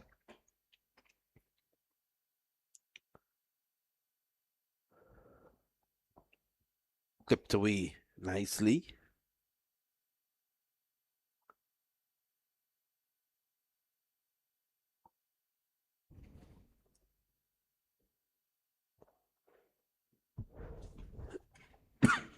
So Tobago losing an early wicket. And these two just trying to repair that damage. See for Scooper falling to Pittman in Pittman's last over.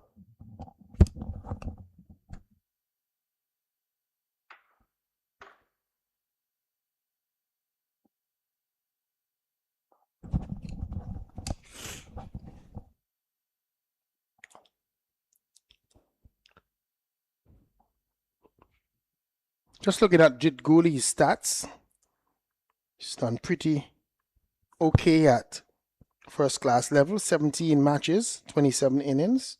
He's had 2 not out, 838 runs so far. His highest score being 128. He has had 300s and 350s.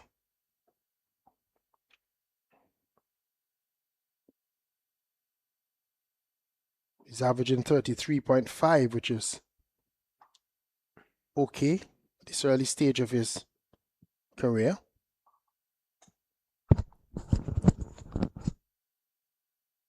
It's much better than what that average suggests.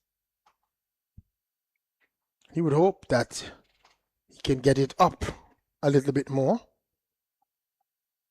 Discussion has also been, and there have been lots of discussion around the West Indies recently when it comes to especially our batting at this level, and this is the level that gets you onto the West Indies squad. There are folks that are thinking that batters to get into the West Indies team should be averaging more closer to 40. Yep. There's a loud appeal. Not out, says the umpire. The Leeward Islands guys were very confident.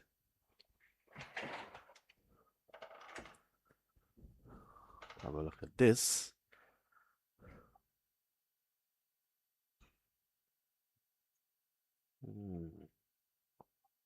That looks a very good shout. Pretty good shout there. That's a pretty good shout there. Pitching in line. From the Leeward Islands. Looks as if it's pitching in line and he just missed the bat and struck him on the back leg. Pretty good shout. I think he was pretty fortunate not to have been sent on that occasion. But that's what they want Pittman to do. Continue to get the balls pitching in line and attacking the stumps. We saw that one pitching in line and straightening up to the left-handed Jit Gooley.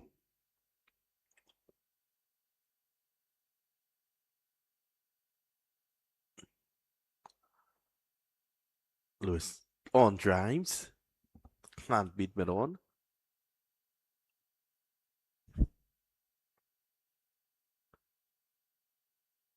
We'd love to see Jeremiah Louis just try and put in a little bit more effort with those deliveries. Almost looks as if he's just floating them in at this stage.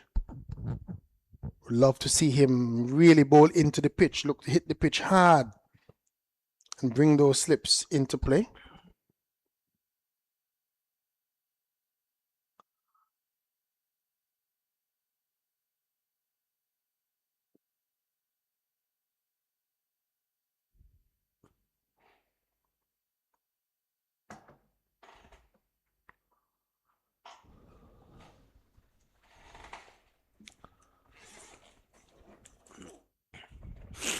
So with mainly fast bowlers operating today, the overrated has not been that great.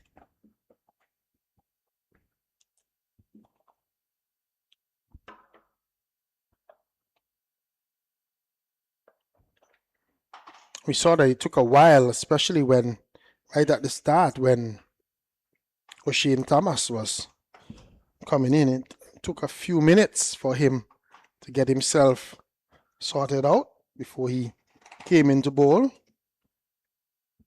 And with what?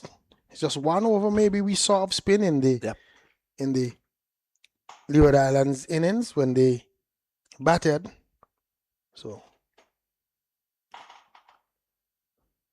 are the best of over rates we've had for the day so far.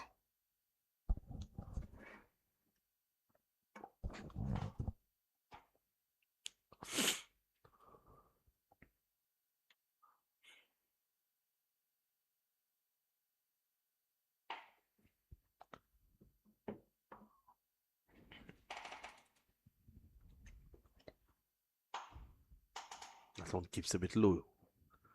See whether to keep it out.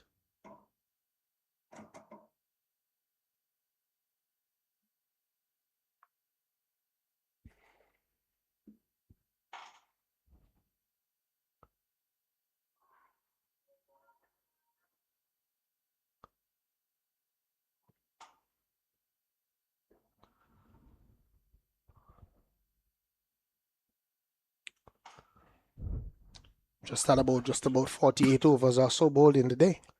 Yeah, we're gonna do some overtime. Driving. Ooh, he puts his hand on that.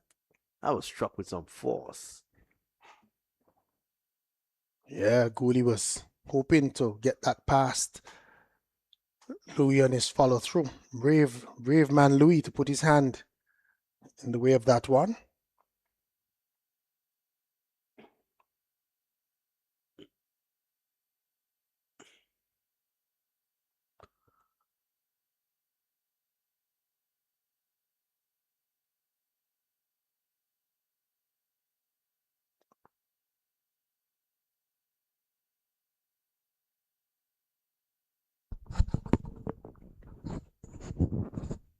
Final delivery coming up.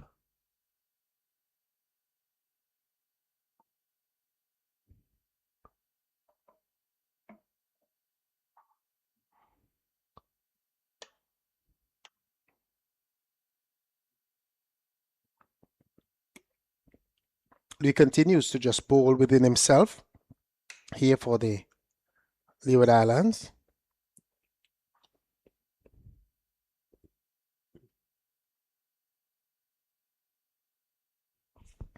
It's not looked very penetrative so far.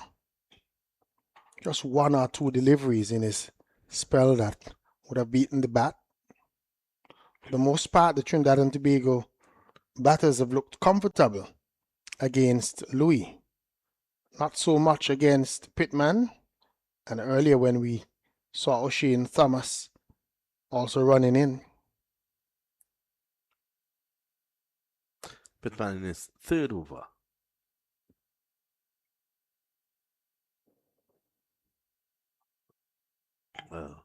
Gets 4.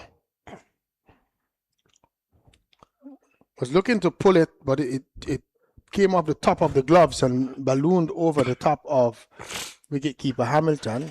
I think it rushed him. Came on to him a bit quicker. Yeah, was a bit quicker than he expected it to. Again, if I was Pittman, I wouldn't be worried about the fact that that went for 4, more so than the fact that I was able to rush the batter. And I think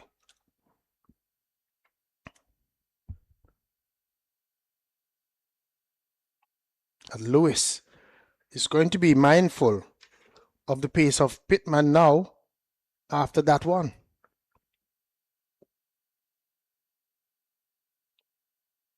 Oh, not offering a shot.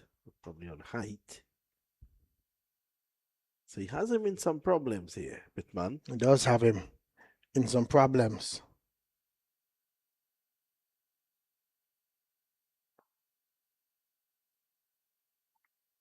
Again, that one starting just on about off stump and coming back. But again, just as you said, height, maybe. Just strike him a little bit above the knee roll and probably was still rising. We saw Joel Andrew getting out in a similar fashion in the Leeward Islands innings, not offering a stroke.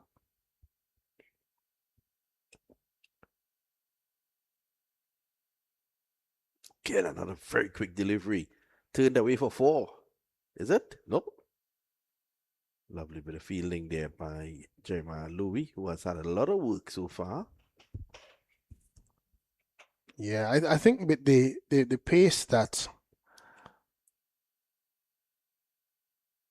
Pittman is bowling, Jeremiah Louis for me might be a little bit too wide.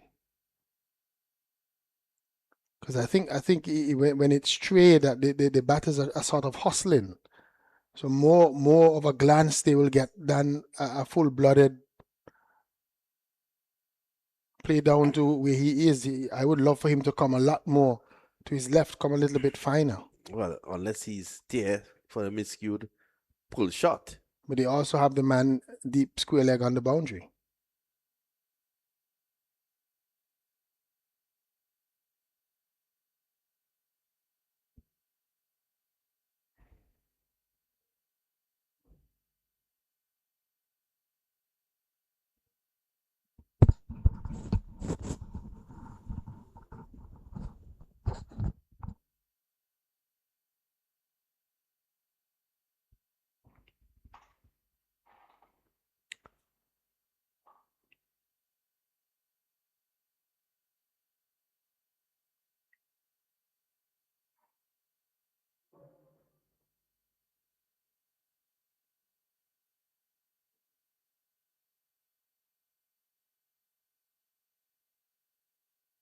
And the Leeward Islands is interested in that one. Shortish delivery from Pittman. And again, Lewis not making contact.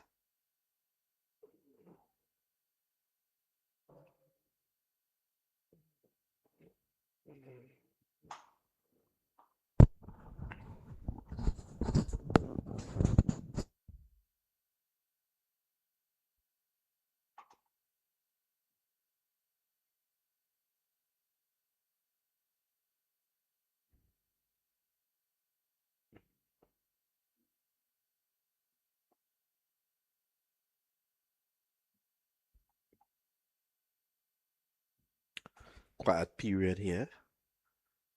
It was 16 of 27.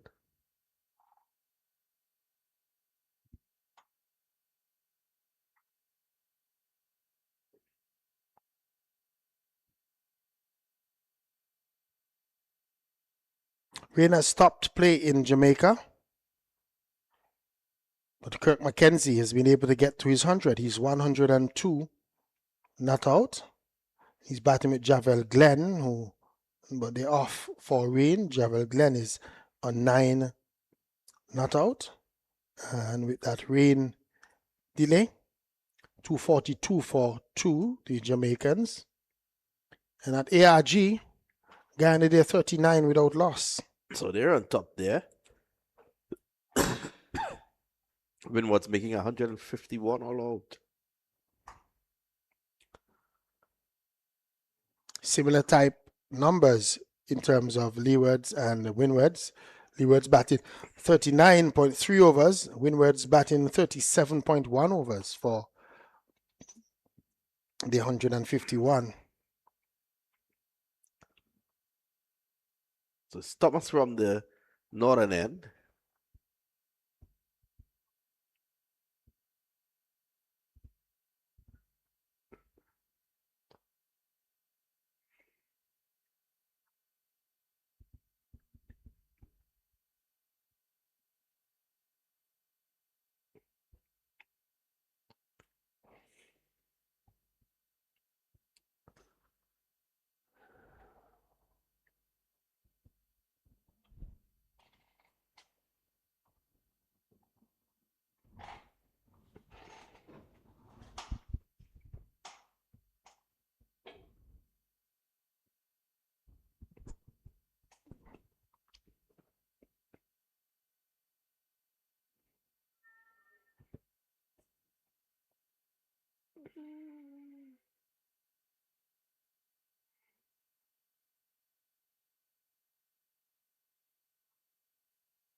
The Islands would want good spells from O'Shane Thomas. The good thing that has happened so far in the 3 or so overs that he has bowled He's not bowled a no ball, which is a good thing. He's in his third over.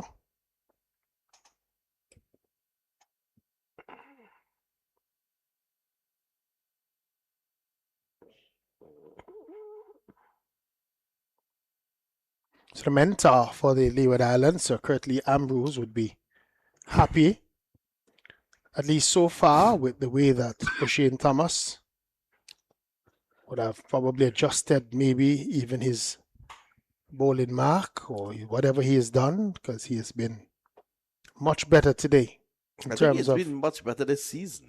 This is the second round, and I looked at him at Coolidge as well. I think he's bowled very quickly. I like the fact that he's bowled quickly. And I think he was the most dangerous bowler for the Leeward Islands in that first game.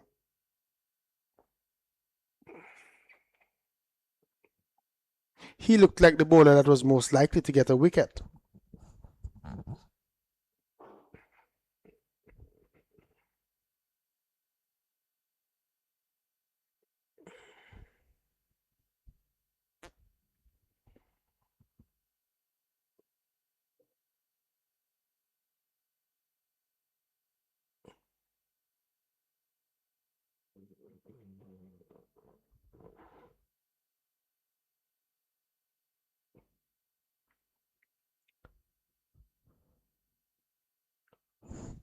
So here's Thomas again. Breaks away from us.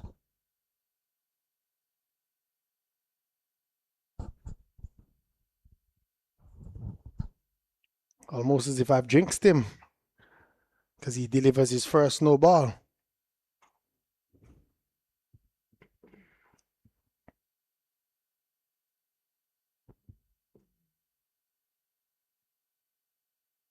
But no balls seem to come every time he looks as if he has tried to put in a little bit more effort.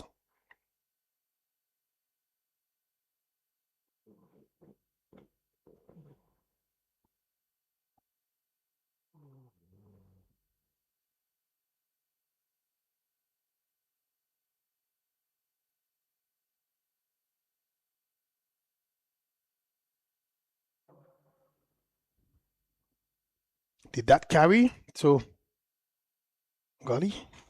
There just some concerned looks there.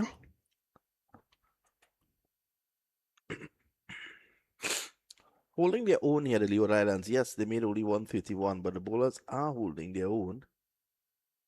Ooh, had him up on the toes there. Yeah, no, that one dropping before it got to go in that gully region. But again, good bowling by O'Shane Thomas.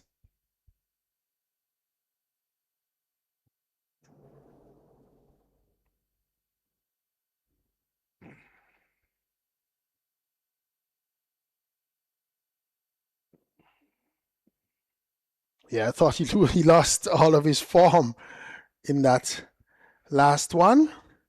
We're going to have an opportunity where the players are going to refresh themselves. Yep, and I think we ourselves will have a short break. It's 37 for 1 in response to the Leeward Islands 131 all out.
When we count it, they've just bowled over just about 50, 51 overs so far in the day's play. So still quite a bit of overs to go. Yeah, 39, I think, by that calculation. And what we're seeing on the scoreboard, Thomas, none for 10. You can't fault him for trying here. He's running in hard and he's, giving it his all at the moment. The Leeward Islands know that if they can get a wicket or two here, they're right back in it. Despite that meager first innings total of 131. The fans coming out on this Sunday afternoon to look at the cricket. Yeah, we have a few more persons who would have come in since we spoke about it earlier. Yeah, Miss Turner has two of her friends accompanying her, three of her friends. Yeah, her friends have arrived, and I'm expecting one more, probably in the next few minutes. I haven't seen Barbara. I know she hosts a radio program on a Sunday that finishes at 3, so she's probably on her way up to get in the last portion.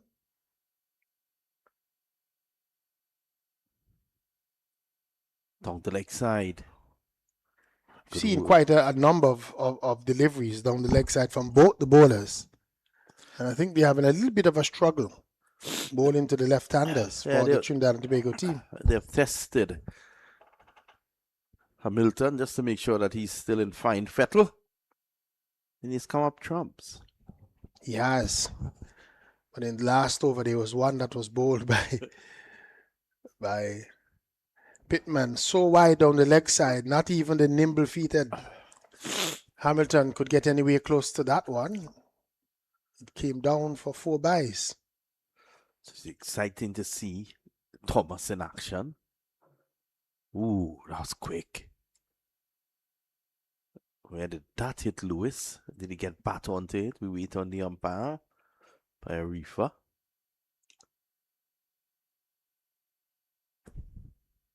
Yeah, maybe just about getting his bat onto that one, but he looked uncomfortable, did Lewis, with the pace, and he has looked troubled by the pace of O'Shane Thomas since in the first encounter, first game up at the CCG. O'Shane Thomas, when he was bowling to Evan Lewis, has had him in some measure of discomfort.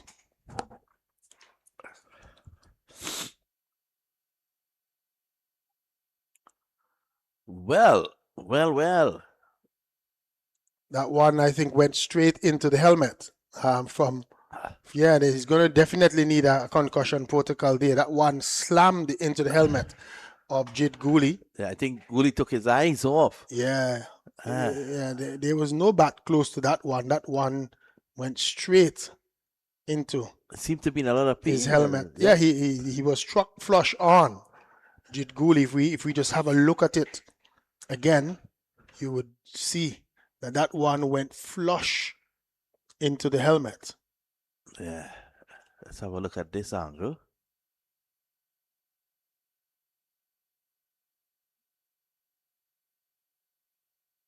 Oh. Yeah. Took his eyes off, Yeah, and that's the cardinal sin. And I remember having a discussion with Sir Viv some time back, and I had asked him about his choice of batting without the helmet, and he said that it's like a bee coming towards you. If you take your eyes off it, it's definitely going to sting you. But if you just keep your eyes on it, you can sway out of the line. Yeah, on that occasion, Jit Gooley was guilty. Took his eye off of that one. And with the pace that O'Shane Thomas is bowling, he would have been struck pretty hard on the helmet with that one. And he's still there, receiving some treatment. And I think he might need a little bit more help than just the concussion protocol. I think he's going off. Yep. I think that would be a wise move. At least go off, get it looked at, make sure that everything is okay. Because we've seen recently that players get hurt, especially even with the helmet on, and that ball struck him really flush in the helmet, and because he has taken his eye off, it has hit him literally almost in the center of his head there. So I would advise him just to get it checked out, just make sure that everything is okay. If there is a team doctor, if there was a doctor there, just have him examined just to make sure that he is okay. Just hope that everything goes well with him. It's not good to see things like this. He's a tough man, Jed Gooley. But I tell you, that was a very, very fierce blow. It was. And it looks as if, is it Jason Mohammed who is coming out? Yes, it is. So it's Jason Mohammed. So just mixing it up a bit, the right left combination. So Jason is going to come in now. Ocean Thomas. That's waiting for the arrival of Mohammed. Ken, there are some concerns as to where his feet is landing.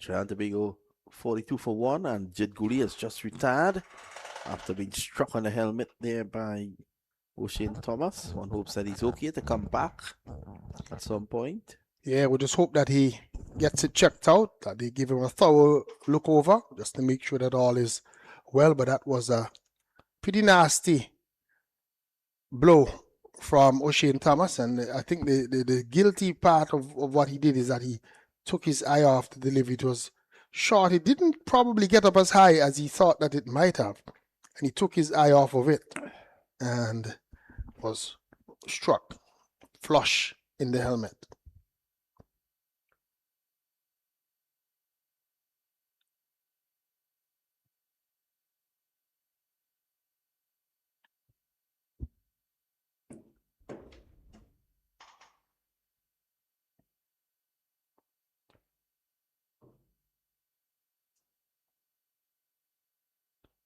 Ooh, he greets Mohammed with a quick one. Yeah, that one had a little bit more effort than we've seen, and that one went quickly past Jason Mohammed, and Hamilton having to take that one above his head.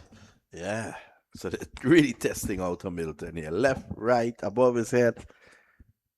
He's getting a good test. But it's good to see that effort being put in by Ocean Thomas. I think his captain would be very happy with the way that he is, the effort that he has given, because he has not just come out and decided to go through the motion.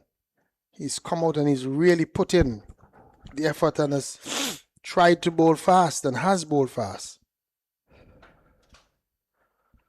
He's rushing up to the crease. Good bit of work by him as well, because that one was pushed back pretty firmly by Jason Mohammed, and he was able to tumble down to his left and just to knock it down and limiting the batters to just a single. I like the fight. I like the fight shown here by these guys at the Leeward Islands camp. They failed miserably with the bat, but they have come out. There's something that was said to them during that break before they came out. I'm sure Sir Kirtley was very animated at times, would have had his say. But they've come out willing to fight. Yeah, the body language is different. When we look at even during the interval when they were changing over, we didn't see the Leeward Islands outside on the field warming up together.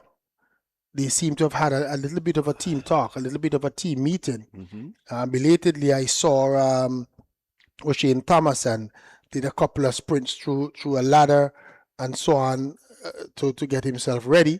But in terms of the team, where you normally see teams feeling people hitting catches, and so that didn't happen. The Leeward Islands went inside and sort of had a huddle, maybe had a little bit of a team meeting about how they're going to approach things. And we've seen it out in the in the field. They have not given away too many runs, and they've been good effort in terms of the bowling. We saw a good catch taken by Kareem Agor, and so they're not just surrendering to the Trinidad and Tobago Red Force this afternoon. So it's Mohammed waiting now. Pittman down the leg side. Yeah, Pittman is now going to have to make the adjustment. There's a left and right hand combination now. He was trying to get accustomed to bowl into the double left hand, and now that there's a left and right hand combination, he's going to have to get back to what he is his normal stock ball. That ball that pitches about the off stump of the right hander and shape towards the slip.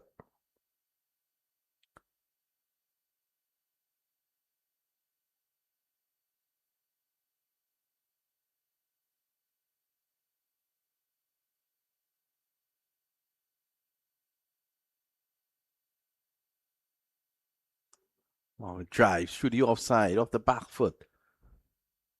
Chase there for O'Shane Thomas. Able to come back for 2. A little bit of an opportunity for Mohammed to open his arms, but he didn't time it well. I think he was just a little bit rushed again. Just that little bit of added pace from Pittman. He was rushed into the stroke. He hit it hard into the ground, but he was able to still pick up 2 runs.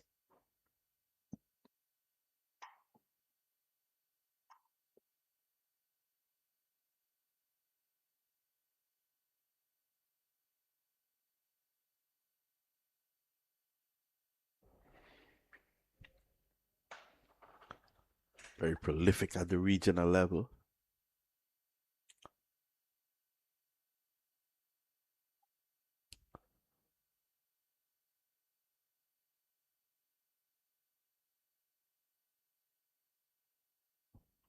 Wondering if Pittman is having a little bit of a struggle. We saw him stretching out, trying to stretch out that hamstring just before he made the approach there, and then just lost his rhythm as he was coming in.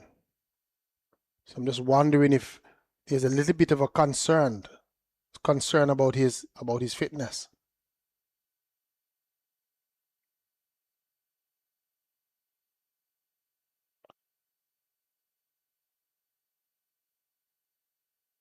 That was much better. Just running through the crease.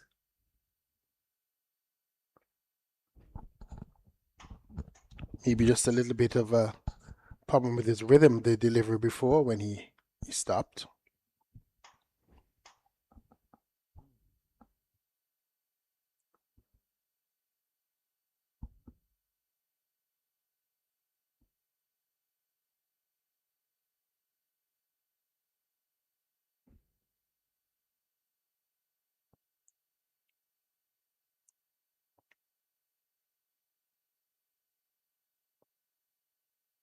Oh, and this time Mohammed goes. Gobbled up that first slip there by the big man, Rakeem Cornwall. And Trinidad and Tobago in a spot of bother here now. 46 for 2 and 1 man already retired hurt. Good bowling by Pittman. Bowl that one that I was talking about, just on or about the off stump, shaping away from the right-handed batter, which is his stock ball. And Rakeem Cornwall with very good hands. That once that one carried to him like that at that height, that slip, he was always going to take. He doesn't drop too many in that slip region, Rakeem Cornwall, and was too glad to see that one when it was coming towards him. And David Mohammed cannot believe his luck today against the Leeward Islands. So Jason Mohammed. Jason Mohammed. Yep. Man coming in now is the informed Amir Django. Double century in the last game. He'll be expected to pick up where he left off.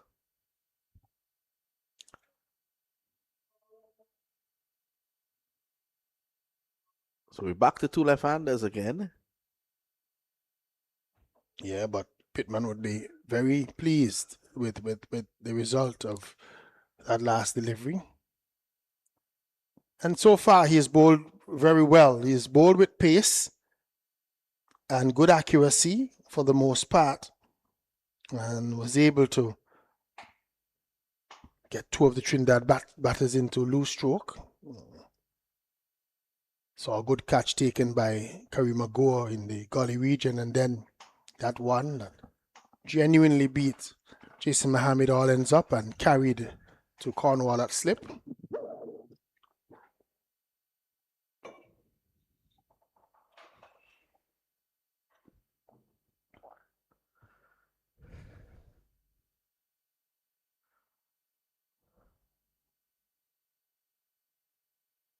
So you just see Graves coming down and having a little bit of a chat with Cornwall and others in that slip cordon. No doubt telling them to be alert, to be sharp, because they would love to get Amir Django early on. Yeah, the wicket of Django here will really bring them right back in the game.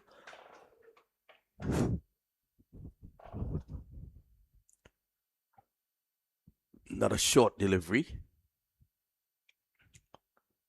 Yeah, Django thought of pulling at that one, pulled out of the stroke at the last minute, just allowing it to go by into the gloves of Hamilton. Probably not as fast as we've seen from Pittman. That one just held up a little bit in the pitch. Well, Leeward would be on a little bit of a high right now, having gotten that second wicket, and with Jitguli retired hurt, could be an opportunity for them to try and pry out a couple more wickets for the Trinidad and Tobago Red Force, get themselves back in this game.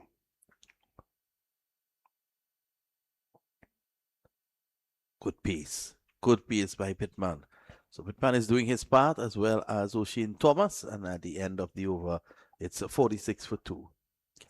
I think the good thing is that we're getting pace, real quick pace bowling from both ends, from the Leeward Islands bowlers in O'Shane Thomas and Kelvin Pittman.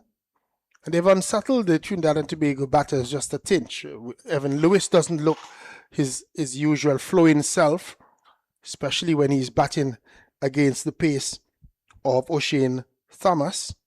And we've seen what is taking place at the other end, and with Amir Django new to the crease, this could be an opportunity for the Leeward Islands Pacers to really try and see if maybe they can use the early nerves that Django would be feeling coming in this game to their advantage. So it's going to be Thomas to continue. Lewis carved out a very patient 49 in the first game.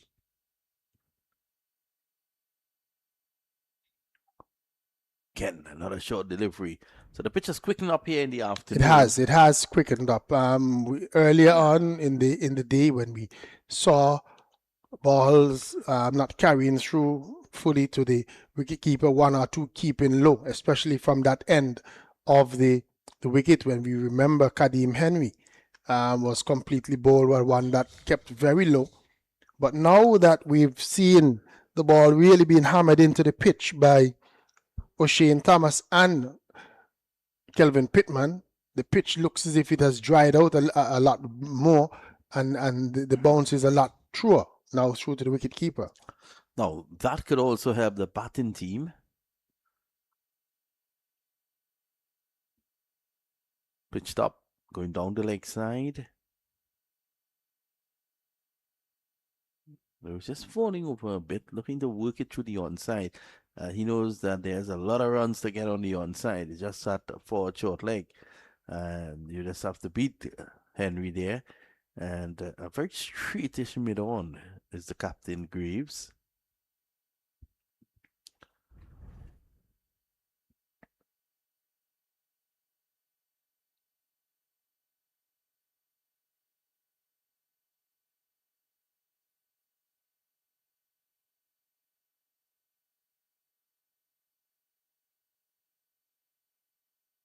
The body language of the Leeward Islands looks a lot more positive. Yeah, they've come out looking really good this afternoon.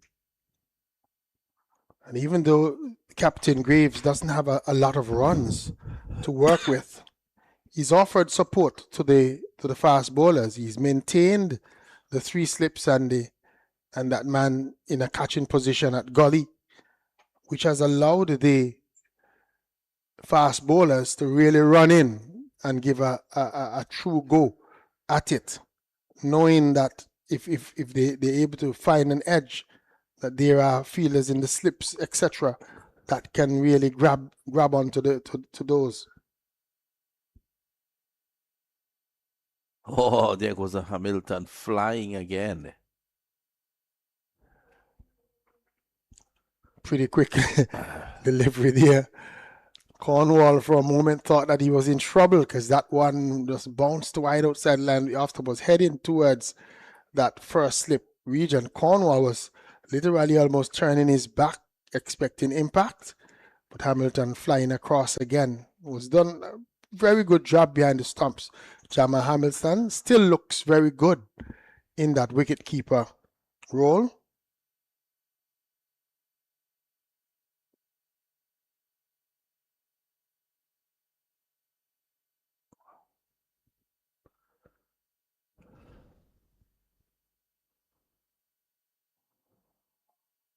Worked away nicely, runs here. They take one. Lewis touches down and refuses the second. I think for the moment Lewis has had enough of O'Shane Thomas. Saying to Amir Django, you have a few. Plus that second one would have been pretty risky because Kadim Henry had given good chase and was pretty close to that one by the time the batters were looking to turn.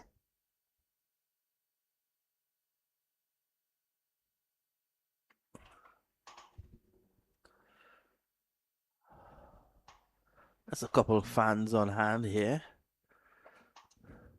Mainly the regulars.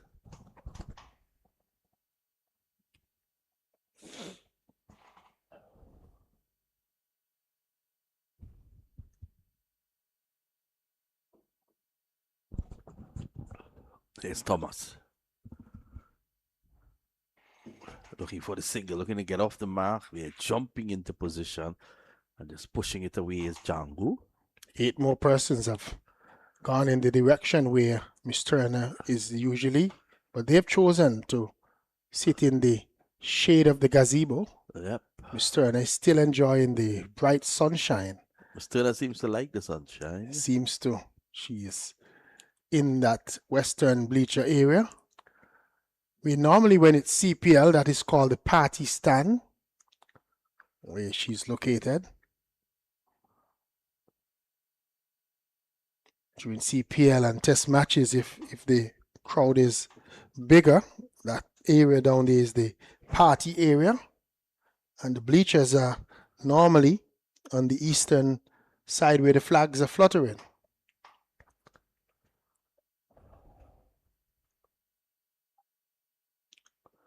So it's going to be Pittman, who has had 2 wickets so far. Both wickets falling to Pittman, Cephas Cooper and Jason Mohammed, the power gen duo.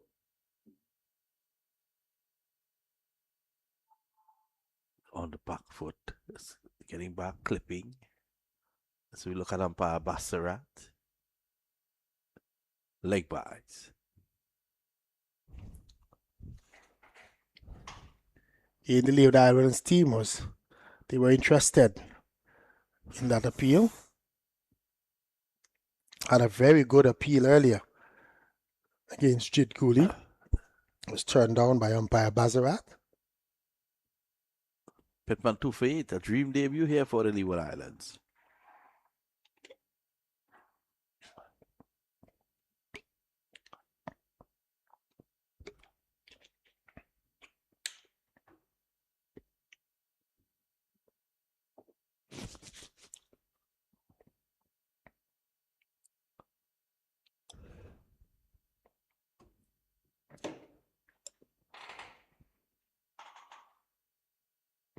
His back is pulling, and that will beat the fielder into the boundary for 4. Good shot. Not the quickest man out there, at least in fielding. It was short and asked to be hit. And he got on top of it, Amir Django, and played a good shot. And got himself 4.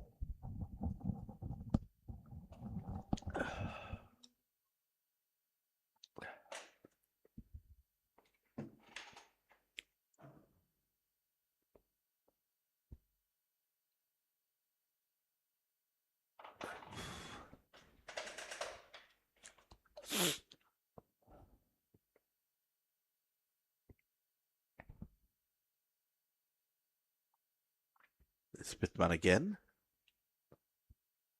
A bit too wide, dangerous. Jangu, sorry. 50 up for Trinidad and Tobago, 52 for 2.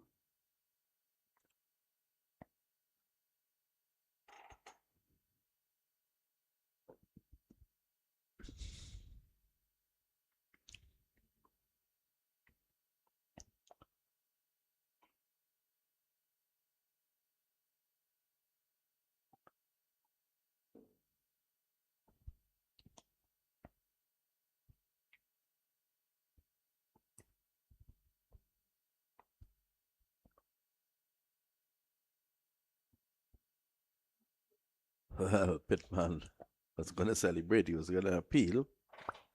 Yeah, I thought it was close to the gloves of Amir Django.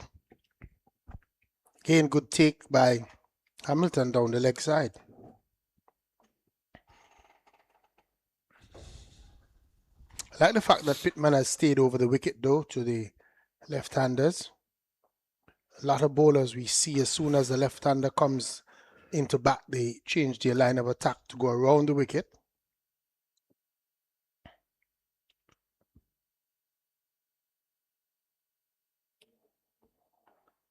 Oh, nice pick up there by Henry at fourth short leg. Good sharp cricket there by Kadeem Henry.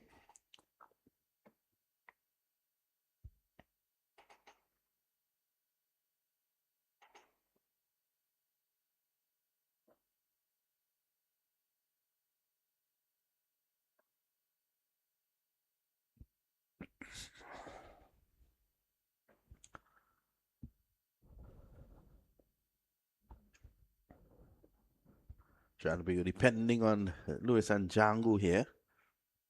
A lot of overs to go before the end of the day's play. Sammy's back, he's punching. He's in form, Django. Double 100 in the last game. He needs to spend time out there. See through this difficult period. He has the time. He has a lot of overs left today. And he would possibly have the whole day tomorrow if the Trinidad and Tobago team gets in, and they would be hoping that they can probably bat the whole day tomorrow and put a sizable total on the score on the board to try and bat the Leeward Islands out of this one again. Something they did in the first game, that they were put out the Leeward Islands for 138 and then they went on to put a massive 507 for 5 declared. They would be hoping for a repeat in this game.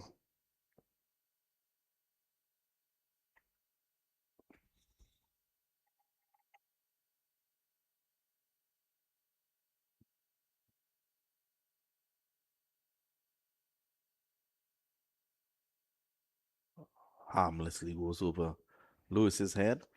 In fact, it signaled a wide. It went so far up in the air. Now, Thomas has to be careful about not overdoing it with the short ball, because then it become very predictable. Yeah, he has to bowl to the field that the captain would have given to him. The captain still has 2 slips and a gully in place. So he needs to maybe bowl just a tinge fuller and use that short ball as a surprise delivery.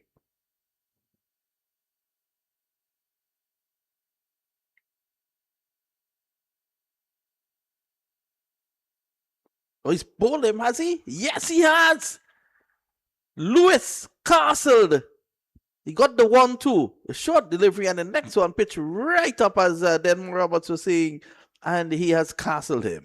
Yeah, that's a very good delivery, and it was a quick delivery too.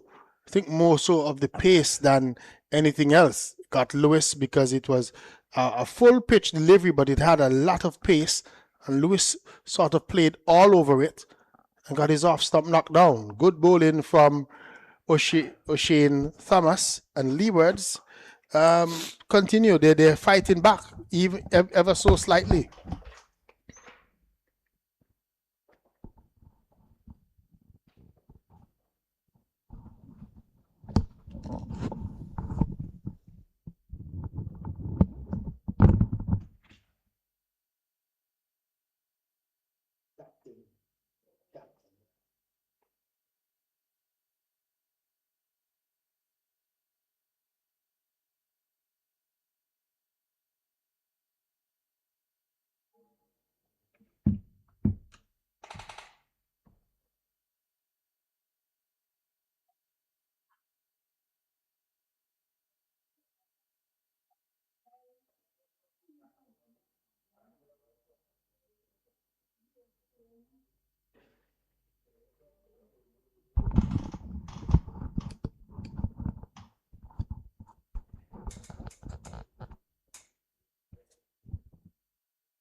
Captain Joshua De Silva probably coming to the crease a lot earlier than he thought that he might have. He's there with 53 for 3 at the fall of Evan Lewis's wicket. And it means that Captain Greaves has brought in a third slip. So he now has 3 slips and a gully for O'Shane Thomas to Joshua De Silva, the Trinidad and Tobago Red Force captain. Ooh, that was quick. So all of a sudden, it's pace like fire here at the Survive ground. Yeah, but they've been bowling pretty quickly, and I like the effort that is given by O'Shane Thomas. He's running in, and he's trying to keep up the pace. He's not let down at all. He's not let go at all. He has run in and has been bowling some very quick deliveries, and very early on he has Captain Joshua De Silva having to think now about him, because the first delivery was one of real pace. Trinidad and Tobago will need their captain in this situation.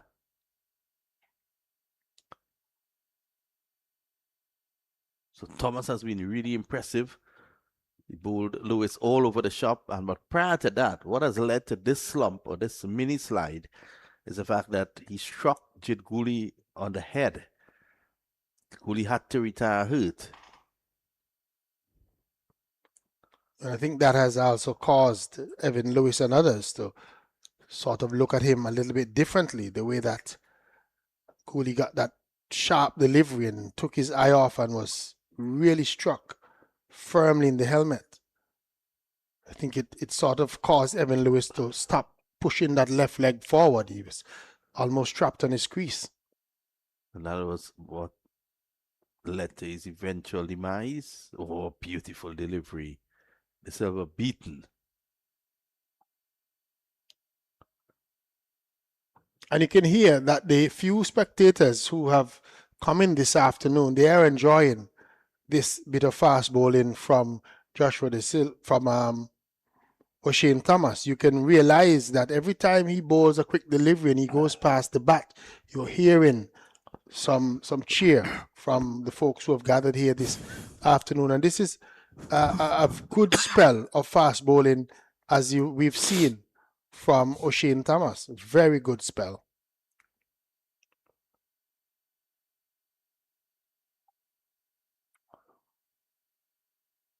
You can see Thomas's work with Ambrose is paying off.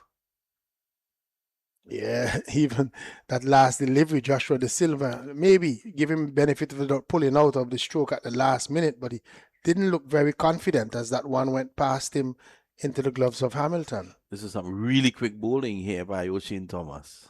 And I think the mentor, Sir Curtly, being around the Leeward's camp right now would give him an opportunity to do a little bit of work with the likes of O'Shane Thomas and even Kelvin Pittman, and it can only be good for bowlers like these if they listen to and take in whatever it is that Sir Curtly Ambrose is offering them. Yeah, he is on the sidelines there right now, having a little word with Pittman.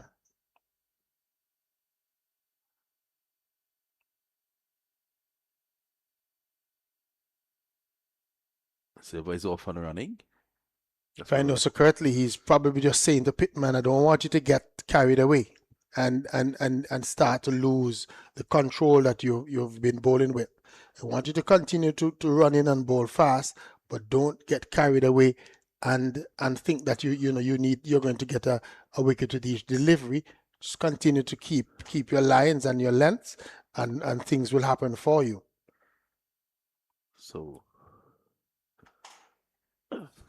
and it has brought up the discussion that a lot of folks have had about the way that the mentors are being used in the Caribbean. I still feel, I said it last week, that the likes of Brian Lara and Desmond Haynes and some of the others that are still available should be utilized, even if it's in a advisory capacity, to try and get our batters up to the mark, up to the next level, so that when we go out and play Test cricket, that we can actually compete. Yeah, that's a good point. There's place for the legends. Not at all saying that we should do away with the coaches that are working with the teams, but it should be a concerted effort all around to try and make sure that our batting improves.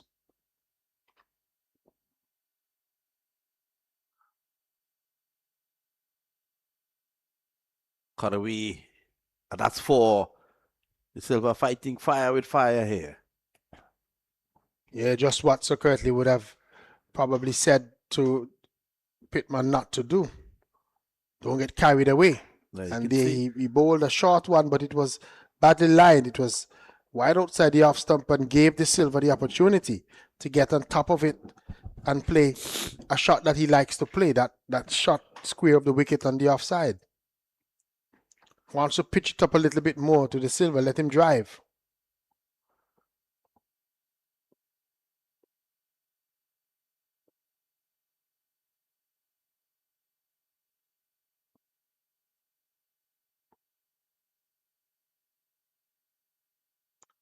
Oh, he responds with a beauty. See what happens when you pitch it up a little further, especially hit that hard line. The Silver was between two minds, not knowing whether I should come forward or stay back, and just almost getting a feather onto that one. Pittman thought that he might have had, gotten the edge there of the Silver, but that was a very good delivery. He needs to bowl a lot more of those types of deliveries, not the short ones that are wide that allows the Silver to freeze arms.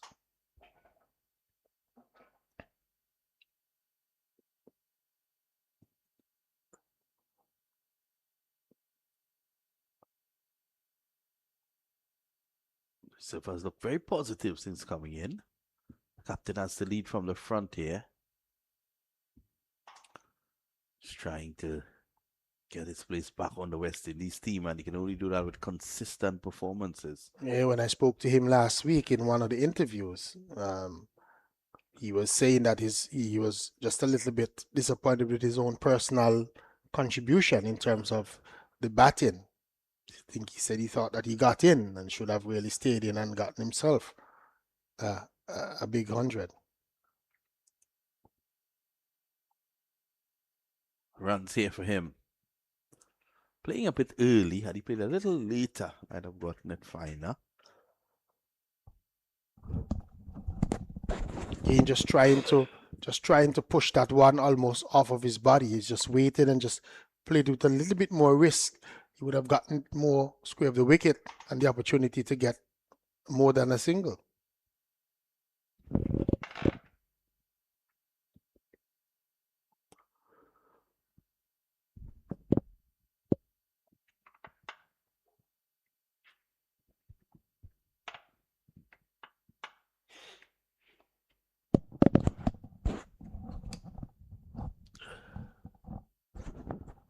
It says 27.2 overs remaining. Sammy's back and is keeping it down, Django. He's very aware that there are two fielders set back for that miscued pull shot.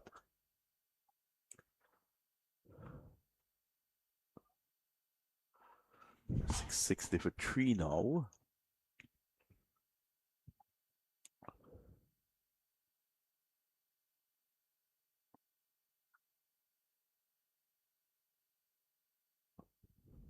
Correction, it looks as if it's 21.1 overs.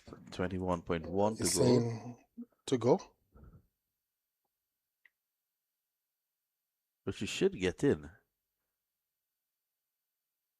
You're the local man here. Light is good until almost until 6 p.m. Well, I think we So should if they get have it in. they have the overtime. The only thing is that I think more than likely the fast bowlers will continue to be in operations for quite a while. And guys like O'Shane Thomas normally take their time to complete the overs. The bleachers out in its glory there.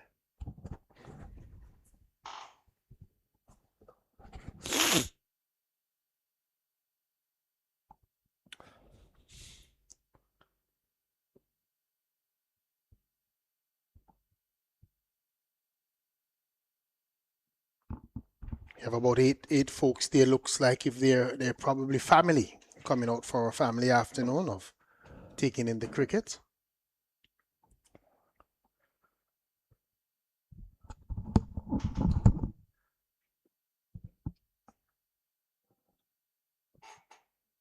Django is on 5. TNT depending on him. Sammy's Black is playing a naughty shot. Beating for pace more than anything else. He was looking to go square of the wicket on that occasion, playing away from his body. Probably at this stage of his innings, he would be advised to probably just leave those alone. Just allow those to go by into the gloves of the wicket keeper. Because he has 20 overs left, just about 20 overs left in the day and all day tomorrow, and he would want to take as much of the time as possible. So wouldn't want to throw it away this afternoon.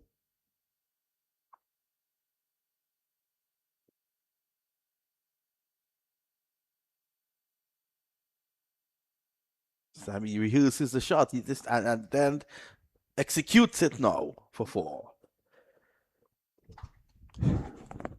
It was there to be had, and that one was not as quick as some of the others that we would have seen. That one sat up outside the line of the off-stump arcs to be hit. And he hit it well. He got on top of it and hit it well, square of the wicket. It was a bad delivery. Picked up a boundary. It was a bad delivery. An informed batsman, 64 for 3. And when we see these type of deliveries so consistently, it tells us that maybe O'Shane Thomas is just tiring a little bit. Maybe it's time for the captain himself to try and probably bowl a few overs to keep the pressure on. Again he goes over point this time, and that's 4 more. Another bad delivery. And you can't bowl those deliveries to a man that's in form. And Amir Django, certainly from the number of runs that he would have made in the last match, is a man in form. And he's not going to allow you to get away with those deliveries too often. The first one he missed, but the other two he put them away with some disdain.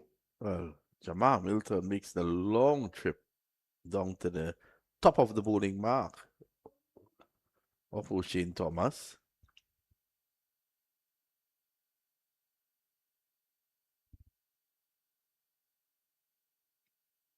Probably just saying to him that you need to focus and getting the ball up a little bit more, pitch it up a little more.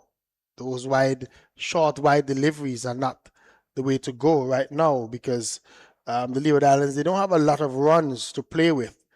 And so they can't be bowling too many loose deliveries.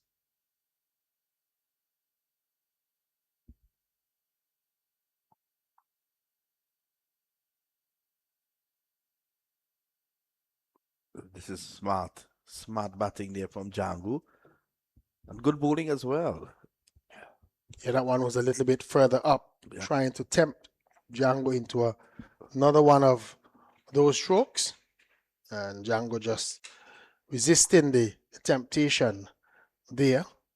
Because that one would have been just a little bit fuller and a little bit closer to him.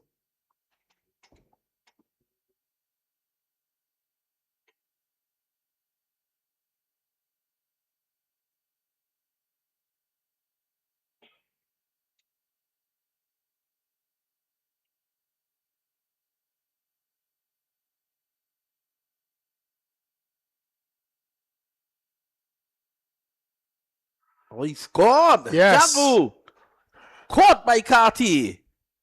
A brilliant delivery there. And the Leeward Islands are right back in this encounter. Whatever it is that Jamal Hamilton would have made that long trip down to O'Shane Thomas would have worked off, because we saw the delivery after Jamal Hamilton had that discussion a little bit closer to Amir Django, and then this one almost in the same channel, just a little bit fuller, a little bit closer to him, causing Django to be to be pulled into the shot, and a good catch taken at second slip by Kisi Kati. So since 8 for 4. Seems as if Terence Hines is coming into bat. Now remember, you have to factor in that Jidguli is out, retired, hurt. So the Leeward Islands right back in this one. Yeah, right back in this one. I'm just looking down into the Trinidad and Tobago dressing room area, and I'm seeing that it looks as if it's Carrie Peer that is also putting on his pads at this time. So another wicket here for the Leeward Islands, and they could be into some of the lower end and batters for the Trinidad and Tobago Red Force team.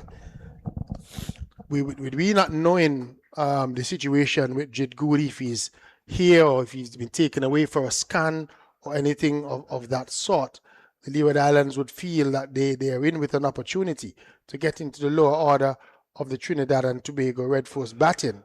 However, Hines has come out to the crease, and he is a century maker in the last game as well. He batted well, put on a very big partnership with Amir Django, who's back in the pavilion now. So he's going to need to put on a similar partnership with his captain, Joshua De Silva, if he's going to prevent Leeward Islands from getting an opportunity at the lower order of the Trinidad and Tobago Red Force batting. Yeah, and all that can happen this evening because there's still about 20 overs to go. Yep. 20.1. So at the moment, 68 for 4. Red Force still trailed by 63 runs. Really good bowling. You could hardly fault the batsmen. Sustained pace and aggression from the Leeward Islands here. Yeah, and the Leeward Islands seem to have gotten the pitch at a stage where it's playing pretty well. It's allowing the fast bowlers good bounce and carry, and if they're able to put the ball in the right areas, they're able to get success. And one of the things that has been pretty good with the Leeward Islands so far is that both ends, the bowlers have been consistent. So you haven't had a situation where one end is bowling well and the other end is leaking runs. Both ends, they have been pretty tight and pretty equal in terms of the way that the fast bowlers have been keeping up consistent with the pace. So we take a short break as the players continue to refresh themselves. We'll be back shortly.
The new man Hines is in. He turns this one away immediately, and he's off and running.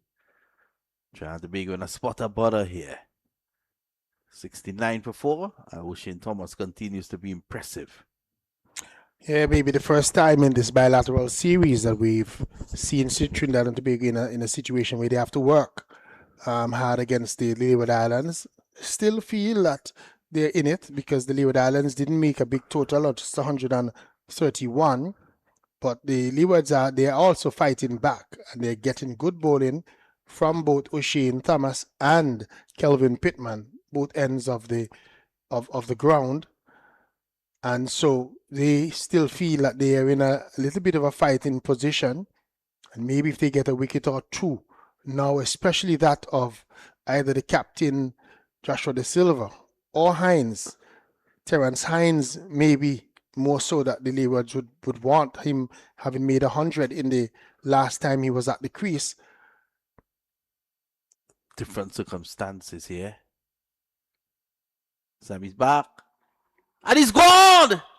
Guided gets straight down to the gully and go. That man can't seem to be to keep out of the action.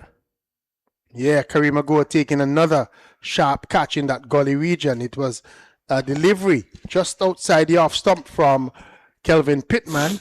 And Hines was a little bit lazy in that stroke, just offering the bat at it outside the line of the off stump and just guiding it almost. Well, it's like going down a busy street. There's so many men at slip. And there was Hines looking to guide it. Yeah. Catch and practice. Almost was trying to probably run that one down to third man, just guided it to Kareem Agor, who took a sharp catch in that gully region. And Pittman was very animated, having gotten that wicket of Hines. And so the Leeward Islands firmly back in it with the Trinidad and Tobago Red Force now on 69 for 5. 69 and for 5. we have to remind our viewers that Jidguli is out, retired hurt. So they, at this point in time, they're effectively 6 down. There were some folks that were arguing on the stream that we shouldn't put it that way because they're saying that Jidguli could return like Evan Lewis did in the first encounter. Well, here comes Carrie Pear, who is no slouch with the bat. He has a first-class 100. A very calm head as well. Average is 21. So he's a bit of an all-rounder, Carrie Pear. But Pittman, what a debut he's having. 3 for 18.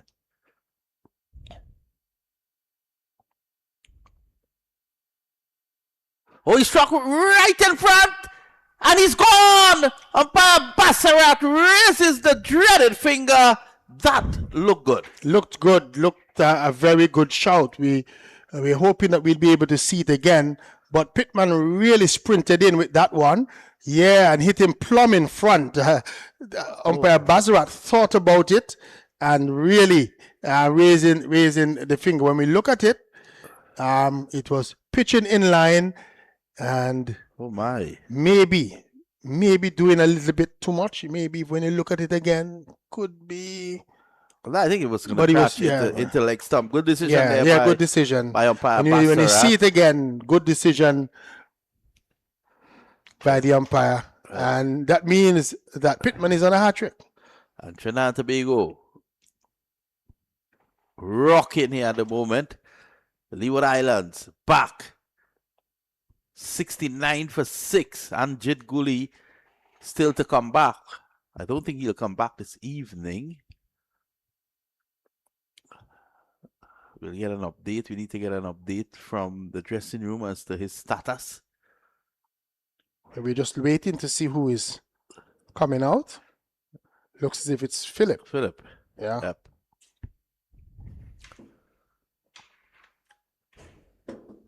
So we're hoping maybe we can get an update on Jidguli, and that's the disadvantage that we have this week.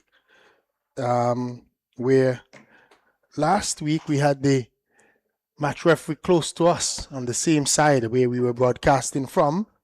This week he's on the opposite end away from us, so our ability to communicate with him and find these things out is a little bit more of a challenge this week, but no doubt we're hoping that our contacts around that very soon we'll be able to get an update. But clearly he has not come back out because Anderson Phillip has walked out to the crease to face the hat-trick ball of Kelvin Pittman, who's really having a dream debut. Yeah, 4 for 18 from Kelvin Pittman. Where was Kelvin in the last game? He was in the dressing room because he was in the squad, but wasn't selected by the Leeward Islands. And he's making sure that he keeps his name firmly on the mind of the Leeward Island selectors with his performance so far in this game.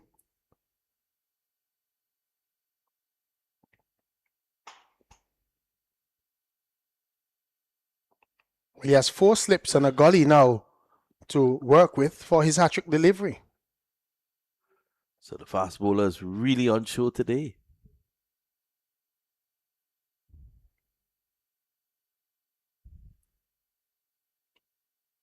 Oh, beat. That was a good delivery for a hat-trick ball that beats the right-handed Philip all ends up. Philip himself had 6 wickets today. Pittman is on course. Certainly is on course, and this seems to be a good pitch for fast bowling. We saw Philip doing it from both ends, 4 from this end and 2 from the end where Pittman is bowling. Now we see Pittman having 4 wickets on debut for the Leeward Islands. We've seen 16 wickets fall, all to the fast bowlers.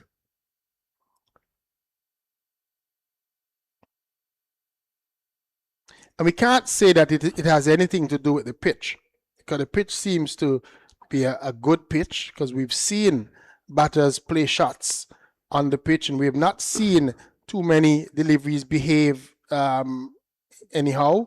Just the one delivery we remember keeping very low that got Kadeem Henry. Otherwise, the pitch has looked true. It's just been good fast bowling all around. It's good to see a day of good fast bowling with what we've seen here today. Here's Kelvin Pittman. Riyad Emrit, Red Force coach, would have worked with him extensively in Trinidad. Bittersweet. Maybe not. Maybe just happy to look out and see the benefits of your hard work. Sometimes maybe when it's going against your team, you would think, but if we look at the overall picture, it is good to see somebody like a Pittman who a lot of folks would have worked with, that he is improving, that he is progressing. And I think that's what we want in the West Indies. When we send players into the academy and so on, when we see them come back out into the domestic, into the regional cricket, they should look improved. This time he's slashing at that. End of the over, at the end of that over, 69 for 6. More thoughts from Denmore Roberts. Yeah, so I'm just saying, and I've been saying for a while, that those players who would have gone into the setup of the academy, they now need to be featured, I think, in the regional teams. I feel that there should be an opportunity found that if some of the academy players can't get into the territory in which they're living, that West Indies Cricket Board should find a way to try and get them into some of the other franchises that probably have needs, where we have some players who are playing in franchises that are really not up to par with the level that is required at this stage. That if we find a way to get those players coming from the academy, especially the ones who have shown great ability, we need to find a way to have them playing in this regional tournament. If not for the territory in which they were born, we have to find a way to get them in somehow. Don't know how we're going to do it, but that's just my thinking. Shane Thomas is going to continue and fending this one away off the gloves, maybe, or maybe off the top of the handle of the bat down into the gully region is Captain Joshua De Silva. No run. 69 for 6. Trinidad and Tobago chasing 131 for first innings lead over the Leeward Islands. There's another match being played in Antigua, down at the historic Antigua Recreation Grounds. The Guyana Harpy Eagles, they're 86 for 1. in reply to 151. All out made by the Windward Islands. Another good delivery on the line of a stump. Jumping in line is Joshua De Silva. Can't score.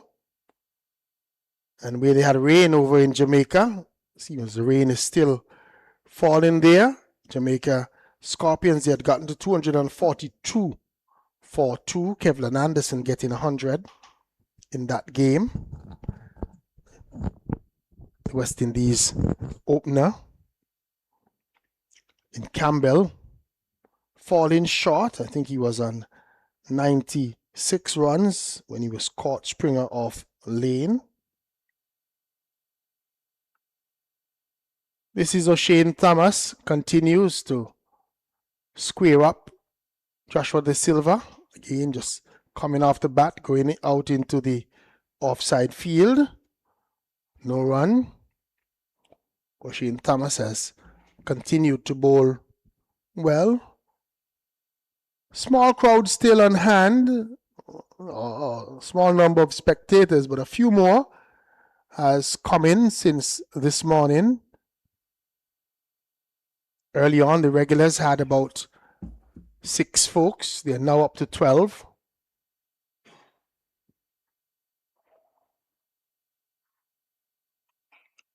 And a few more scattered around the grounds.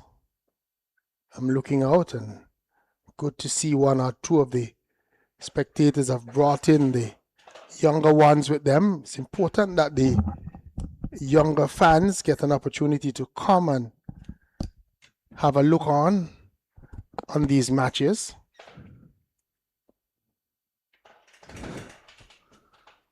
Would have been good for especially some of the younger fast bowlers around Antigua, and to see this good spell of fast bowling from both O'Shane Thomas and Kelvin Pittman, and the similar early this morning.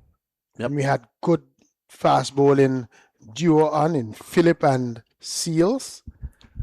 And I've always been saying that Seals' return doesn't suggest the way that he has bowled, because he's bowled much better than his figures suggest.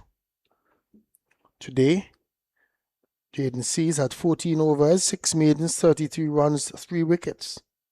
Anderson Phillips, 16 overs, 5 maidens, 38 runs, 6 wickets.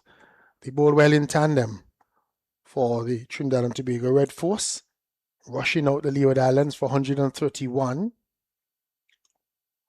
Another short delivery from... Brings you over to an end, 69 for 6. O'Shane Thomas, you can't fault him. He's really turned up today for the Leeward Islands. But take nothing away from Kelvin Pittman, 4 wickets, breaking the back of the lineup here. And the Trinidad and Tobago will be hoping for the likes of Jid Gooley to come back in at some point.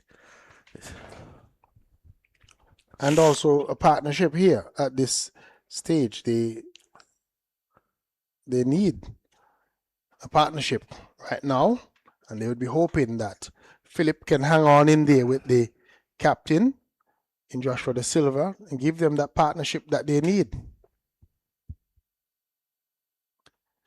Looks as if the captain himself is going to come into the bowling attack. So there's a bowling change from the Sir Andy Roberts end.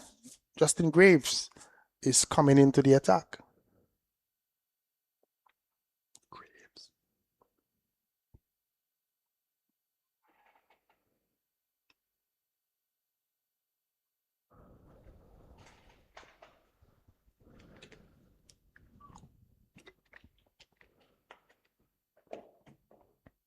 Graves' first delivery is just having Philip in a defensive mind, dropping it on the onside.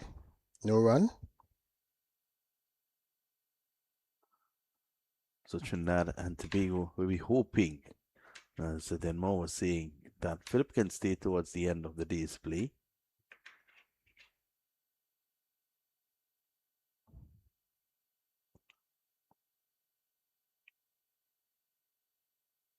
Graves would be hoping that he can continue the good bowling that we would have seen from Pittman and O'Shane Thomas, and that he can come in and look to maybe get a wicket or two as well to continue to the fight back for the Leeward Islands.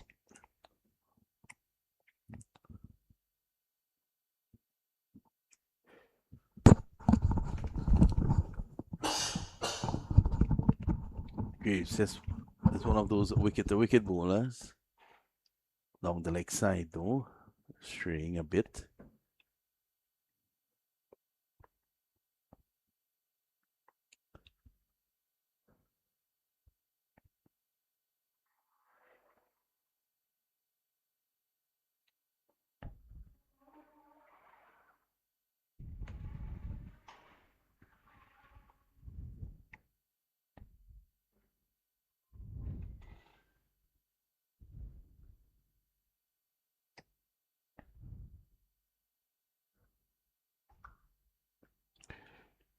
So on with a little bit more effort from Captain Graves outside the line of the off stump. The pitch continues to have good bounce and carry through to wicketkeeper Hamilton, who's been pretty tidy behind the stumps today for the Leeward Islands. There were some folks that were of the opinion that Carlin Bowen Tuckett, who is waiting in the wings, at some point should be given the opportunity to come in for the Leeward Islands, and there are some folks that feel that Joel Andrew should be keeping. Philip is going to get a run here as he's turning this one. He wants to and gets to as the ball travels pretty slowly down to O'Shane Thomas, who's coming off that long leg boundary. So they were able to rush back for a second run. O'Shane Thomas not coming in as fast as maybe some would have liked, but he's done heavy work. So 2 more to the Trinidad and Tobago total.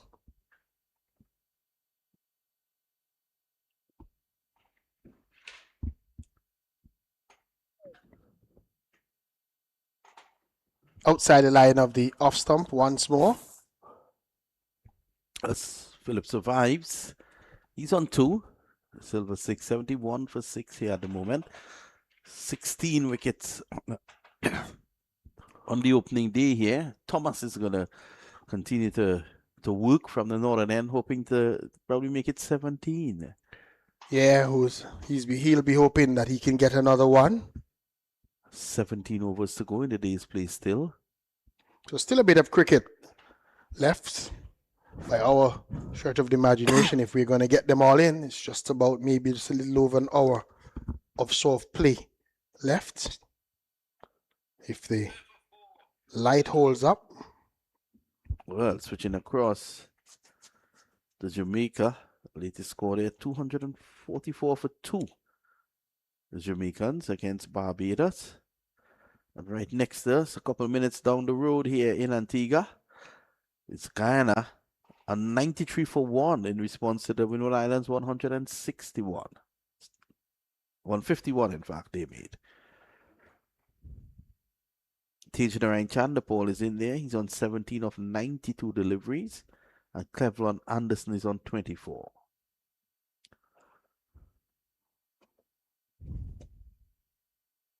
Well, Chandapal doesn't seem to be in a hurry today. Folks would know that. I'm sure that hearing you, my good friend GT, if he's listening to our coverage, would smile because he knows that I have a lot of time for Tejnarain Chandapal. Well, he's holding up the innings there nicely, lending support, and that is what Trinidad and Tobago needed. They needed someone to do that today for them. Guyana 93 for 1 with all the time in the world. But there were a lot of folks in Antigua and Barbuda who would be murmuring, saying Tejnarain Chandapal, 17 of so many deliveries. They would be considered that he's batting too slowly. Sometimes you just have to consider the context of the game. And I am saying that today is day 1 of 4, when there is no need for your team to rush past the score that is there.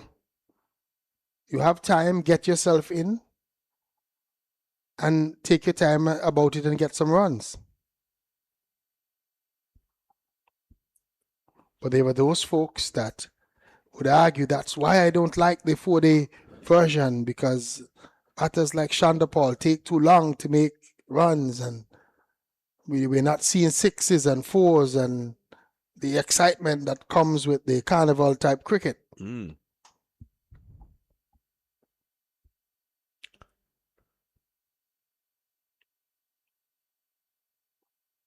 I just wish, though, that he would have transferred that into the test match arena.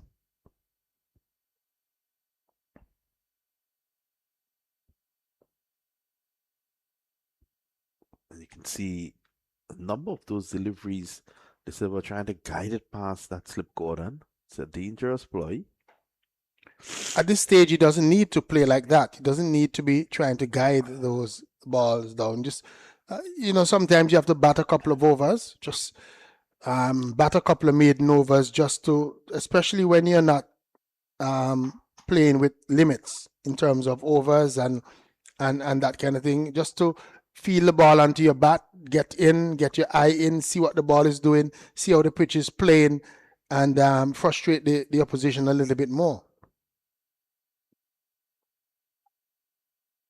Edged and into the boundary for 4, in between the wicketkeeper and the first slip in Cornwall, and that's into the boundary for 4. Yeah, that one would have had to have been probably taken by Hamilton coming across the first slip, because the ball dropping short. They're just almost showing him where that one would have dropped. That one took the edge but didn't carry. It didn't carry, to be fair.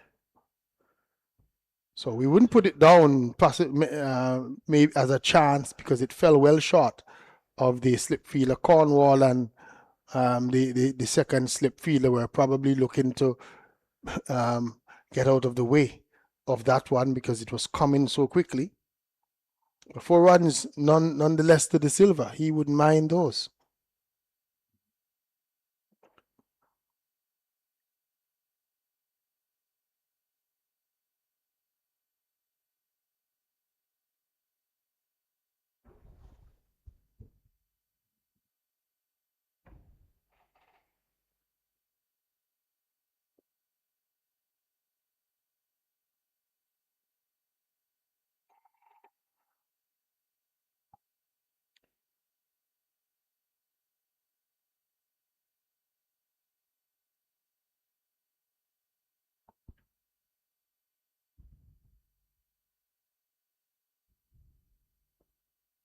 Thomas probably tiring a bit now. He's into his 9th over.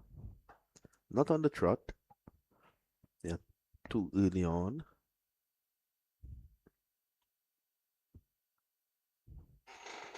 I think this might be his 7th on the trot.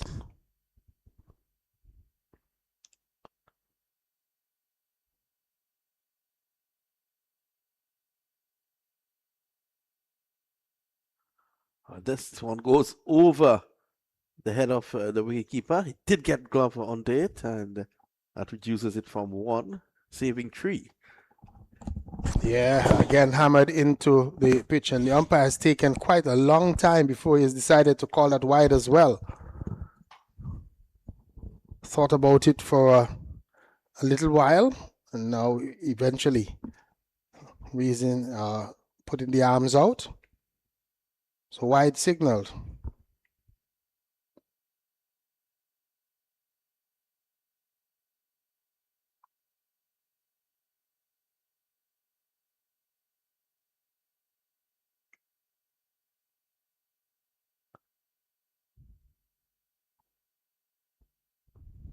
So seems to be something wrong with his hands. His right arm.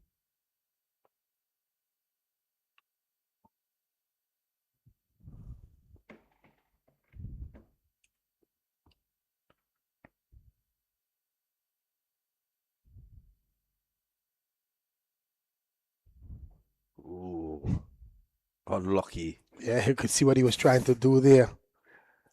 Beating Philip all ends up with pace, a little bit more effort on that one from O'Shane Thomas. Philip didn't know too much about that one. What I like about Philip is he's come in and he has put a price on his wicket, which is what the Leeward Islands tail enders were not doing.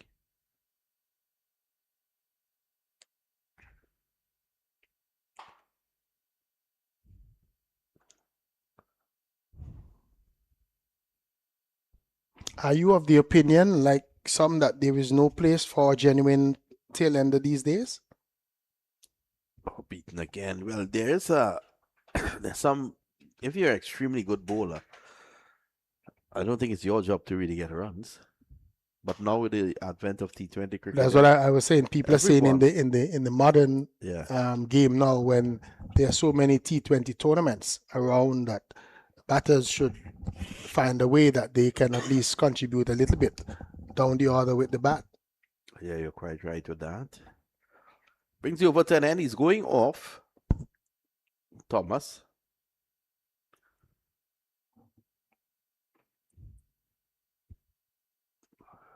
Has been nursing an injury to that right arm. And the Silver, with Thomas off, has taken away the chest guard.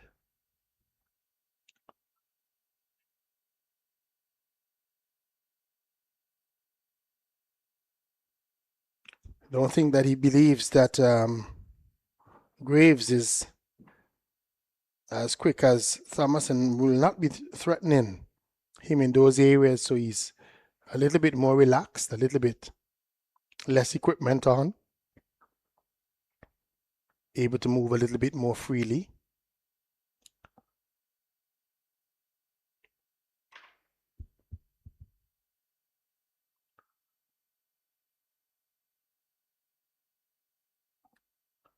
So the light meter is brought out just in the event that it will be required later on.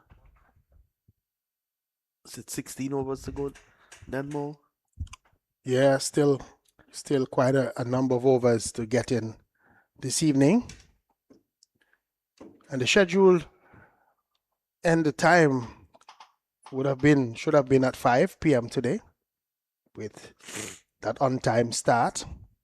So already 11 minutes after 5, so we're into overtime. We're into overtime, and they're going to try and probably see how many of the overs they're able to get in this afternoon.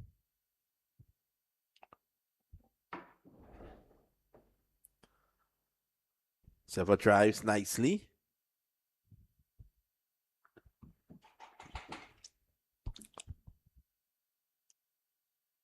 Henry's there. Kofi James who is on for O'Shane Thomas, who has left the field. Good to see Kofi James. The Silver showing a lot of faith in Anderson Phillip.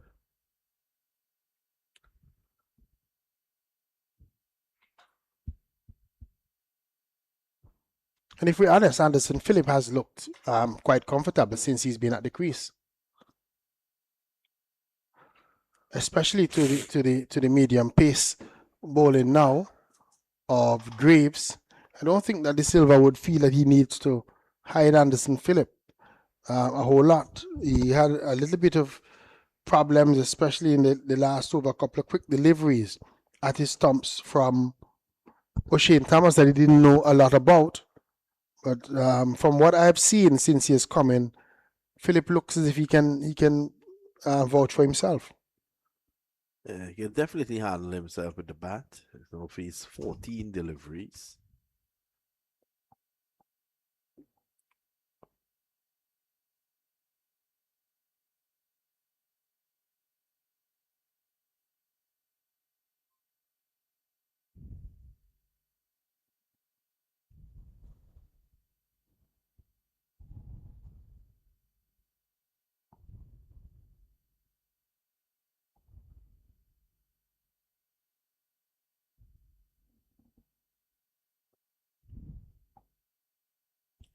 Ease the way down through backward point.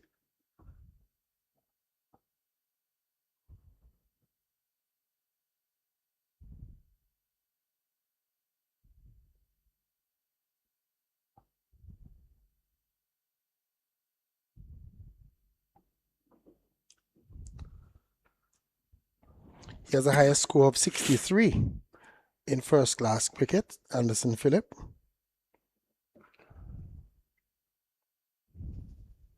Even Jaden Seals can handle himself with the bat as well. And Brian Charles. 63 not out, his highest total in first class. Average is 11.7. 679 runs scored so far in his 51 first class matches.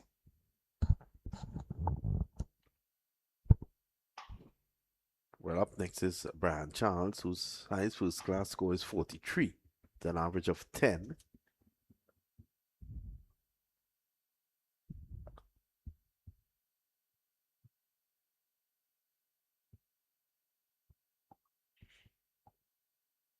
And then you have Jaden Seals, who's no slouch with the bat either. We still have to get an update on Jid Gooley. Yep, we're waiting on that. End of the over, by the way, 79 for the loss of 6. And if Gooley is well enough to return, he is still an option for the Trinidad and Tobago team of returning. So we've not yet hit rock bottom for the Trinidad and Tobago Red Force team, because the captain is still there. Philip is there. Well, Pittman is going to bowl from the northern end now, the Sir Curtly Ambrose end.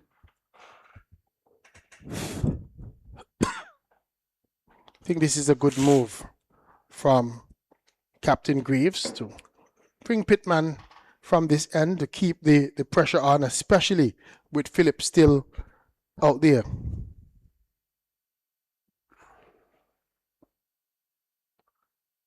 Start with the delivery down the leg side, just to keep Jamal Hamilton honest. Yeah, he would want to get his rhythm sorted from this end. The first time we've seen him from this end of the grounds.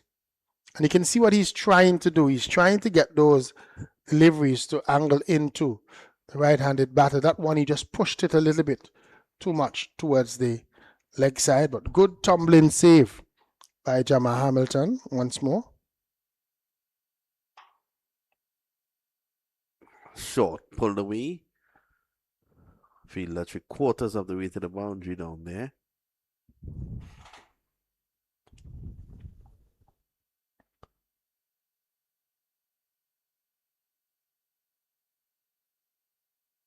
Barry Fan not happy with where Pittman is running down the track.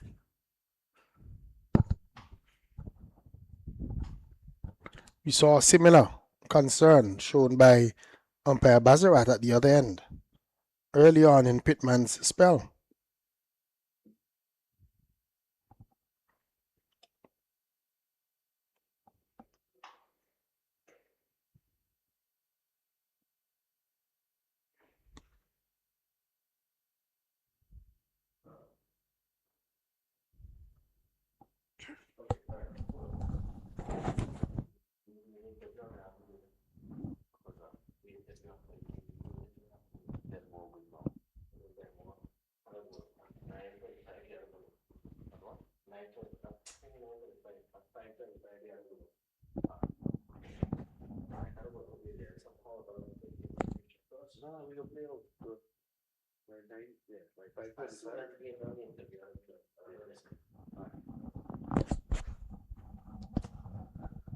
Again outside the off stump and showing good restraint here, Anderson Phillip.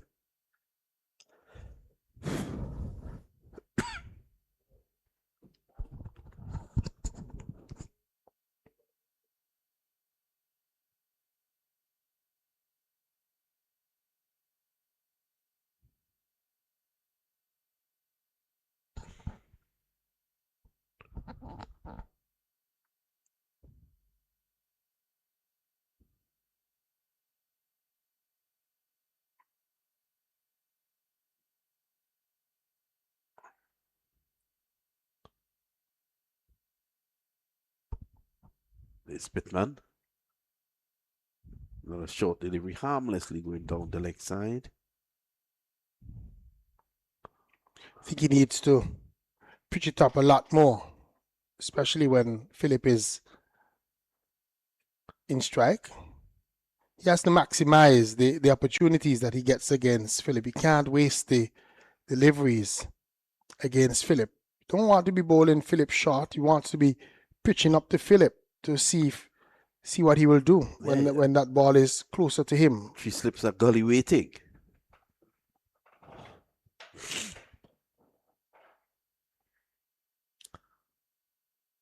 Much better delivery. Just need to get it a little closer. Make sure that he has to play. Make sure that he's playing.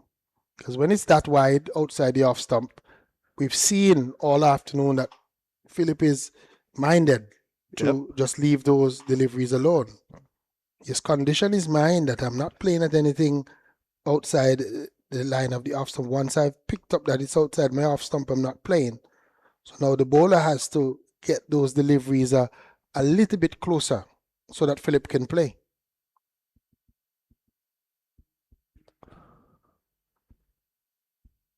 Down the leg side.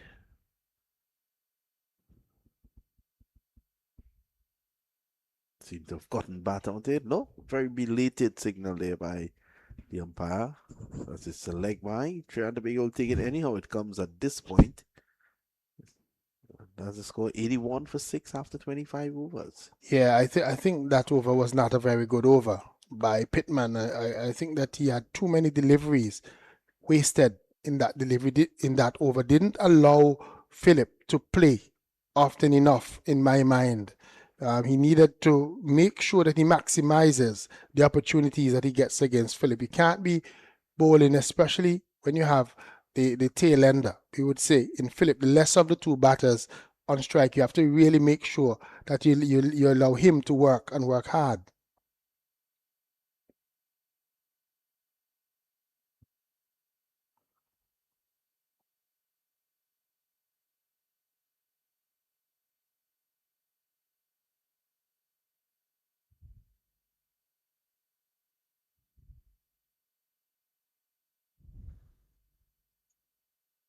Again, another delivery that is angled at the leg side to Philip. Graves and Pittman, they have to try and get their radar a little bit adjusted, because I think they're trying too hard to attack the stumps of Philip. They just need to bowl that off stump line, pitch it up to Philip, and see how he plays on that off stump.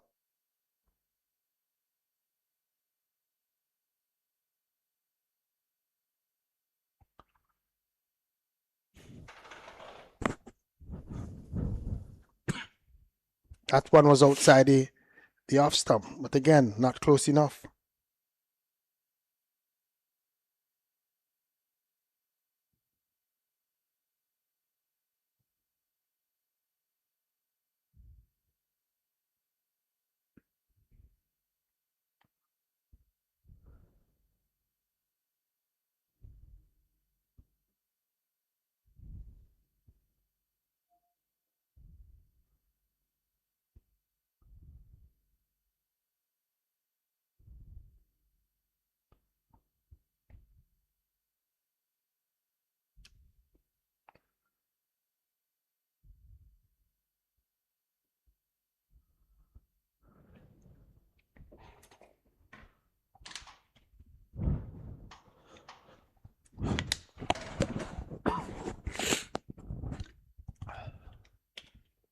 There's Graves again.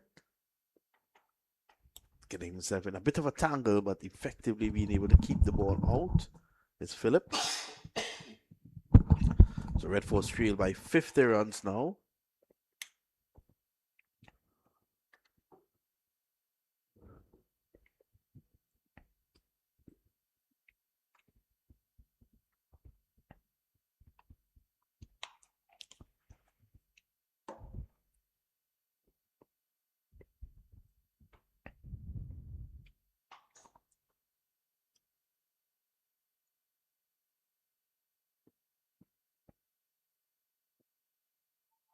driving loosely. The one delivery he decided to play outside the off stump is beaten. That's what I'm talking about. They have to bowl him a lot more of those deliveries. Just on about the off stump in that region where he thinks that he can reach it and see what he does. Because you have the two slips and the gully in place. You want Philip to play as many of those deliveries as possible that you're bowling to him.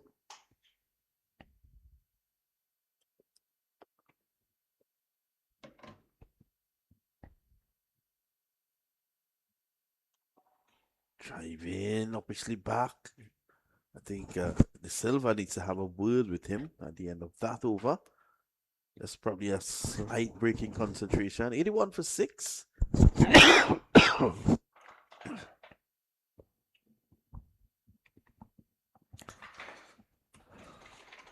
26 overs bowled in Red Force's innings.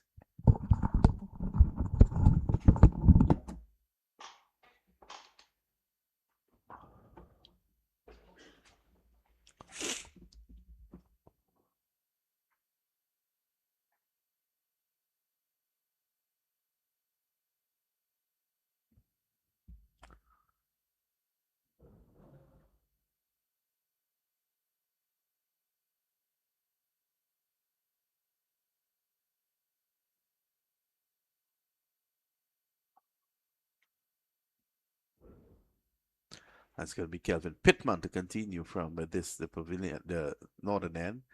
So Curtly Ambrose end. There he is. Silver punches off the back foot. Henry at short cover is in attendance and there is no run.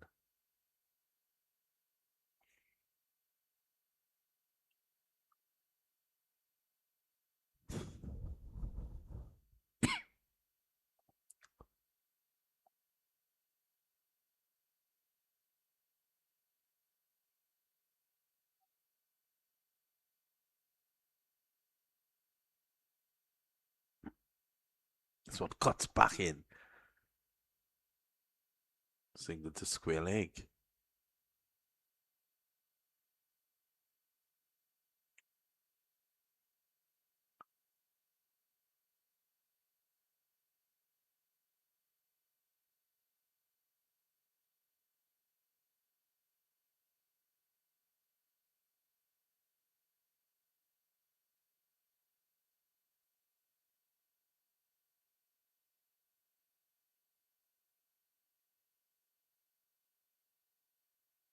Pittman looking for 5. I won't get it with a delivery like that. Hasn't been as impressive from the Sir Curtly Ambrose end as he has been from the Sir Andy Roberts end.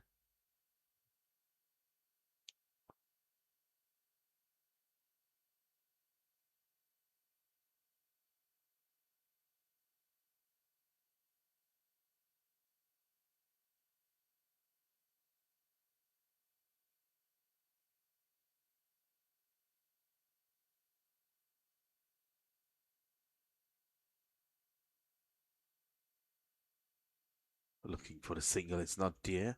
It's coming forward. Anderson looking a little bit more short now.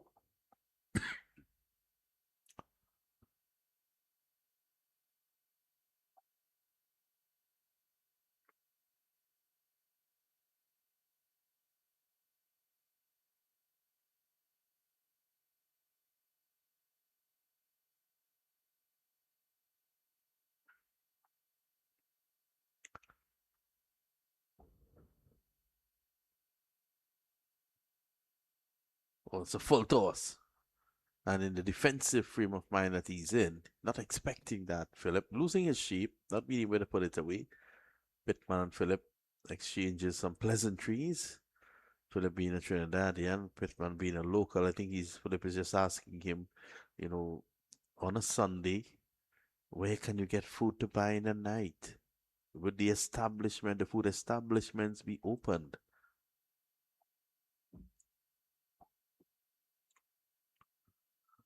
6 to Philip today. Pittman has 4.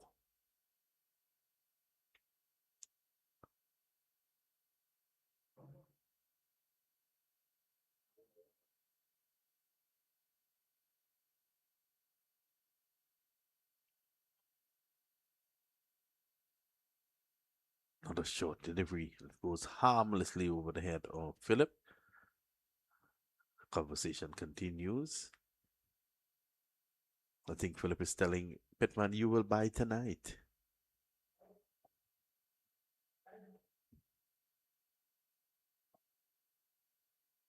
Silva, the captain, 13, not out. He's there.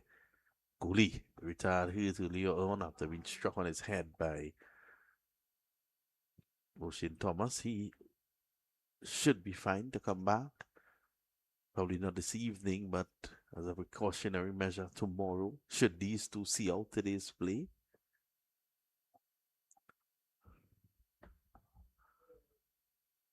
Still 12 overs to go. Don't know if we'll get in that much. It's already 5:30. Now with the fast bowlers in operation, I don't think we will get in those 12 overs.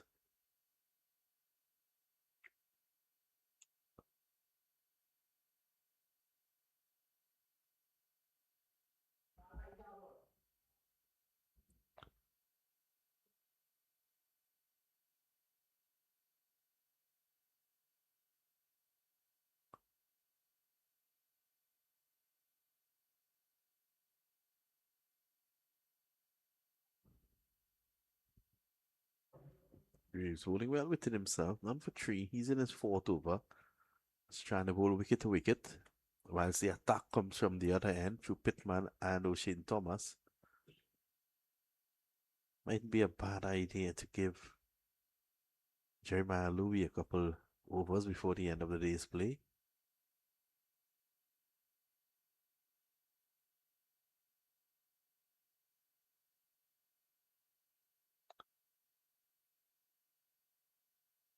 So, but just walking across his stumps.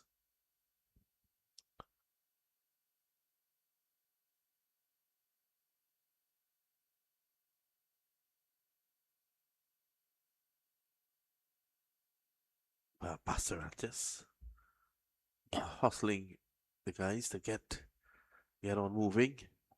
Behind the over 8.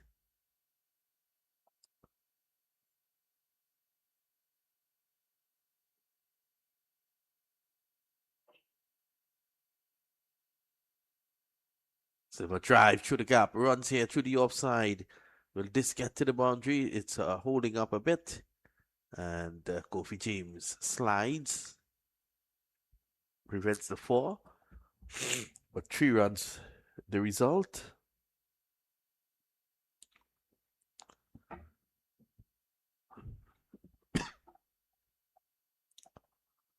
$85 for 6 now.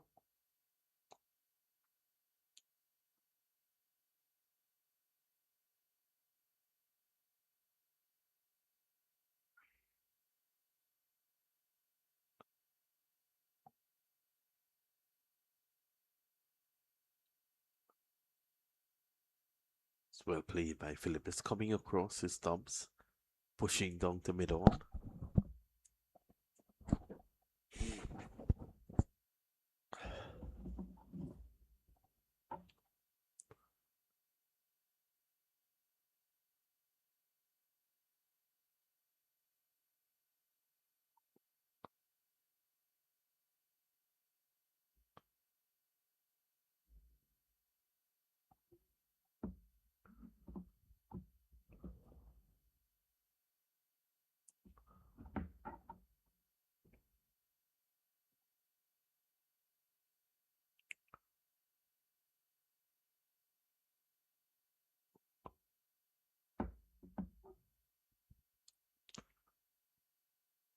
Breaks from the far end.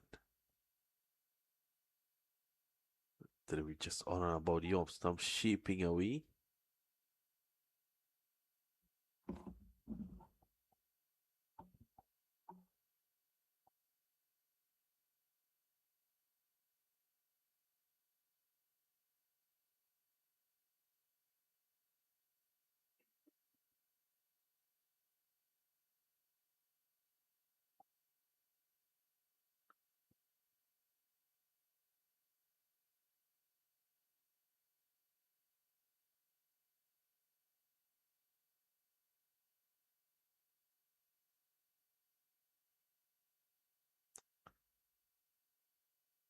Philip starting to see that ball bigger and better. And we've come to the end of the day's play at 5:34. 11 overs were still due. And Trinidad and Tobago in a spot of butter in response to a paltry 131 made by the Leeward Islands Hurricanes. Trinidad and Tobago Red Force 85 for the loss of 6. And stay tuned as we will be speaking to one of the stars of the day.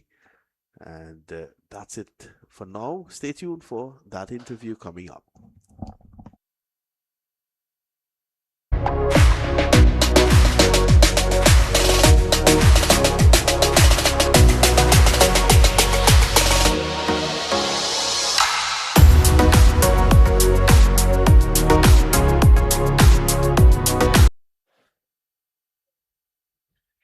And we've been able to grab Anderson Phillip at the end of a good day for him. Anderson, tell us, how are you feeling? 6 wickets today, and you've been asked to bat, and you've come through unscathed.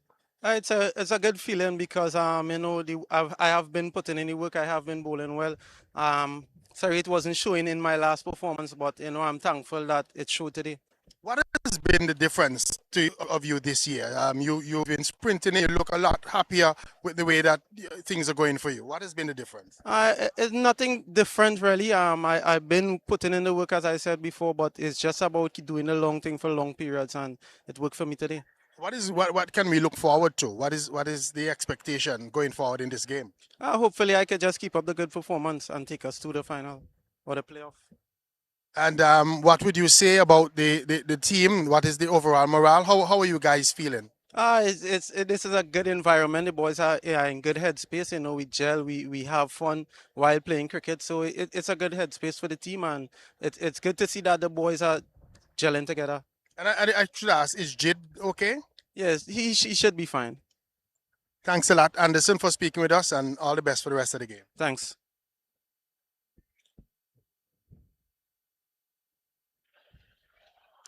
So we've been able to speak to Anderson Phillip at the end of the game, and I had a little word with the manager of the Trinidad and Tobago team, who told me that Jid Gooley, the update on Jid Gooley is that he has a little bit of a bruise, a little bit of a knock, but he should be fine to play tomorrow.